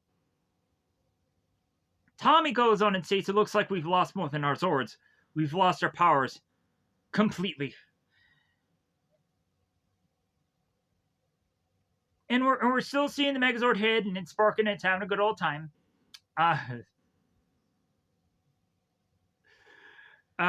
So Billy goes on and says, "Let's get going." So we're now back at Lord Zed, who is to be kind of just shifting from his throne. Man, if only I would go on and have enough room here. Man, wouldn't it be sweet if you had legit like a Power Rangers chair that actually looked like Lord Zed's throne? That would be freaking sweet. Why didn't anybody ever think of that? That could be a merchandising opportunity that they could make hand over fist with. And in all honesty, all you'd have to do is you would just have to just get enough foam upon a chair, but really all you'd have to do is just repaint a chair. And then you could just sell it on eBay for $1,000 or whatever, or even more than that. But yeah, why isn't nobody to have thought about that? Like a custom chair that looks like Lord Zed's throne? That would be effing sweet, right? Or either that, like, I know that there is like the action figure version of the throne and da da da. There's an official one, as well as also there is also the other variation of throne of Lord Zed and what have you. And of course they thought of that. Of course they have. So, anyways, so Rita's going on and saying how proud she is of her brother, which is honestly just kind of weird to really just have to be said here, because for how these people are all bad people, like you would still go on and naturally assume that like Rita and Zed are still going to give everybody crap even when they do win.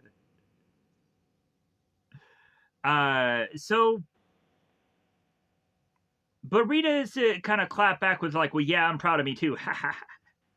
So, still we've yet to have those eggs hatch. After a number of episodes, we're just still waiting for those eggs to hatch. We're still waiting for Vampirus, right? The Ivan Ooze knockoff. So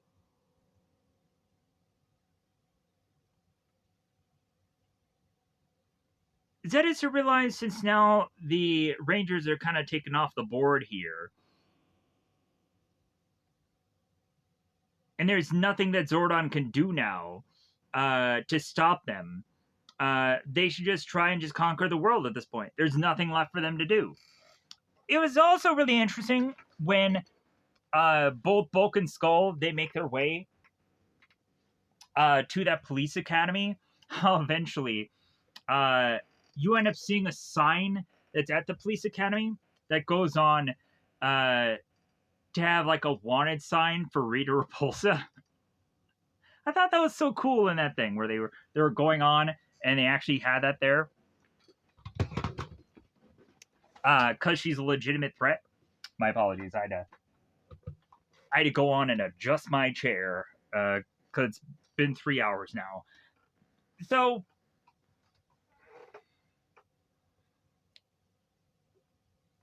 my apologies for being so long-winded because I knew it was going to take this long because 7 freaking episodes. Man, if I can go on and get 7 episodes done in at least 4 hours, it's like, man, what a new record. God dang it. Anyways, so back at the command center, man, the Rangers really went on and were to get to the command center at a pretty good pace, considering they couldn't even teleport. So Billy is thumbing through the controls of the command center, realizing what a mess everything is.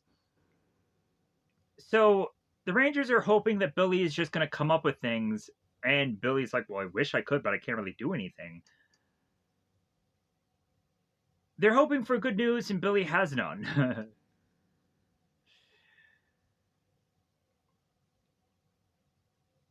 Also, it is kind of alarming how, like, they're talking about the command center's power core here. How is it that Zordon is still to be able to still be functioning here if the power core is even destroyed? Shouldn't Zordon just have disappeared after the power core is to have been heavily damaged the way it has? I'm just thinking out loud here. But no, Zordon is still here. He's still able to stick around. Maybe after the issues of which that when Zordon had gone on to eventually be kind of phased out consistently, maybe they put some plans in place to just have like an extra generator or something like that, just in case something was to go on and happen. Anyways, I don't know. Like, I don't know Power Rangers. Like, I'm just thinking in my brain here. I'm just overthinking and whatever, just trying to figure this out. Why exactly, if they're talking about a power core to be hugely damaged, but Zordon's still kicking. Anyways, so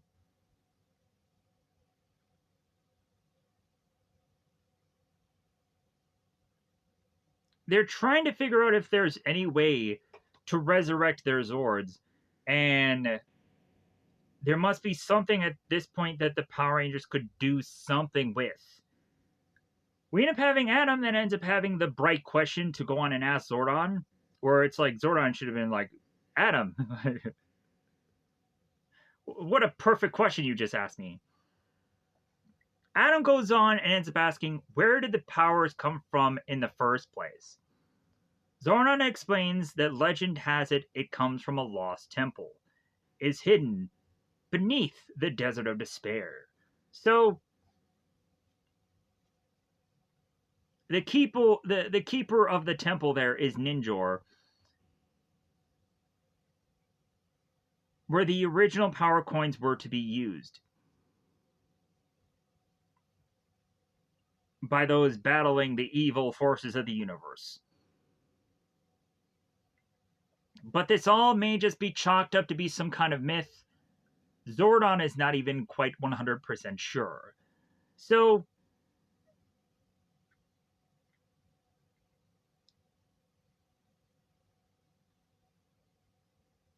Alpha is to go on and state that there's a possibility that there is a map that will lead the Rangers to a Ninjor in Power Coin and Temple. So the whole question is if or if not this temple really does exist. So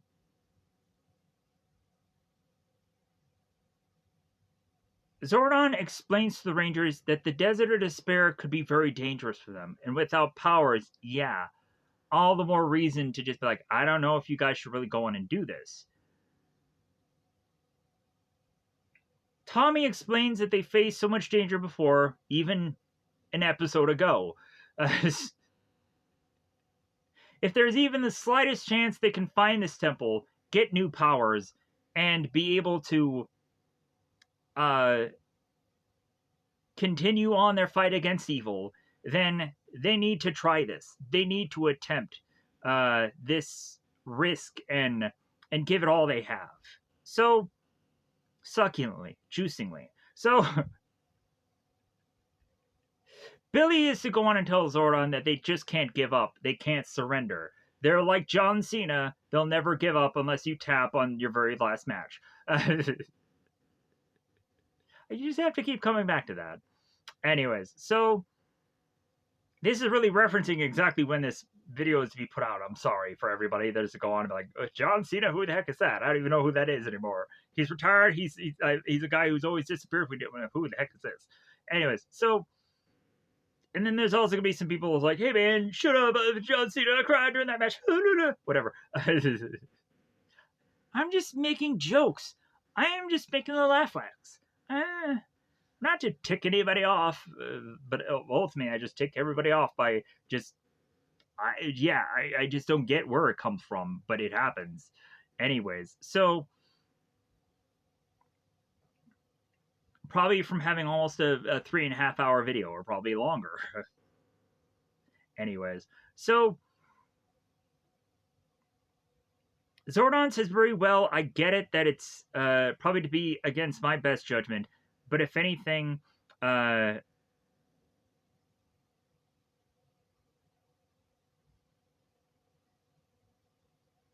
also the Rangers must be concerned.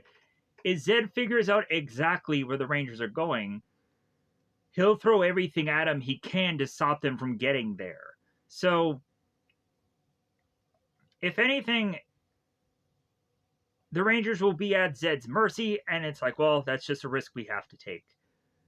So, we go on and we go back to the movie moves. We go on, we have the Rangers, and they're all going on, and they're putting their hands out. Everybody, hands in. Touch them hands. Yeah. Do a high five. Yeah.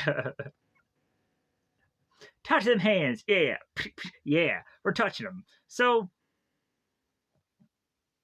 the Rangers are all going on, and they're touching hands in a circle, because Alpha is going to get into the middle of them to use the last bit of whatever juicy, succulent, delicious power that they have left to teleport these characters as close as they can to the Desert of Despair. So, everyone gets their hands in, and Billy is seeing what exactly Alpha is doing, and Billy is correcting Alpha, and starting to realize that whatever Alpha is doing is working, so keep doing whatever Alpha is doing. Zordon ends up telling the Rangers good luck as they all disappear, for them to all be safe and be careful.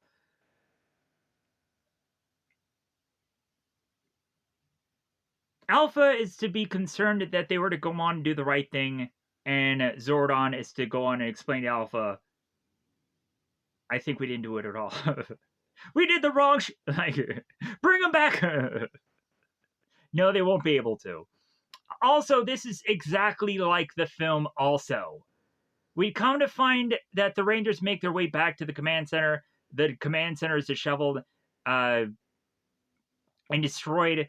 The Rangers all have to go on and put their hands together again, and they all have to be teleported to Dulcia's planet, wherever the heck that is. It's been a while since I've seen that movie, but regardless, like, it's the same thing that happens in the film. It's the same thing. Anyways, so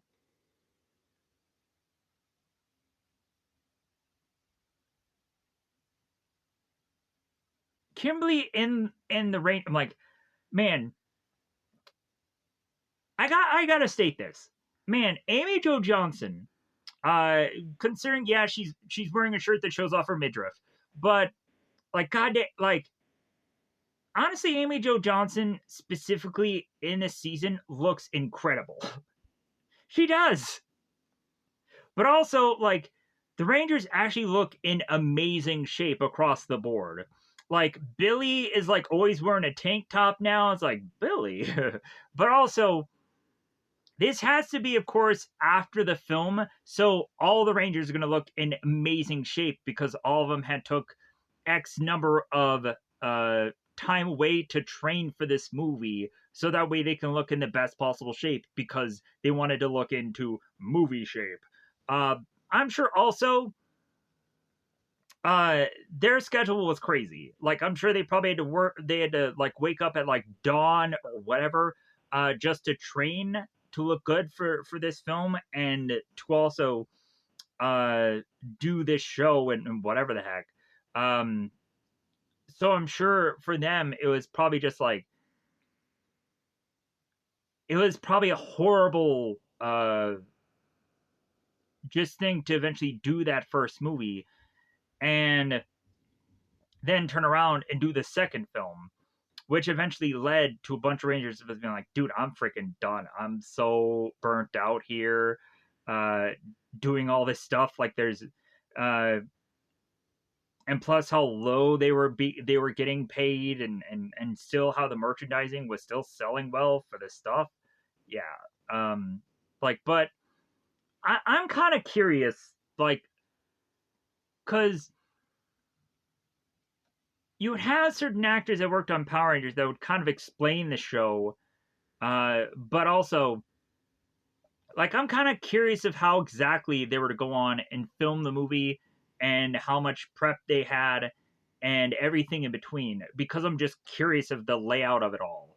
Um, that is like a fascinating breakdown to just be figuring out of like what they had to do to get to that point uh of looking the way they did on the show. Anyways, so because I'm just fascinated by the athleticism of it all and just how they looked just sculpted the way they did and how they looked that way in such a short frame of time. Uh, it's just, yeah, it's just interesting to me. Anyways, it seems that I'm probably to have a problem here. Let me pause here for 1 second. Okay. So also we have the Rangers that are going on and they're making their way through the desert of despair. Consistently, we have this woo kind of going on through the desert of despair. If honestly I would go on and be consistently hearing that, at some point I would go on and be like, shut the up, desert. But that's just me. That's just me going on and being funny. Uh, but so Billy goes on and he takes the map and he says, according to the map, it seems that uh, Alpha, blah. According to this map, it seems that they should start heading in a certain direction, and so they start walking.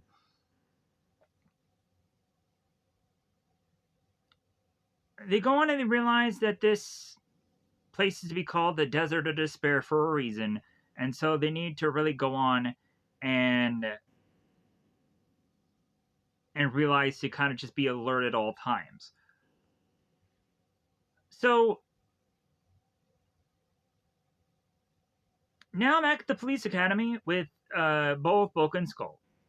Bulk and Skull are to go on and make their way to the police academy to go on and consistently having people be jogging or doing some obstacle course or some calisthenics of some kind, and they're all like hup hup hup hup hup hup. To eventually where Bulk and Skull eventually smashing these guys are all just hup hup hupping around. So we have at points where consistently Skull is to be second guessing coming here, but Bulk goes on and grabs him and forces him further into going into the police academy, telling him, come on, Skull, and duty calls. Bulk and Skull make their way to a police officer and goes on to ask him exactly where the registering office is. The guy ends up asking both Skull if they're looking to enlist, and they are. And we're trying to impress girls as their answer of why they're going on and they're doing this. The officer says, I hope there's a better answer to you than that.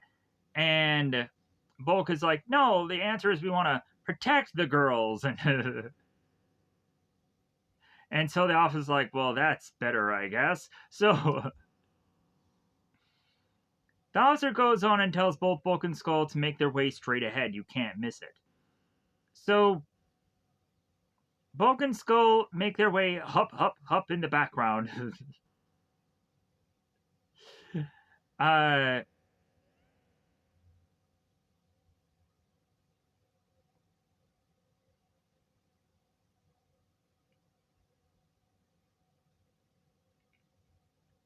both Bulk and Skull are starting to realize when they get into this academy that there's a possibility that they're going to need to be at tip-top physical shape.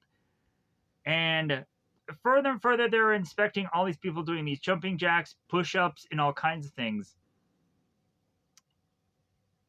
Skull goes on and states that he changes his mind. Uh, that he's proud that he's to have no muscles and that he's not the physical type. Bulk goes on and grabs him and is like, "You will do it and you will like it." Just hilarious here. So Bulk grabs Skull and drags him along here. Well, not physically, like Skull is just kind of like, like he's being like just kind of just controlled of where to go. So Bulk even is to grab Skull and kind of lift him and carry him around. So we have the Tengu Warrior eggs that hatch. And so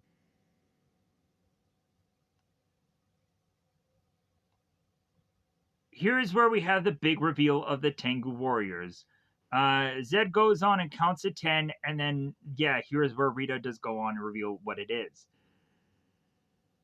So, here's finally where it is. I made a mistake before, and I'm not going to correct myself because I couldn't be bothered. There's too much stuff to talk about now, other than this. Plus, also, this video is going to take way too long anyways. So, for anyone to really care and get into the nitty-gritty details, but if you did, I really appreciate you going on and doing that because I'm probably not deserving for anybody to go on and spend this kind of time on every single one of these videos, but I appreciate people going on and doing so. And I get it at a lot of points. Also, people are just like, God, these videos are too long. And I get it. Like, I just am to just enjoy doing this. I enjoy it. It's my escape. It's my way of just like, hey, like I'm going on and I'm just having fun just talking about this stuff. So feasibly at this point, like I'm not really assuming that this channel is going to go any better than what it already is. Like if anything, I'm to be shocked and surprised when things do go well on this channel, because I'm just like, well, I've been doing this for too long now, and really, it's just gotten to the point where like I'm getting to the C to the D to the whatever. I had a good run at one point, but now I'm just kind of gone on to just like I have to get really lucky instead of going on and actually being good at this. Because that's kind of where a lot of YouTubers end up going.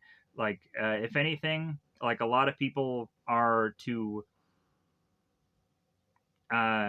get lucky, and some are to be experts, and some to be skilled, and some just come here and off to the races they go. It just like and like I feel there's a lot of times where I feel like I can put down any rung of people that are also YouTuber. I'm just saying that like I'm not flacking anybody for their easy success or my longevous amount of time of just still going nowhere. Well, nowhere to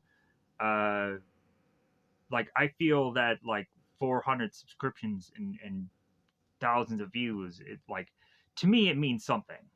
It means a lot.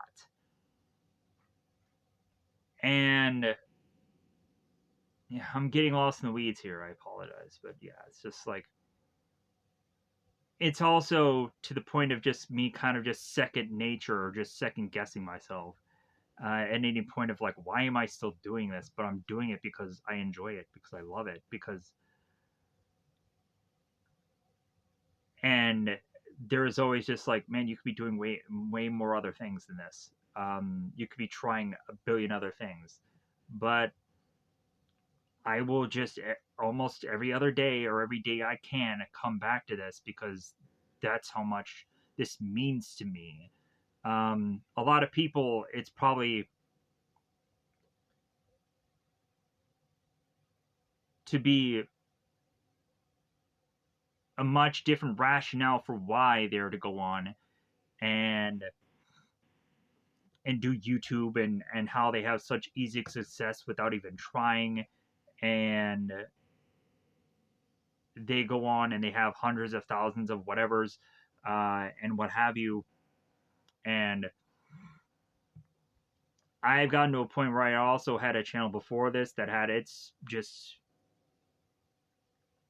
thing happened, and then I came here. So yeah, it's just like uh yeah. So at this point, it's just like I'm always just coming to a conclusion of just a stopping gap of like, why am I still doing this? But like, I just keep coming in here hoping that the tide will bring me something, that eventually I'll go on and find like the best way about going about this someday. It may not be today, it may not be tomorrow, but someday I hope to go on and find the right thing that people will give a shit about. Uh, and in turn will go on and just like me for taking the chance on that project. So that's all I'm just trying to say, really. I'm trying to be a nice guy, even though there's a lot of times where I'm just so pissed off and I'm so upset.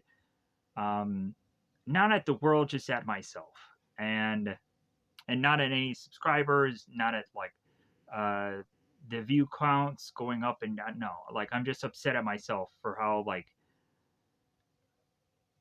I have let things just get this far and not do as well, and eventually just failed at this everywhere a way of which that I could possibly imagine failing at it.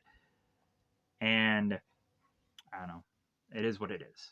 So I apologize for taking this time to talk about myself again.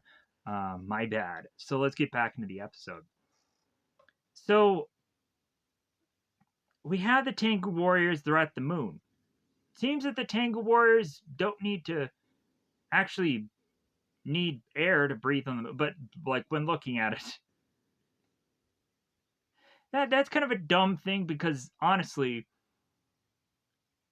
like monsters are going on and they're outside the moon all the time, and yeah, there's nothing of air, there's nothing of that. But anyways, so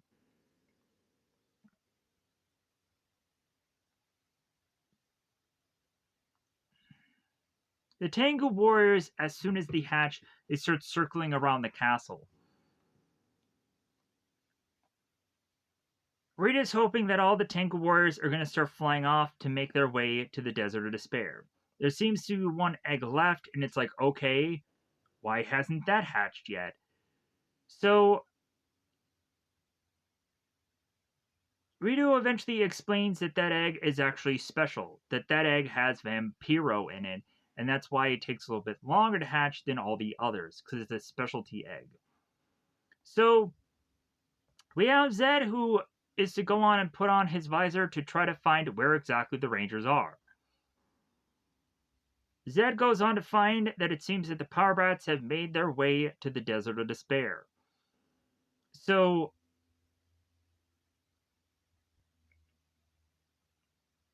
they eventually surmise that the Rangers must be making their way to the Lost Temple to try to recover the ninja powers. They have to be stopped, so if anything, uh, here's where Rita goes on to realize that it's like, okay, uh, um, Zed goes on to state that the Power Rangers must be stopped from finding the temple and from them reestablishing their powers.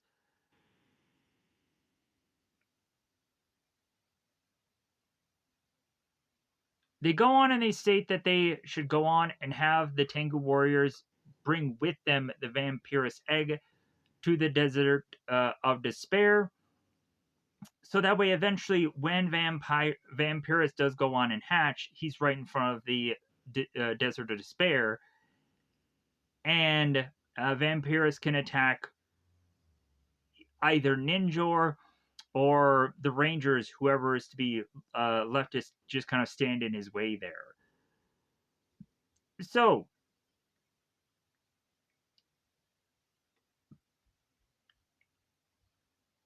the Tango Warriors end up taking the egg, and so the next thing we see is the Rangers back making their way through the pit of despair.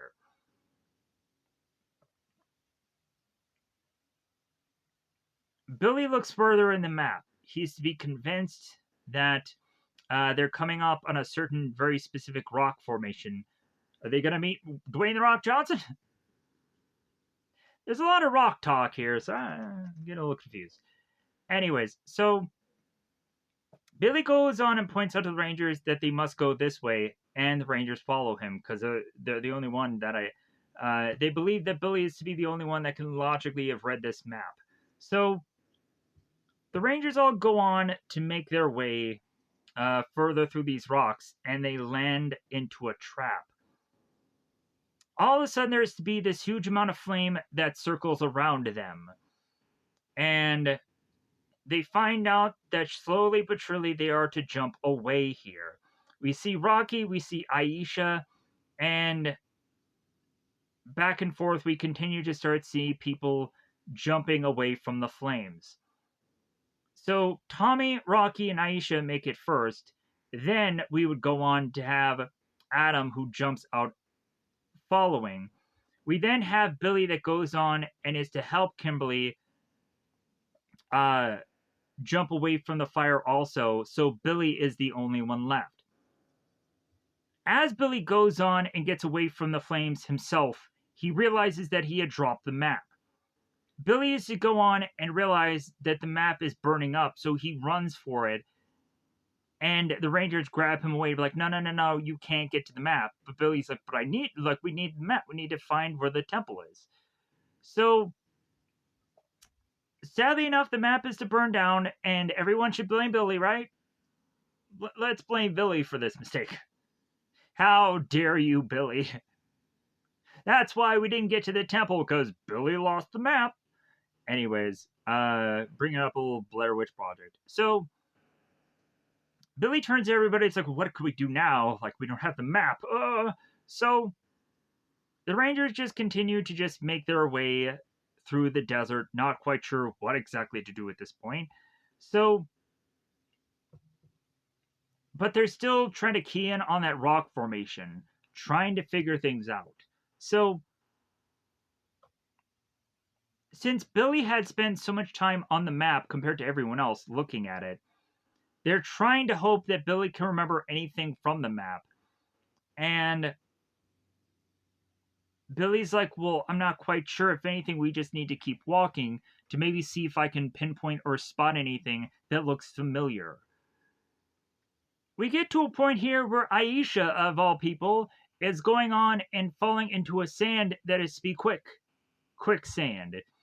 Aisha is going on and sinking here. I'm getting flashbacks of other Power Ranger episodes where eventually Power Ranger would just start falling into sands. Like, kind of reminds me of the Power Rangers Turbo episode where there's the monster that is to be dealing with weight, where he goes on and is to make the Power Rangers heavy so they fall right into the sand.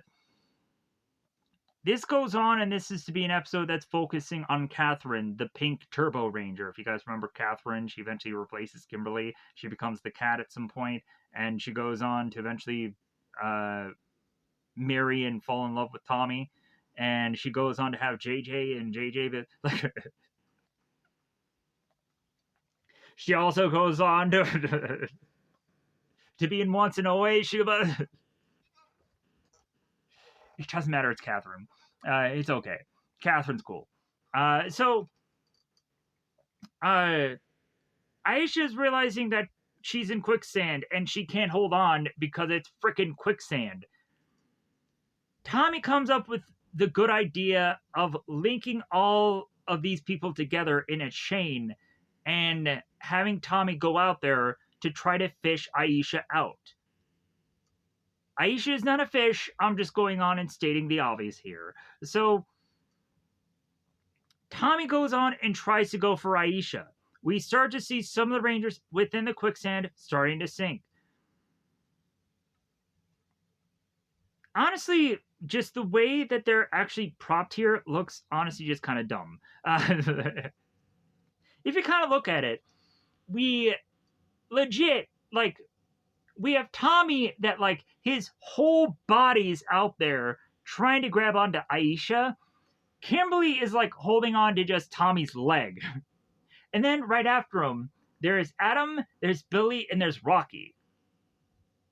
Wouldn't Tommy have gone on to just, like, legit, like, shouldn't he be a lot further out? Like, when you go on, you have a chain to be done. Like, just the gap of just problems that I'm having here. I'm sorry to break it to you this way, but yeah, it's just like, how is this a chain? Like, it's just Tommy doing all the hard work, and the rest of the guys are just holding on to Tommy. And then Kimberly's like holding on to just Tommy's knees, and then she's shouting and blah, blah, blah. So eventually Tommy figures out a way to fish Aisha out of the quicksand. So Aisha goes on and thanks all the Rangers, and yeah, at least she didn't die this day. It would have been good. It would have been good. Like, it would have been too bad if Aisha would have died because of how, and seemingly the last season, she was marked so high in the last season, and how useful she was. Now she's gone on to sunk into quicksand, and I'm just like, man, what happened, Aisha? What happened? But at least she's still being quasi showcased pretty decently, I guess. So far, it's too early to tell. If anything, it's kind of very too hard to tell exactly where to grade the Rangers right now. Because if anything, we had 3 episodes that focused supposedly mostly on the Masked Rider. I don't know about that. But then we turn around and we have like the Ninja Quest here where it kind of focuses more on the group than individuals. Anyways, so if anything, I think Billy is probably back up there pretty far now, surprisingly, because Billy's the dude with the map. Yeah, he lost the map, so that maybe doesn't work in his favor, but I don't know. Like, Billy is kind of giving back his usefulness. We'll see during the season where things go. We'll probably end up having to forcefully at some point have Billy be the best ranger, because eventually he'll be the only ranger at probably at a certain point. Probably, right? You can correct me if I'm wrong. Anyways, so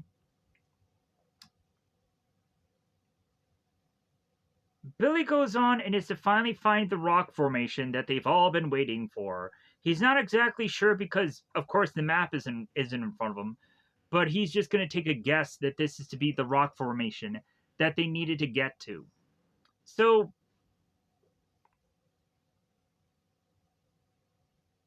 they're trying to figure out where the entrance of the temple could possibly be, because they need to enter to get into the temple to meet up with Ninjor, because they need to get their powers. So,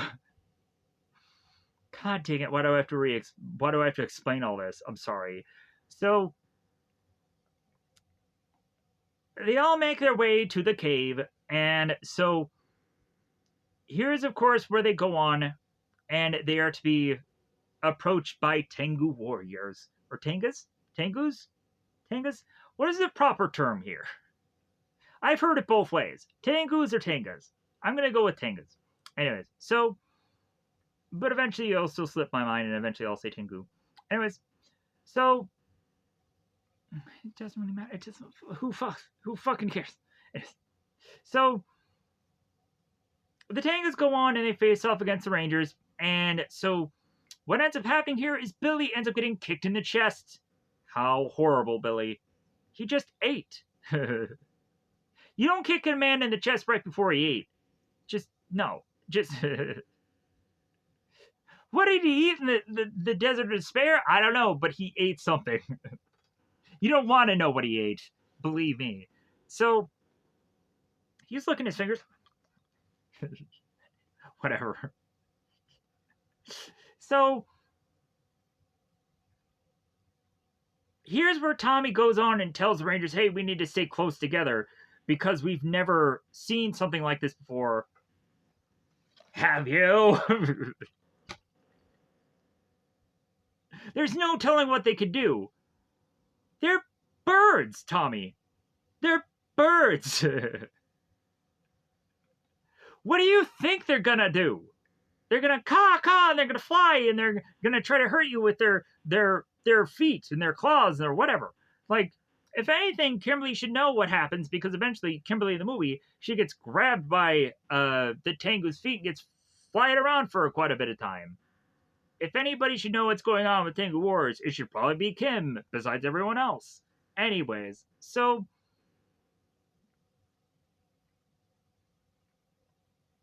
one of the Tengus try to attack Aisha, and Aisha tells them to back off. Ooh, what a wicked burn, Aisha. So they come to find that there is seemingly a gap for the Rangers to make their way further into the cave, and it'll be a thing that the Tengu warriors are too fat to squeeze through. That's just fat shaming the Tengus. Let's be honest. Plus, also, the Tengus have the ability, because they're birds, to fly. Why has that gone on to stymie the Tengu warriors? I am just baffled and confused. But it seems that they have to go on and be stymied here. So, as the Rangers further and further back up here, Adam accidentally, because of how much of a klutz he is, man, what fallen from grace has Adam gone on to? For being the best Ranger in Season 2, to now he's an effing klutz. Adam goes on and accidentally hits the latch to open the cave. Maybe he looks stupid, but maybe he's just smarter than everyone else. Adam accidentally hits that rock on purpose. Because he's like, yeah, I knew this is the trick thing. Ugh. You're thinking I'm a klutz? I think no, sir. So, the part of the cave opens, smoke appears. Maybe Snoop Dogg came out of this cave, I don't know, but Snoop. Cave is pretty hot. No. Anyways, so I'm just trying to make some jokes, some fun. Anyways, so the Rangers realize, hey, let's get into this cave. There's a hole here. Let's move. So we also have a ghost that looks really crappy and is like, what the was that?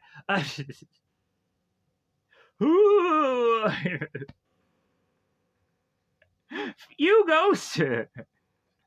You. So, like, what kind of garbage is this? So, the Rangers are making their way into the cave, and they're still just like, we don't know where we're going. What are we going to do? So, they just continue to follow this tunnel, and they're assuming that maybe if they just keep going, they'll find some answer there.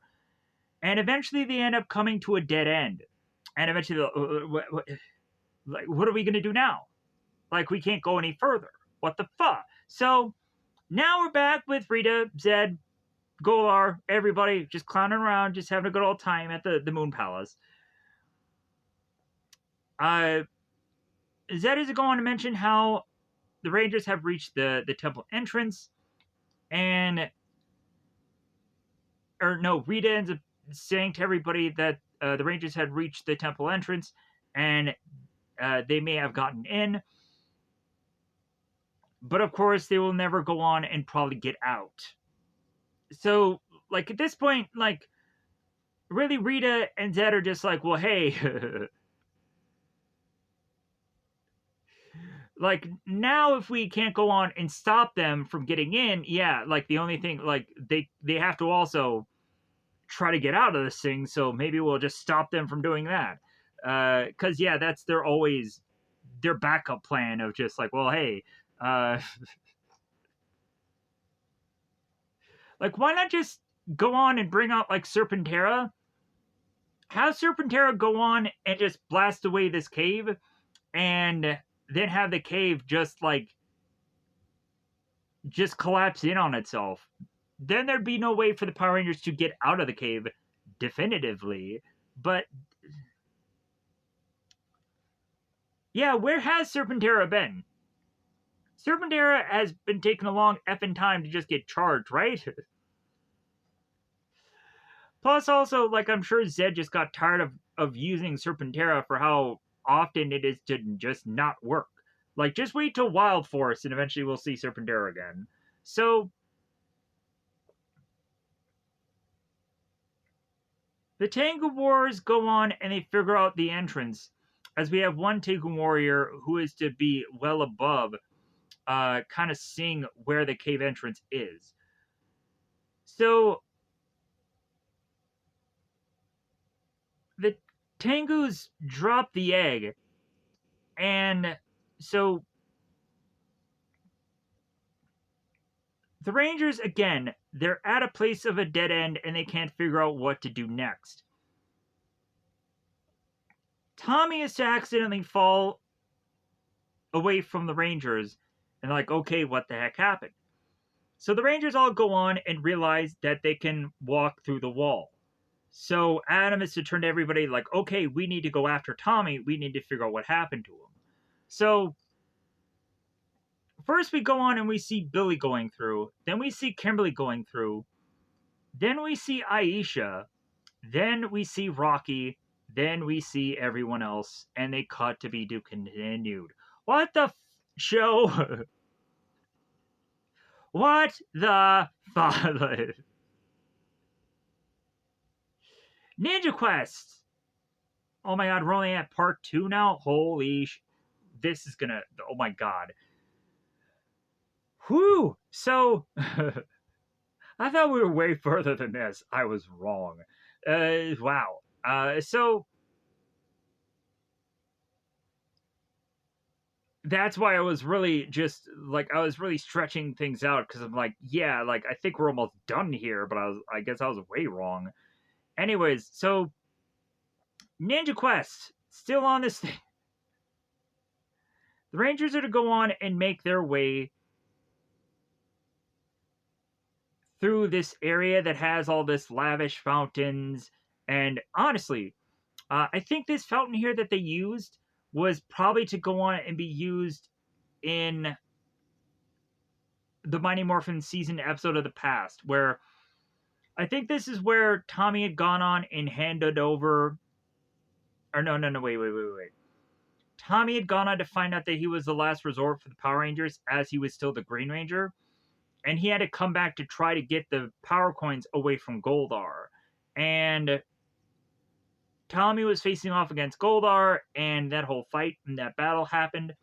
And we consistently have Tommy's like grabs for his chest, like, oh my powers, yeah. Like I think this setting was still to go on and used here, but then again, also maybe this was just used for Ninja Quest. I had gone on and find some people who were to find this location and take a shot of it. Be like, hey, look, I was at the Ninja Quest spot. I'm in the Desert of Despair, guys. So, anyways, so the Rangers go on and they make their way through this place. So they're completely away from some temple. If anything, they're going on and they're by water fountains and all this like really cool area here. Eventually, the Rangers open up this door and Tommy is waiting there. Tommy goes on and tells the guys that this gate that is in front of him seemingly will not open, up to the point where it will only open when all the Rangers are all there. There's a big bright light that ends up turning on, and the gates open. The Rangers all start to make their way further and further into what is to, I guess, be Ninjor's lair. The Rangers all eventually go on to come to find out that Ninjor is to be stuck in this jug, this jar. I don't know why he's stuck in there, but he is. So,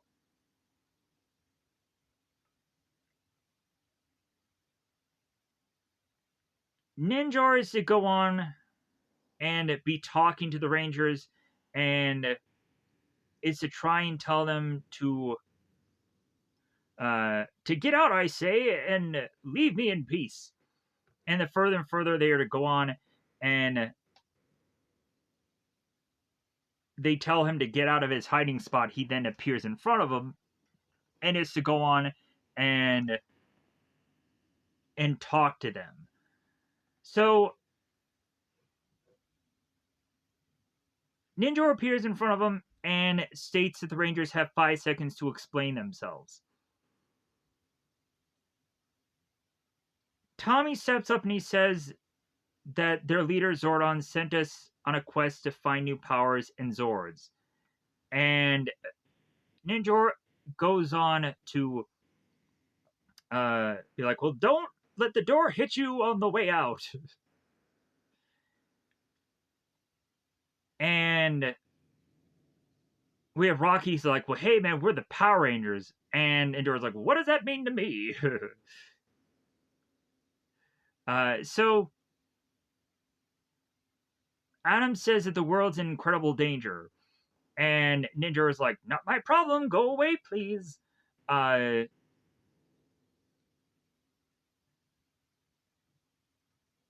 goes on to state that Ninja doesn't seem to really have a clue. And that it's about kindness or decency. So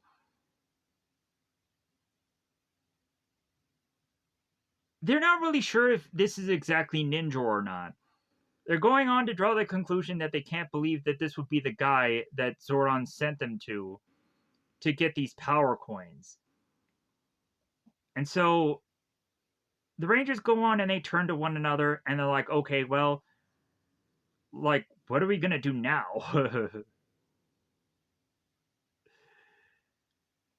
They all have the clear consensus that the world can probably end up getting destroyed at this point now. And there's nothing that they can do to stop it because they don't have any powers. Tommy states that, well, yeah, like maybe we do have the powers. Maybe we just don't realize it. Maybe we just have the power within it ourselves to just try, and the knowledge of what's right and true.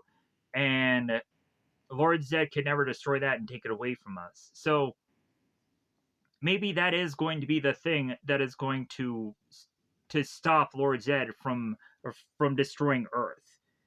So Billy states that we'll just have to do whatever we can at this point, and the Rangers just start to walk away. Ninja is like, wait a minute. Ninja is to say, you've convinced me. You don't seek the power out of greed. Your heart seems to speak with truth. If the power of Ninjor lives within your souls, then we really have something here. So, Lord Zed back at the Moon Palace to go on and be like, okay, the Tengu warriors had let the Rangers get away.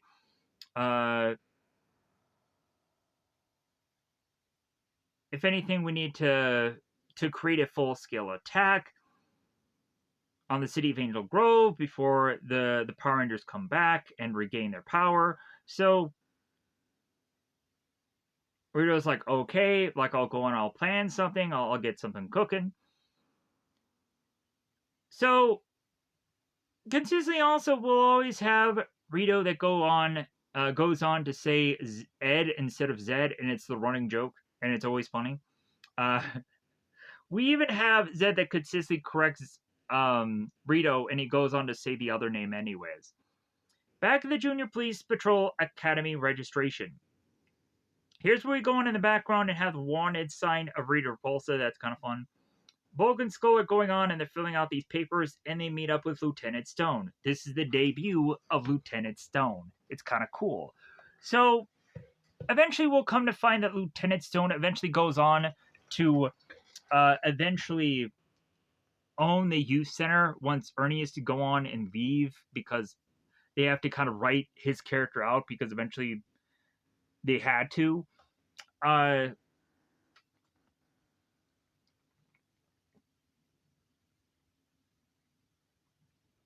Lieutenant Stone is telling Bulk and Skull that he's going to get them into doing some real fun, and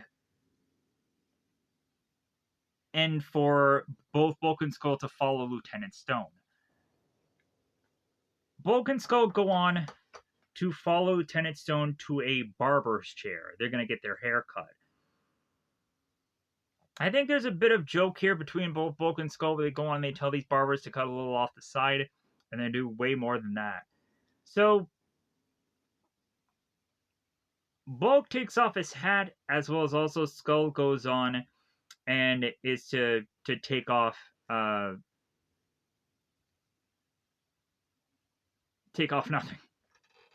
He doesn't have a hat, I'm sorry. So, I'm so used to Skull having a beret on this show. So, it seems that any time, like, the shears are getting ever so close to Skull here, he is freaking out and is to just like, it's only hair, it's only hair. I'm gonna be a cop, I'm gonna be a cop. So, and he's like, I'm gonna be a freak. So, it is kind of also funny how eventually Skull goes on and there's a thing after the credits where he's supposed to like look at the mirror, and he ends up going like, oh, about it, and he like accidentally slams the mirror on his knee, and then comes to find out he breaks the mirror, and so he's like, oh, like I just broke the mirror. So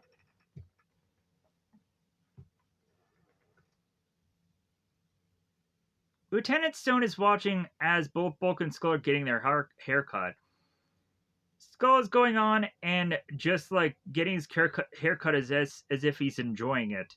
But then they go on and they whip out the mirrors, and they're shocked by the image that they are to go on and see here. So, also, I think like the rationale of why go on and actually get this whole thing where they're doing their haircut is feasibly we have to go on and who has seen like that Bulk is to have long hair for a very long time. And in all honesty, if these characters are going on and getting a bit of change of pace for their characters, then you might as well go on and feasibly have them get just their hair cut. Like, it makes a lot of sense to just go on and do this whole scene here just to really just show how much these characters are going to change through the course of them doing this police thing. Plus, it only also finally gets Bulk's haircut and goes on to have a reason for that happening. I guess for people that really cared about the long-haired Bulk, I don't know. Anyways, so the Tengu warriors are going on with the vampirus egg and waiting for the Rangers. Ninja is going on and having the Rangers circle all around him. We're doing this again. The Rangers are going on and putting their hands out again. So, Ninja is to eventually go on and have all this chanting of things that he's going to say here. Ninja is to go on and say, I shall guide you into the quest for knowledge and power, older than time itself, light of the light, strength of the soul, man has always known the calling, yada yada, and so on and so forth. So, the more and more the Ninja is saying all these things, all these phrases, further and further we start to realize around him that the Rangers are starting to get their ninja powers. Even probably quicker than they actually should, but regardless, still, like every time we see a close-up of Ninja, and people should not be getting their powers, they already are. And so it just circles around. So, one by one, all the Rangers end up getting their ninjetti powers. So, eventually the Rangers start to open up their eyes and realize that they have ninjetti costumes on, which I honestly think the ninjetti costumes are freaking sweet. Like, people could go on and say that eventually there are that there are civilian costumes that eventually the Power Rangers have that I think are better than this. You could probably say that. But I actually like the Ninjetti costumes. Those were pretty cool. I liked those. Uh, Plus, I like the huge gold freaking thing that was just right in their chest. That was pretty cool. I think the only yeah, I'm trying to think if there was any civilian costumes that I think were equal, if not uh, as close to the Ninjetti costumes. Huh. I'll probably go with the in space ones when they're in the ship, and they always had those like those silver jackets. Those are pretty sweet, right? Uh, I'm trying to think if anything else in my mind really sticks out. Maybe the SPD outfits. Maybe. Mm, I'm trying to think if there's anything that really goes on and really just.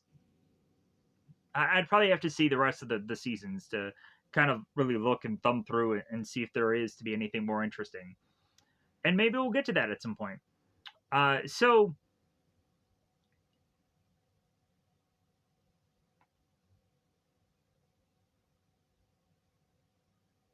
Ninja goes on and tells everybody that they now possess the power of ninja deep inside their souls, and so Ninja is to go on and tell everybody to go outside because they need to now get new gifts of their Zords. So Ninja goes on to, from his finger, make this big old blast. A blast that goes on and makes its way through all the Zords to power them up, to have them be presented for the Rangers to all see. Ninja goes on to explain to each individual what new Zord they are going to end up with because of course, the medallion that is to be matching within their chest to say that, of course, Rocky is going to get the Ape Zord, Aisha is going to get the Bear Zord, Tommy is going to get the Falcon Zord, and Kimberly is going to get the Crane Zord, and so on. And Tommy ends up getting the Toad Zord. Sadly enough, he's still sad that he's probably a toad, but he doesn't get kissed on the lips because he's a handsome prince. Whatever. Uh, Dulcia doesn't kiss you, Adam, in this part. It doesn't happen. But I'm sure if anything, maybe Ninja and Adam could lock lips, and maybe we could we could make up for that problem. I don't know. So and Billy ends up realizing that he is going to get a wolf sword instead of a unicorn. Huzzah! Huzzah this day.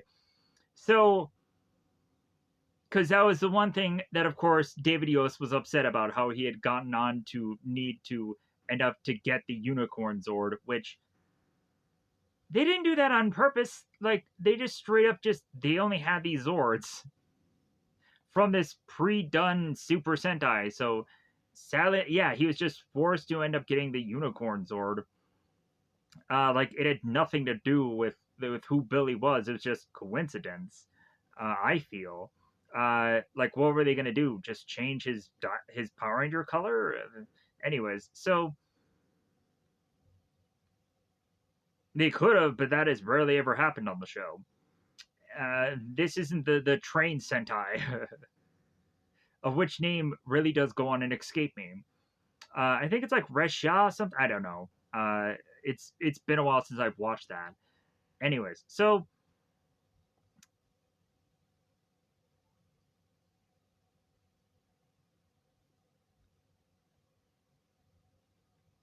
we have all the Rangers. They need to step forward and they need to go on and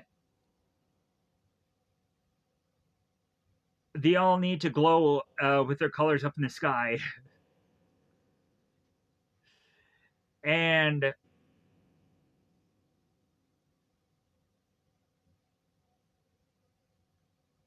so this is all very just stretched out and very elaborate here. So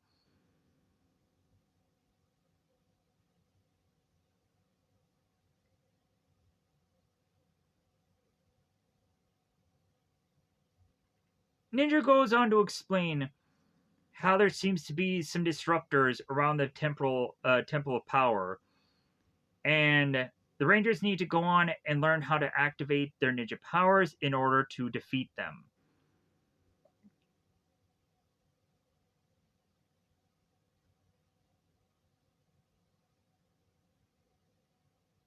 And they need to look into their hearts and become one with their animal ninja. Is it an animal or is it a ninja? An animal ninja? That's a little weird. Anyways, so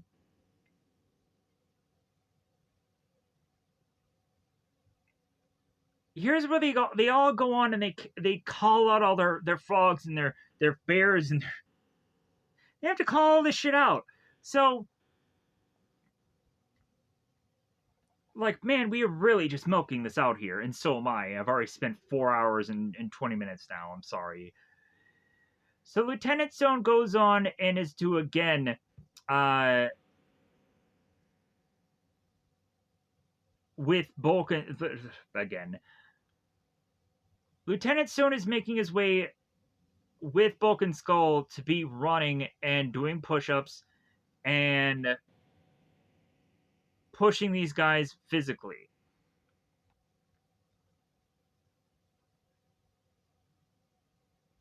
And again, we get the hup, hup, hup, hup. Yeah, we get that a lot. So,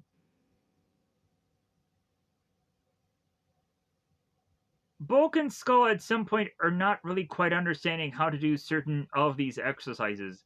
And Lieutenant Stone is to be slapping his face with his hand. So, now with the Tango Warriors, finally the Ninjettis, I think that's the right word to call them. The Ninjetti Rangers, they go on and they face off against the Tango Warriors, and they're beating the crap out of them. Because of course they are, because they now have these new powers. So they want to showcase them really well. So, man, like, I think when I was a kid, I think I only got like so very few of these action figures when I was a kid, but I was lucky to get what I got. I think I mostly ended up getting the Tommy Ninjetti one, and that had like the weird hand that would just be weird looking, whereas like it made like Tommy look weird with his just hand just cocked like this is stupid looking. But I think I ended up getting Kimberly and maybe Billy also. I don't know if I got Rocky or not. I'm not quite sure. Like I don't know if I got the whole set, but if anything, I got a decent number of them. So I was a lucky kid. I'm not quite trying to figure out exactly what I got from that Ninjetti. I definitely knew I was going to go on and not get much of the actual movie action figure, but I did actually get the monsters from the movie.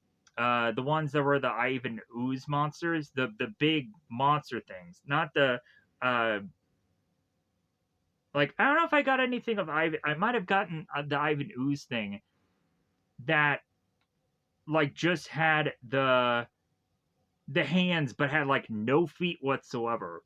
Like it just went down to eventually have like the Ivan Ooze from like neck down was just like this big thing of foam where like there was no feet, there was just cape. So I was like, okay, all right, well that's something. Uh, but yeah, like I think I was pretty spoiled as a kid, but I don't know, maybe it depends. Maybe people got a lot more out of all the action figures. But anyways, so if anything, I made the mistake of just eventually giving up my childhood, and so eventually I realized that I need to buy it all back. But at least when I was to buy it all back, I was to buy it more as a collection thing than me just going on and just try to recapture these things. So it was like I was doing it as a collecting thing, so like eventually it'd be worth more instead of just rebuying the stuff back and just getting to just collect, just getting the stuff. Because I knew if I wasn't gonna try to get it mitten box or whatever, or try to get it as best mitten box as I could, then yeah, it's like it, yeah. So anyways, so here's where the Rangers start to use their Ninjetti powers, and we get to see some interesting moves here.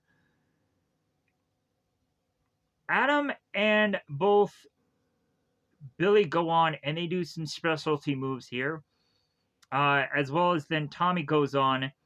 And in all honesty, for the White Ranger, it seems that they always go on and they grab his arms like we see here throughout this show. I don't know how many times we've gone on and seen them fighting, where the putties or the Tank Warriors or whoever the hell would go on and they would grab Tommy by the arms and just have him like just rustle the way he does. So Tommy at one point slips away, and when the Tank Warriors try to grab him, the Tank Warrior thinks that he has Tommy, but instead it just seems that he has his ninja clothes. Come to find out, Tommy appears off in the distance, like, "Hey, not quite, Bird Brain. Uh, don't believe everything you see." So here's where we go, and we have Kimberly.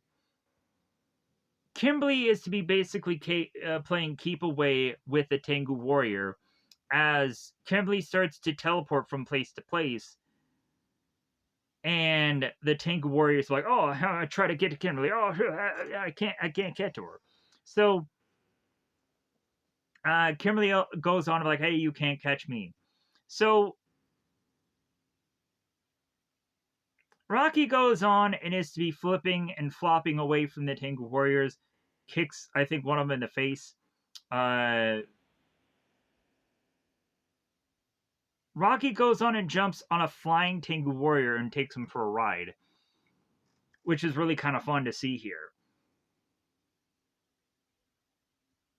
So everyone is just really happy with all the Ninjetti abilities that they have now, and it's also just really interesting to see all the show. In all honesty, it just kind of breaks away from so much of the same old fighting stuff, and it just kind of brings something new to the show. I feel so. We have Aisha. She goes on and goes from the top of this cave and jumps down. All of a sudden, there's to be Tengu warriors that are to go on and make their way to her, that are falling to her. Aisha goes on and jumps up and kicks them and takes them out. Alpha is trying to go on and trying to fix the command center. Trying to collectively go on and figure out if there's some way for Alpha to go on and see what's going on via the viewing globe. Alpha finally goes on and gets the viewing globe back working, and is to see that the Rangers are fighting the Tengu Warriors and they have their ninjetti powers. Alpha is so happy that the Rangers are to have been able to have gotten their ninja powers back. So, uh, the legend of the temple is right after all. That does go on and exist. And so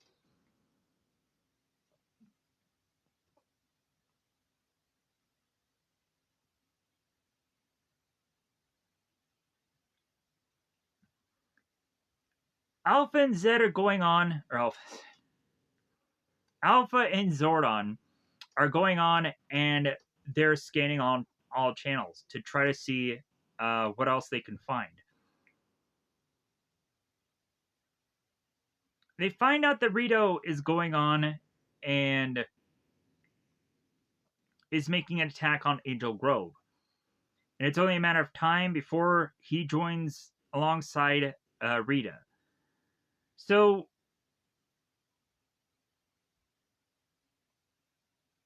Alpha realizes that there's not a chance for the Rangers to know what's going on, because of course they're still at the Desert of Despair. And Alpha hopes that the Rangers have enough power to get back here in time to stop Rito. So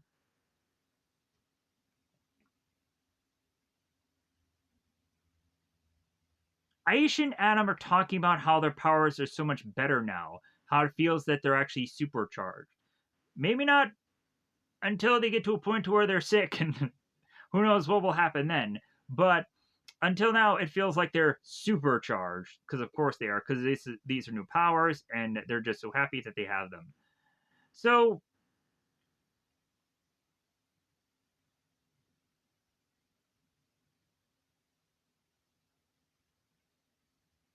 the Rangers are to go on and take out all the Tengu warriors, forcing them to fly away. And so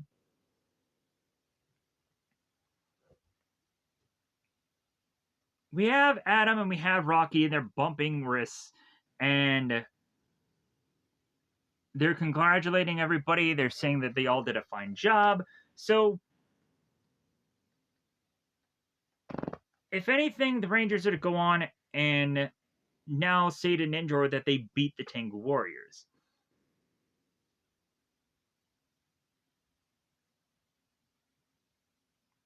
Ninjor is to tell all the Rangers now that they've possessed the power of ninja, that their responsibilities are great, that they need to use their power wisely, and that the road they face next won't be easy.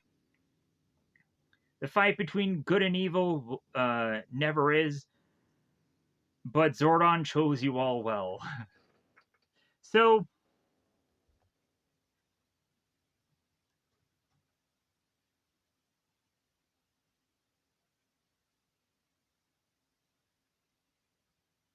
Tommy goes on and asks Ninjor how exactly they're to go on and call for their Zords. And Ninjor ends up telling them that they need to just look within themselves. So we go on and we have the Rangers that all start to morph here. And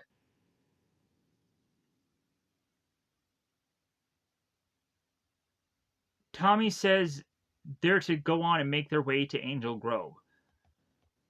So the Rangers all leave, and Ninjor ends up saying to the Rangers, farewell. And remember, you possess the power of ninja. Stay true to it, and it will never fail you. We'll see about that. We'll see about that. There's a reason where they transition from ninja to Zeo at some point. And Zeo is supposed to be like the most powerful Zeo crystals, but then they have a weakness to water. Whatever. So yeah, like supposedly at some point, like there's a possibility that they were gonna go on and like change the crystals or adjust the crystals where there wouldn't be a weakness to water, but that never really happened. But it would honestly be fairly interesting if they would ever go on to eventually have the Zeo crystals be the most powerful thing, and like and people used it properly, or people used it to where it becomes a lot better. uh but yeah, like that's the thing. Like it's kind of frustrating that Power Rangers was to not go on and experiment with things or bring things back, because yeah, like the show just eventually went on to these transitions and never went back to anything because of the rights of it, because they didn't want to spend the money to use certain things again, or they probably didn't want to go on and bring back certain things that some people may not go on and feel so fondly about, or also uh, people probably won't remember what it is, because of course they won't, because seemingly uh, like at this point now, supposedly people are all saying that, hey guys, like they're recasting the Power Ranger show. They're recasting it now. Disney Plus is doing this. I'm like, yeah, whatever. I'll see it. I'll see it when I get the trailer. And I still probably won't like it when it comes out. Um, like I want to be optimistic. I really do, but like I have no real hope of this new Power Ranger, whatever this new Power Ranger season is, because it's taking way too long to get there. And plus, at this point now, that people are waiting for something new to come out, everybody's going on and just kind of watching old footage. So, like, if anything now, like, the longer people wait for the new product, like, people just won't need it anymore. Like, they won't go on and they won't be satisfied by the new product because they had to wait so long for it. So, yeah, if anything, it might just doom or backfire on Power Rangers, unless they finally give us a product that we're satisfied by. and doesn't look goofy or weird or whatever, and like improves upon the Power Ranger series greatly, but has no possible connection to most of it. I hope, and it's its own thing at this point, so we can just start fresh and not have to do so much effing homework at this point anymore. Because that's the annoying thing of just doing too much homework. I feel, uh, or also just having a number of seasons that we're just like, dude, this is a chore to watch. It's not good anymore. Um, and that was so few seasons by the end. But there were some seasons where I felt I really had to warm up to. But it is what it is. So after Ninjor goes on to tell the Rangers their farewells, the next thing we see is the vampirus egg hatch. And they again clickbait us into the to be continued. So now we go on and we make our way back to Ninja Quest episode 4. Oh, thank God. One episode left. Whoo! We made it, guys. We made it. It only took 4.5 hours, but thank God we're here. So, the beginning of Ninja Quest has the Rangers all call for their Zords. So, all the Zords are to go on and appear here and say that, oh, the Rangers are back, huh? New Zords, huh? That won't stop me.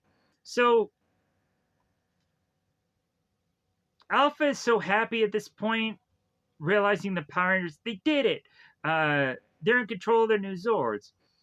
Zordon is to state, it's like, well, yeah, all they need to do now is they just need to focus on teamwork. And they just... like, honestly, like, Zordon and Alpha at some point, they're basically like the fans that are sitting at home watching the game, and they're like, well, all they need to do is just get like a lot of field goals and like it just kind of and be very defensive, and like we could probably win this day, right? For those of you that don't know American football, you probably know what the heck I'm even talking about. But like, yeah, it just like for anybody who's ever watched a sport, like, yeah, like you're to figure out in your brain like what could this person do just to have the best strategy to win a match or win a game or win a whatever. In your brain, that's what you're thinking that the people are going to go on and do. And if they don't go on and they do that, you're like, oh well, like. They didn't do any field goals. They didn't focus on field goals, like I said. If they would have just focused on field goals, they would have really beaten Rito this day. They really would have taken him out. But like they didn't. Nah, whatever. So here's where we go on and we just have the Wolf Zord, and the Wolf Zord just comes just flying. And I'm like, it's flying. And I'm like, what the fuck? So the Wolf Sword is just flying, and the tail is supposed to be making its way to hit Rito. But instead of the tail actually hitting him, it looks like the Zord ended up just punching Rito with its mouth instead of the actual tail. That's what it looks like. So I say punching because I'm sure it was actually the Megazord that actually punched Rito instead of actually the tail coming down. So next up we get the Bear Zord. The Bear Zord goes on and does its attack. The Crane comes in and starts blasting away at Rito. Then the Ape Zord comes in. He's hanging. He's hanging. It's a joke from the movie. So the Ape Zord starts attacking Rito.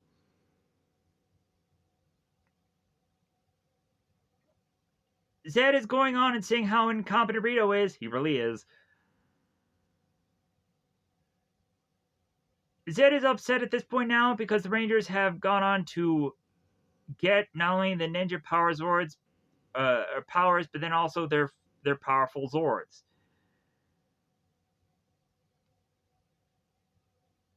Rita is to say, "Don't worry about it."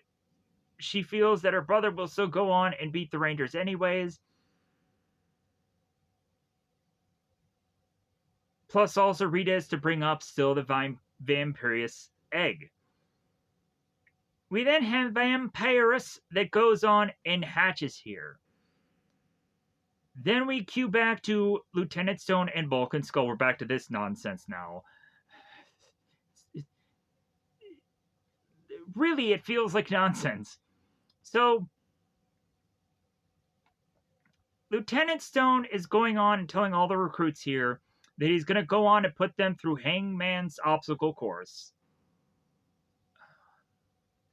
What couldn't you have just said that all Bulk and Skull, hey guys, you're going to go through Dead Man's Curb?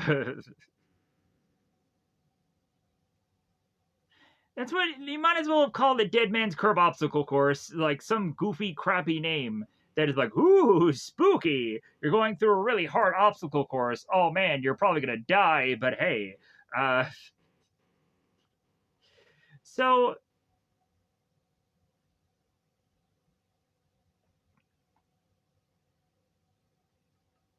Lieutenant Stone goes on to say that I'm sure everybody of these recruits will go on and find this obstacle course to be so fun and such a good time.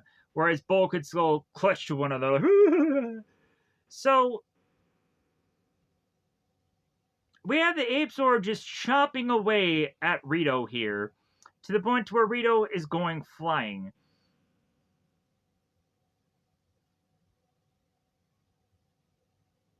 Here is where Rito brings out the big guns.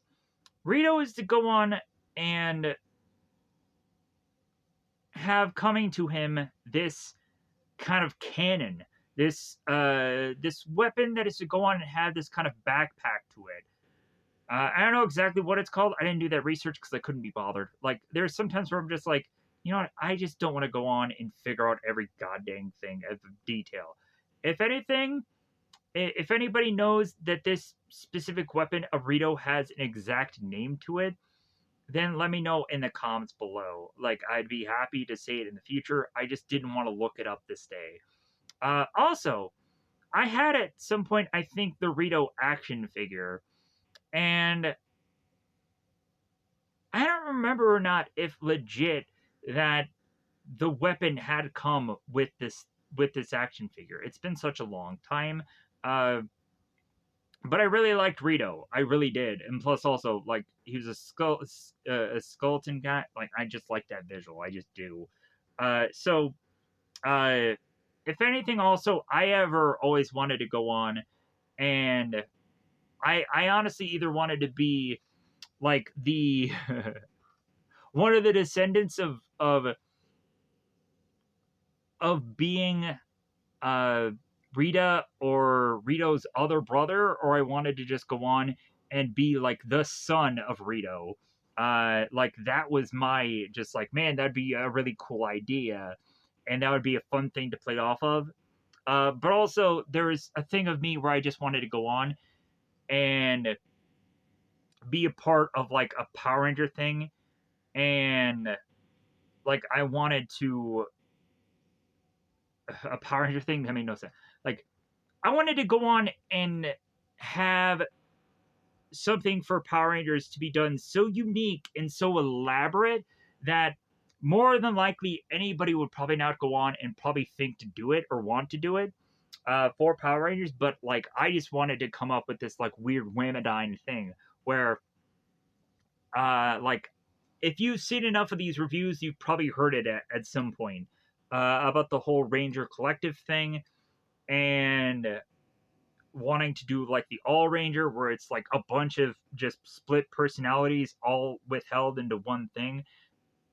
And like that was my big idea, to where the show would never go on and get old, and you could just sell an infinite amount of action figures because you would just go on and just have like these certain assortment of action figure or people characters that eventually one just person would inhabit, to where you could go on and play to the fact of like, okay, this team doesn't have this mechanic, or this team doesn't have this uh this strong-willed character. Well, like the show will eventually go on and have a character that has multiple personalities that kind of fits whatever the show is without. So that's what I always wanted to do for the show, just to make it more interesting, just to make it more creative, and for always people to go on and complain that there's maybe not enough Rangers, or there's certain shows where there's maybe too many Rangers. Like, really, we still would go on and still have like a different assortment of Rangers, but within one person. So, like that probably just kind of thins the numbers down, but also is to just expand Power Rangers and just be different. But like, also like it makes it so all of those personalities will probably be fighting for real estate also. Whatever is the most popular one will probably most likely be shown the most.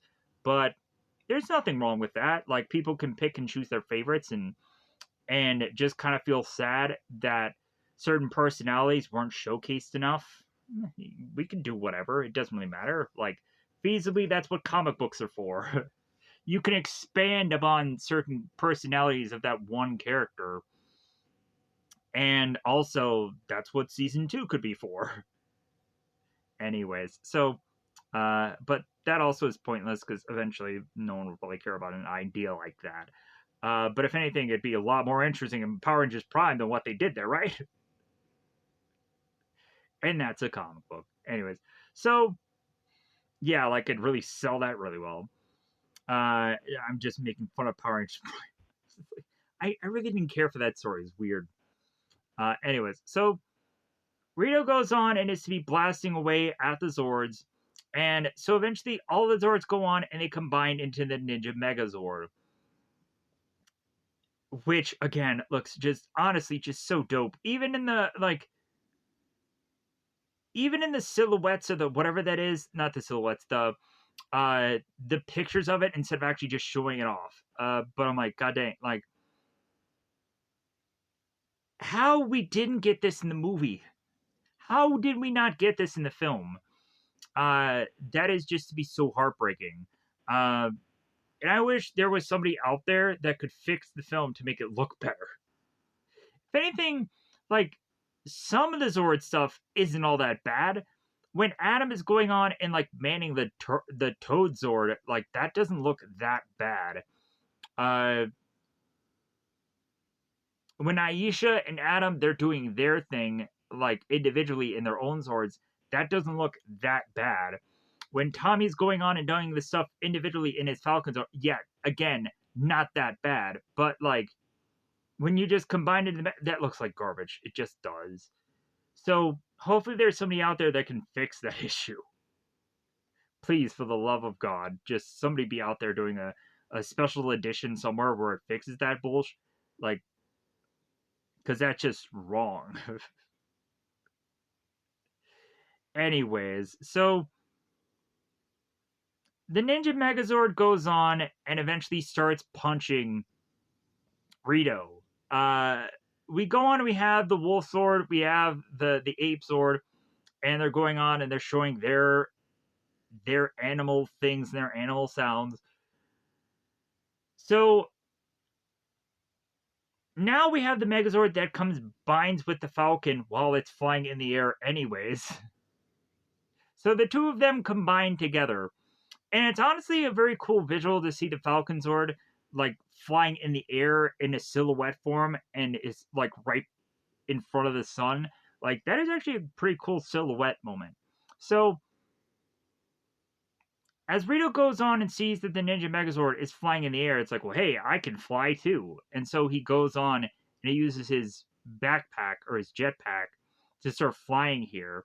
So Rito ends up going on into the air, and here's where we see the Ninja Megazord goes on to this massive spin, where the Ninja Zord goes on and does this kicking spin, which we are to eventually to be known to see this thing do. Eventually, again, going on and wiping out Rito here. We then go on to the finishing touches here, where we see sparks coming from both Wolf Sword, Ape Sword, and Falcon Sword, and that seems to be the definitive wiping out weapon for this sword. But also, I think most of the time we would go on to see the punches between the wolf and the ape sword be the definitive takeout moment. There is no.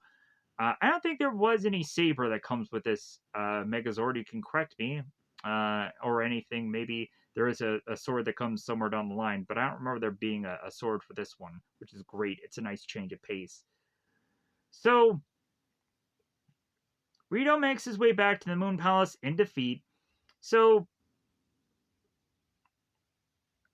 Zed is going on and complaining to Rito. It's like, well, like Rita said that she thought that you could defeat the Rangers, and this. So everybody is shaming Rito for his defeat, but if anything, when you kind of look at it, Rito was the only one who had gone on to do anything.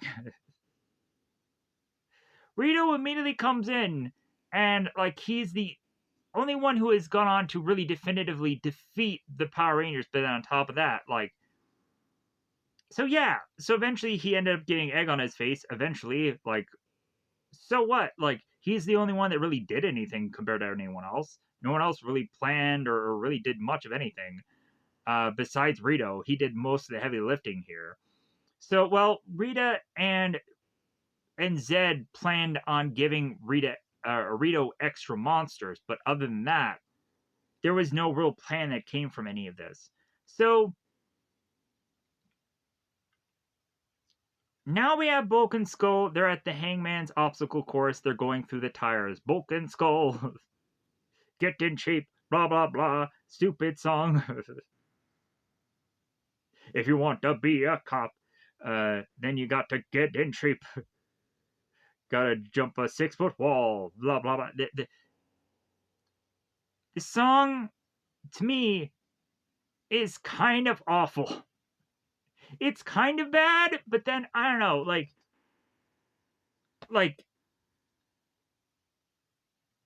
I always just enjoyed the bit, and that's it. Like, don't give me lyrics to that song. But, like, I think the song in some ways is just kind of comedic and laughable. I don't know. There's a number of things that just kind of like, yeah, maybe people really like the Bulk and Skull. You want to be a cop, you want to get in shape. Yeah, maybe they really like that song. I don't know. Let me know in the comments below. So, Rita ends up realizing, Rita ends up realizing while looking at the her telescope that finally Vampirus has finally hatched and he is finally out. So Rita is to realize how ugly the monster looks. You would think that that would be a thing that they would be happy about. Because again, these are bad people, like opposite world for them. Like instead of them being horrified by how something ugly looks, they'd be happy that it is looks so ugly. That should be the oxymoron of this group, but I guess there's sometimes where it's back and forth, just like, I guess they didn't write that all that well. So,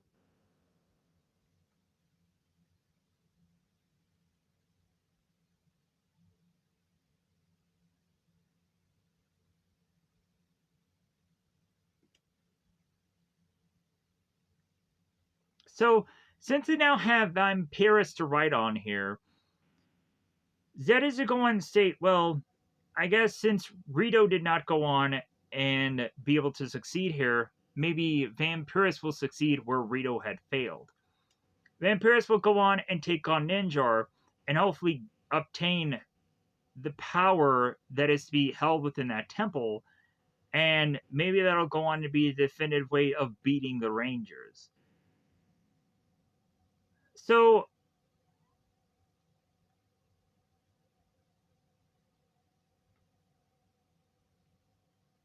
We have Vampirus that goes on to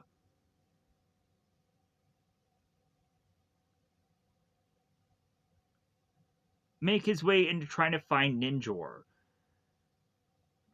to annihilate the Temple of Ninja Powers. So, the Rangers have gone on to make their way back to the command center.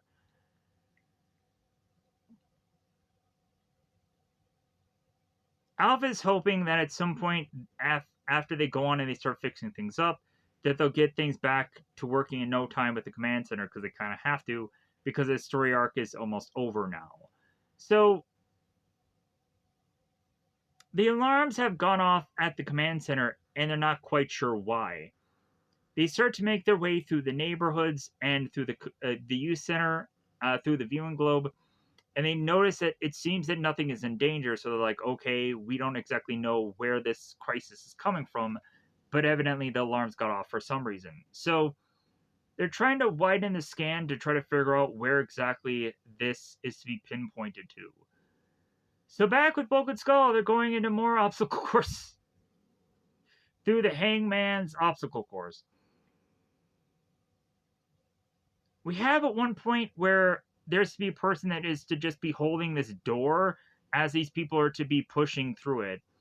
And at one point, we have Lieutenant Stone that is eyeing both Bulk and Skull as they have both sit down on these tires and they have these umbrellas out. And Lieutenant Stone yells at them. So Bulk finally goes on and jumps over this wall, and I'm like, wow, Bulk, nice. So Skull ends up telling Lieutenant Stone, he's like, he's so athletic. So Bulk and Skull eventually go into this tunnel, into this little pipe here, and Bulk grabs Skull and just has them go on and wait within this tunnel because Lieutenant Stone will never notice that they're probably in here, and if they just hide in the tunnel, then like they can just catch a breather. Lieutenant Stone goes on and surprises them and blows a whistle and is to tell them to get moving. Vampirus goes on and finds Ninjor.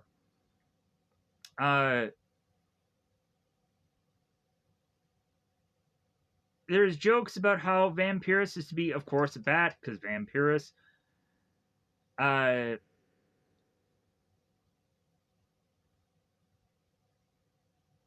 We have one point where Ninjor is to be joking about, like, well, hey, like, you can't just be alone. Like, you need an army to go on and try to defeat me. And Vampirus just says, no, I just need evil friends. Both Zed and Rita combine their wands together to an axe to again have their monster grow. So, weirdly enough, they don't need growing grenades at this point. They don't need a magic wand, make my monster grow. Now they're just doing the X thing now for everything. So, Vampirus grows here, and so now we have to have Ninjor do the exact same thing. As Ninjor is to go on and state that he has a few tricks up his own sleeve.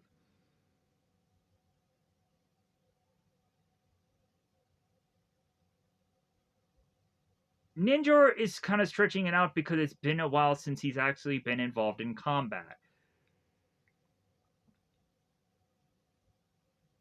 So, the Rangers are still back at the command center. Billy states that it seems that everything looks to be back on track now, and that they figured out the source of the disturbance that had the alarms go off before. That it is to be attack going on near the temple. So they, of course, make their way to the viewing globe. They find out that Ninjor is facing off with Vampirus. So they find out that Vampirus' goal is to try to destroy Ninjor here.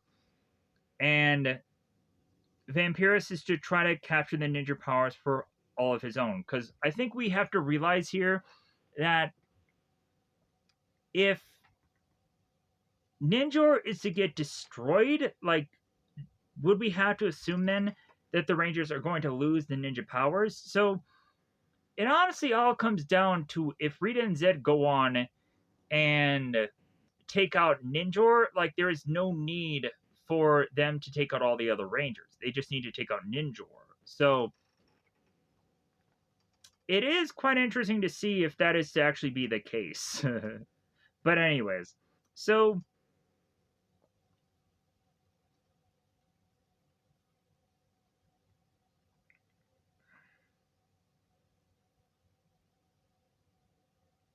the Rangers are all sitting here. It's like, well, we can't let Vampirus take out the temple and Ninjor.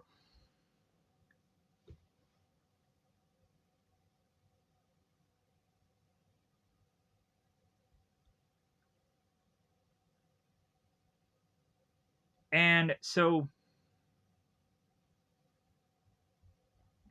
they state that Ninjor is to be the key element here for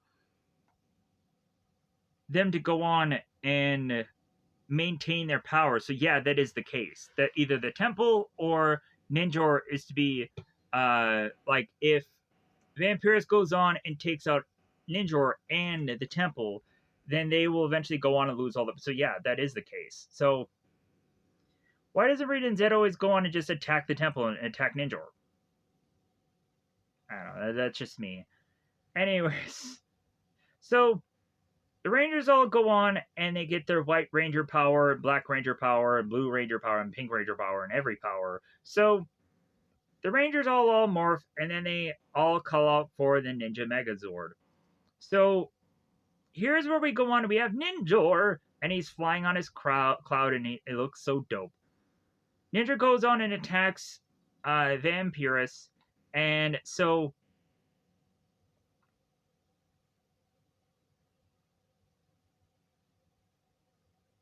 we now have Vampirus that goes on and makes all of the sky red, getting flashbacks to that Masked Rider episode where everything was orange. So,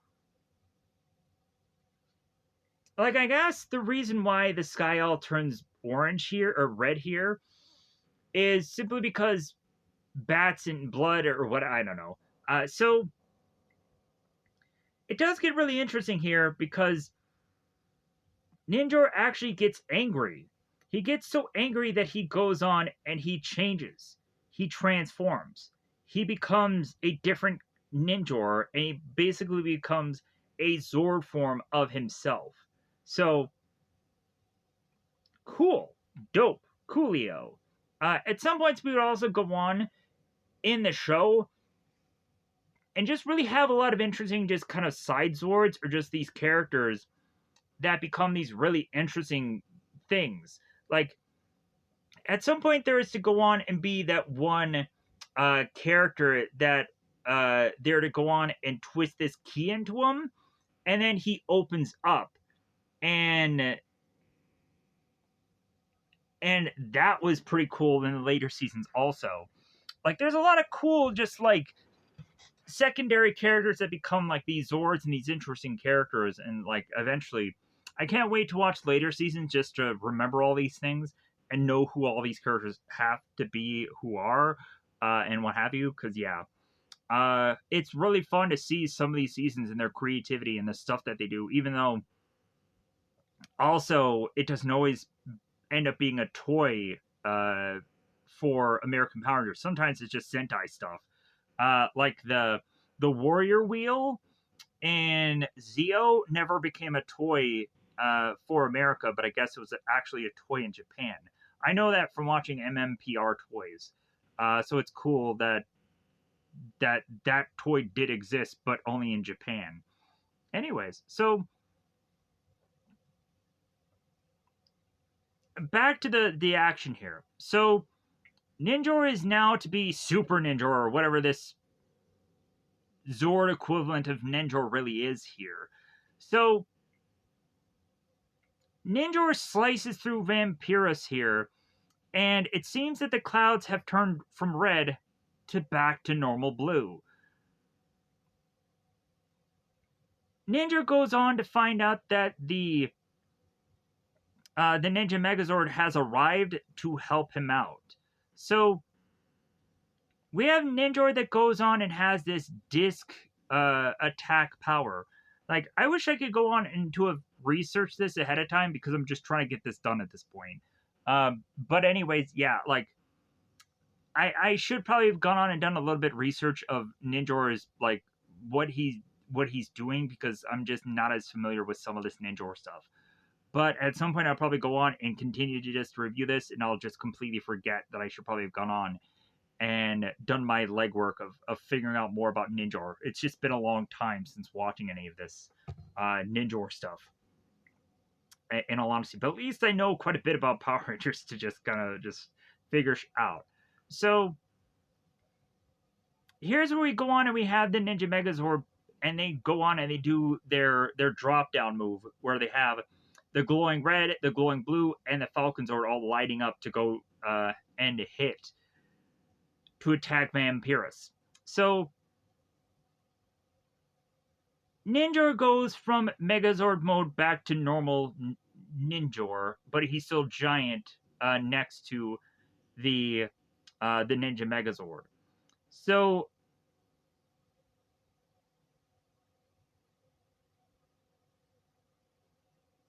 Zed is upset at this point for realizing that he's just surrounded by fools. Even the newcomer Rito has failed him, and Rito is to say, it's like, hey, Ed, we'll get him next time. It's Zed! It's Zed! You weasel! It's Lord Zed. So Rito, of course, apologizes. So the Rangers have gone on to make their way to the command center. And all the Rangers are so happy that they are to have gotten their powers back. They are to be victorious again. So there had come to be a time where the Rangers are to be looking at the viewing globe as Ninjor is wanting to communicate with the Rangers. And so Ninjor is like, can you hear me? Is anyone there? And so the Rangers are to tell Ninjor, hey, we're over here. Hey, yeah. So Ninja's like, oh, yeah. Oh. Which is honestly, like, how would anybody know, like, where the viewing globe is? Also, how is it that every single time they end up getting the perfect visual of these monsters all the time? You would think that the viewing globe would at some point just have like a really crappy visual of them, but it always comes out really perfect. And like just kind of just perfect shot always all the time. So it's kind of nice to actually see a mess up with Ninja where he's like, I don't know where the viewing globe is, and he's like, oh, he turns around, he's like, oh, there you are. So Ninja goes on and congratulates the Rangers for of course having a very well done outing, and for them mastering their ninja powers, and that they've protected the Temple of Power from the evils which inhabited the universe. So Zordon relays to the Rangers that that Ninja will always be there to be uh, a character that can align themselves with the Rangers, and he'll always be there to guide them and if they need help. So Ninja goes on to state, yeah, we are now one. Simply close your eyes and focus upon our collective energies. That is the power of Ninja, and you'll know just like that. Till we meet again, Rangers. And of course, we have Tommy. He's like, well, yeah, I'm glad he's on our side. So the next thing we see is we finally come to find that Bulk and Skull have effing did it. They have gone on to be able to graduate the police academy. Shockingly enough, you would never think that Bulk and Skull would be able to accomplish said task, but they have, and I'm proud of them. I really am. So, we also have Ernie that says the same thing, that he's also proud that Bulk and Skull have gone on to accomplish this. So, we go on to have Bulk and Skull now lined up with all these other gentlemen to go on and be presented as graduates. And as they all line up in front of Lieutenant Stone, we have both Bulk and Skull, they knock down everyone else in this line like dominoes. And then Lieutenant Stone, as everyone starts to get up, he throws both of them, he gives both of them both their badges, and like Skull's badge stabs into his hand. And Bulk's badge is to be like, okay. So Lieutenant Stone goes on and tells both Bulk and Skull that he's going to have them in traffic duty for the rest of their lives. And it is eventually interesting how eventually Bulk and Skull go on to, at some point, be private eyes and other things. But anyways, eventually I think the private eye thing probably,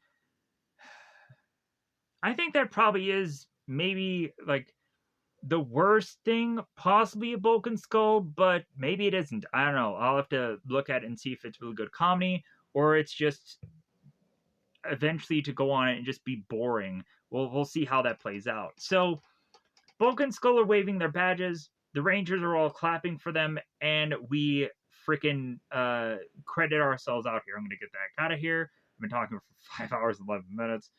I knew this video was going to be long because also there was like 7 episodes to cover.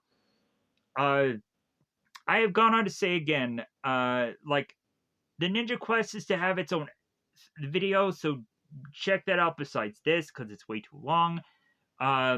People can obviously cut this in a good chunk of things to only really need to check out A Need a Friend. And that's all you need to really do. And you can go on and check out the other video to get a shorter version of the same thing. So I'm trying to help people out. For those of you that are to probably complain that these videos are too long, there's a shortcut there. I've already gone on to review a lot of this stuff in the past, but also people will probably just want to go on and check out this video anyways. And that's okay because you can pause this at any point. You can cut to certain things at any point, which will take forever. But like I wish I could figure out a way to better chapter these things out because I know people want to cut to certain things. But I just don't know how to technically do that. And plus, also like I don't know my videos that well to cut to those certain points. But if anything, I think like chapters for this will probably be better to probably have people understand like what I do because a lot of people are to go on and be like, man, these videos are way too long. It's like if in all honesty you just went and just watched the first 30 minutes, you could get the gist of the entire video of what I'm going to say eventually at some point. Plus, also, I think the first 30 minutes go on and I bring up like the problems that I have with the episodes and everything in between. Like, and then eventually just me going on and doing this is just kind of me at some points just kind of thinking things through. But most of the time, it's just describing what's going on in the episode. And every once in a while, I'll just kind of stop and I'll have this thought process. But yeah, but most of the time, like it's really better for everyone if they just check out the first like 10 to 20 minutes or 10 to 30 minutes of every video. After that, you can just do whatever you want after that. That's what I always would want to probably say to people. But for anybody that is to have a problem with just the length of it, like I always want to go on and give people a way out. Like I want to give people a reason to just kind of pick and choose however they want to watch these videos, because I get how long they are. I get how people will not make sense of why I do these lengths the way I do. Maybe it's like, in all honesty, I think the way of why I do these lengths is just because it stands out more. Yeah, like a lot of times I think it's better off for a YouTube channel if you have shorter videos, obviously. But like feasibly, I think for specifically reviews, it's super hard to get something under 45 minutes or an hour or whatever. So, feasibly, if I'm having to just do an hour anyways, like at that point, it's just like, well, hey, let's just go for broke. And however long this is however long this is.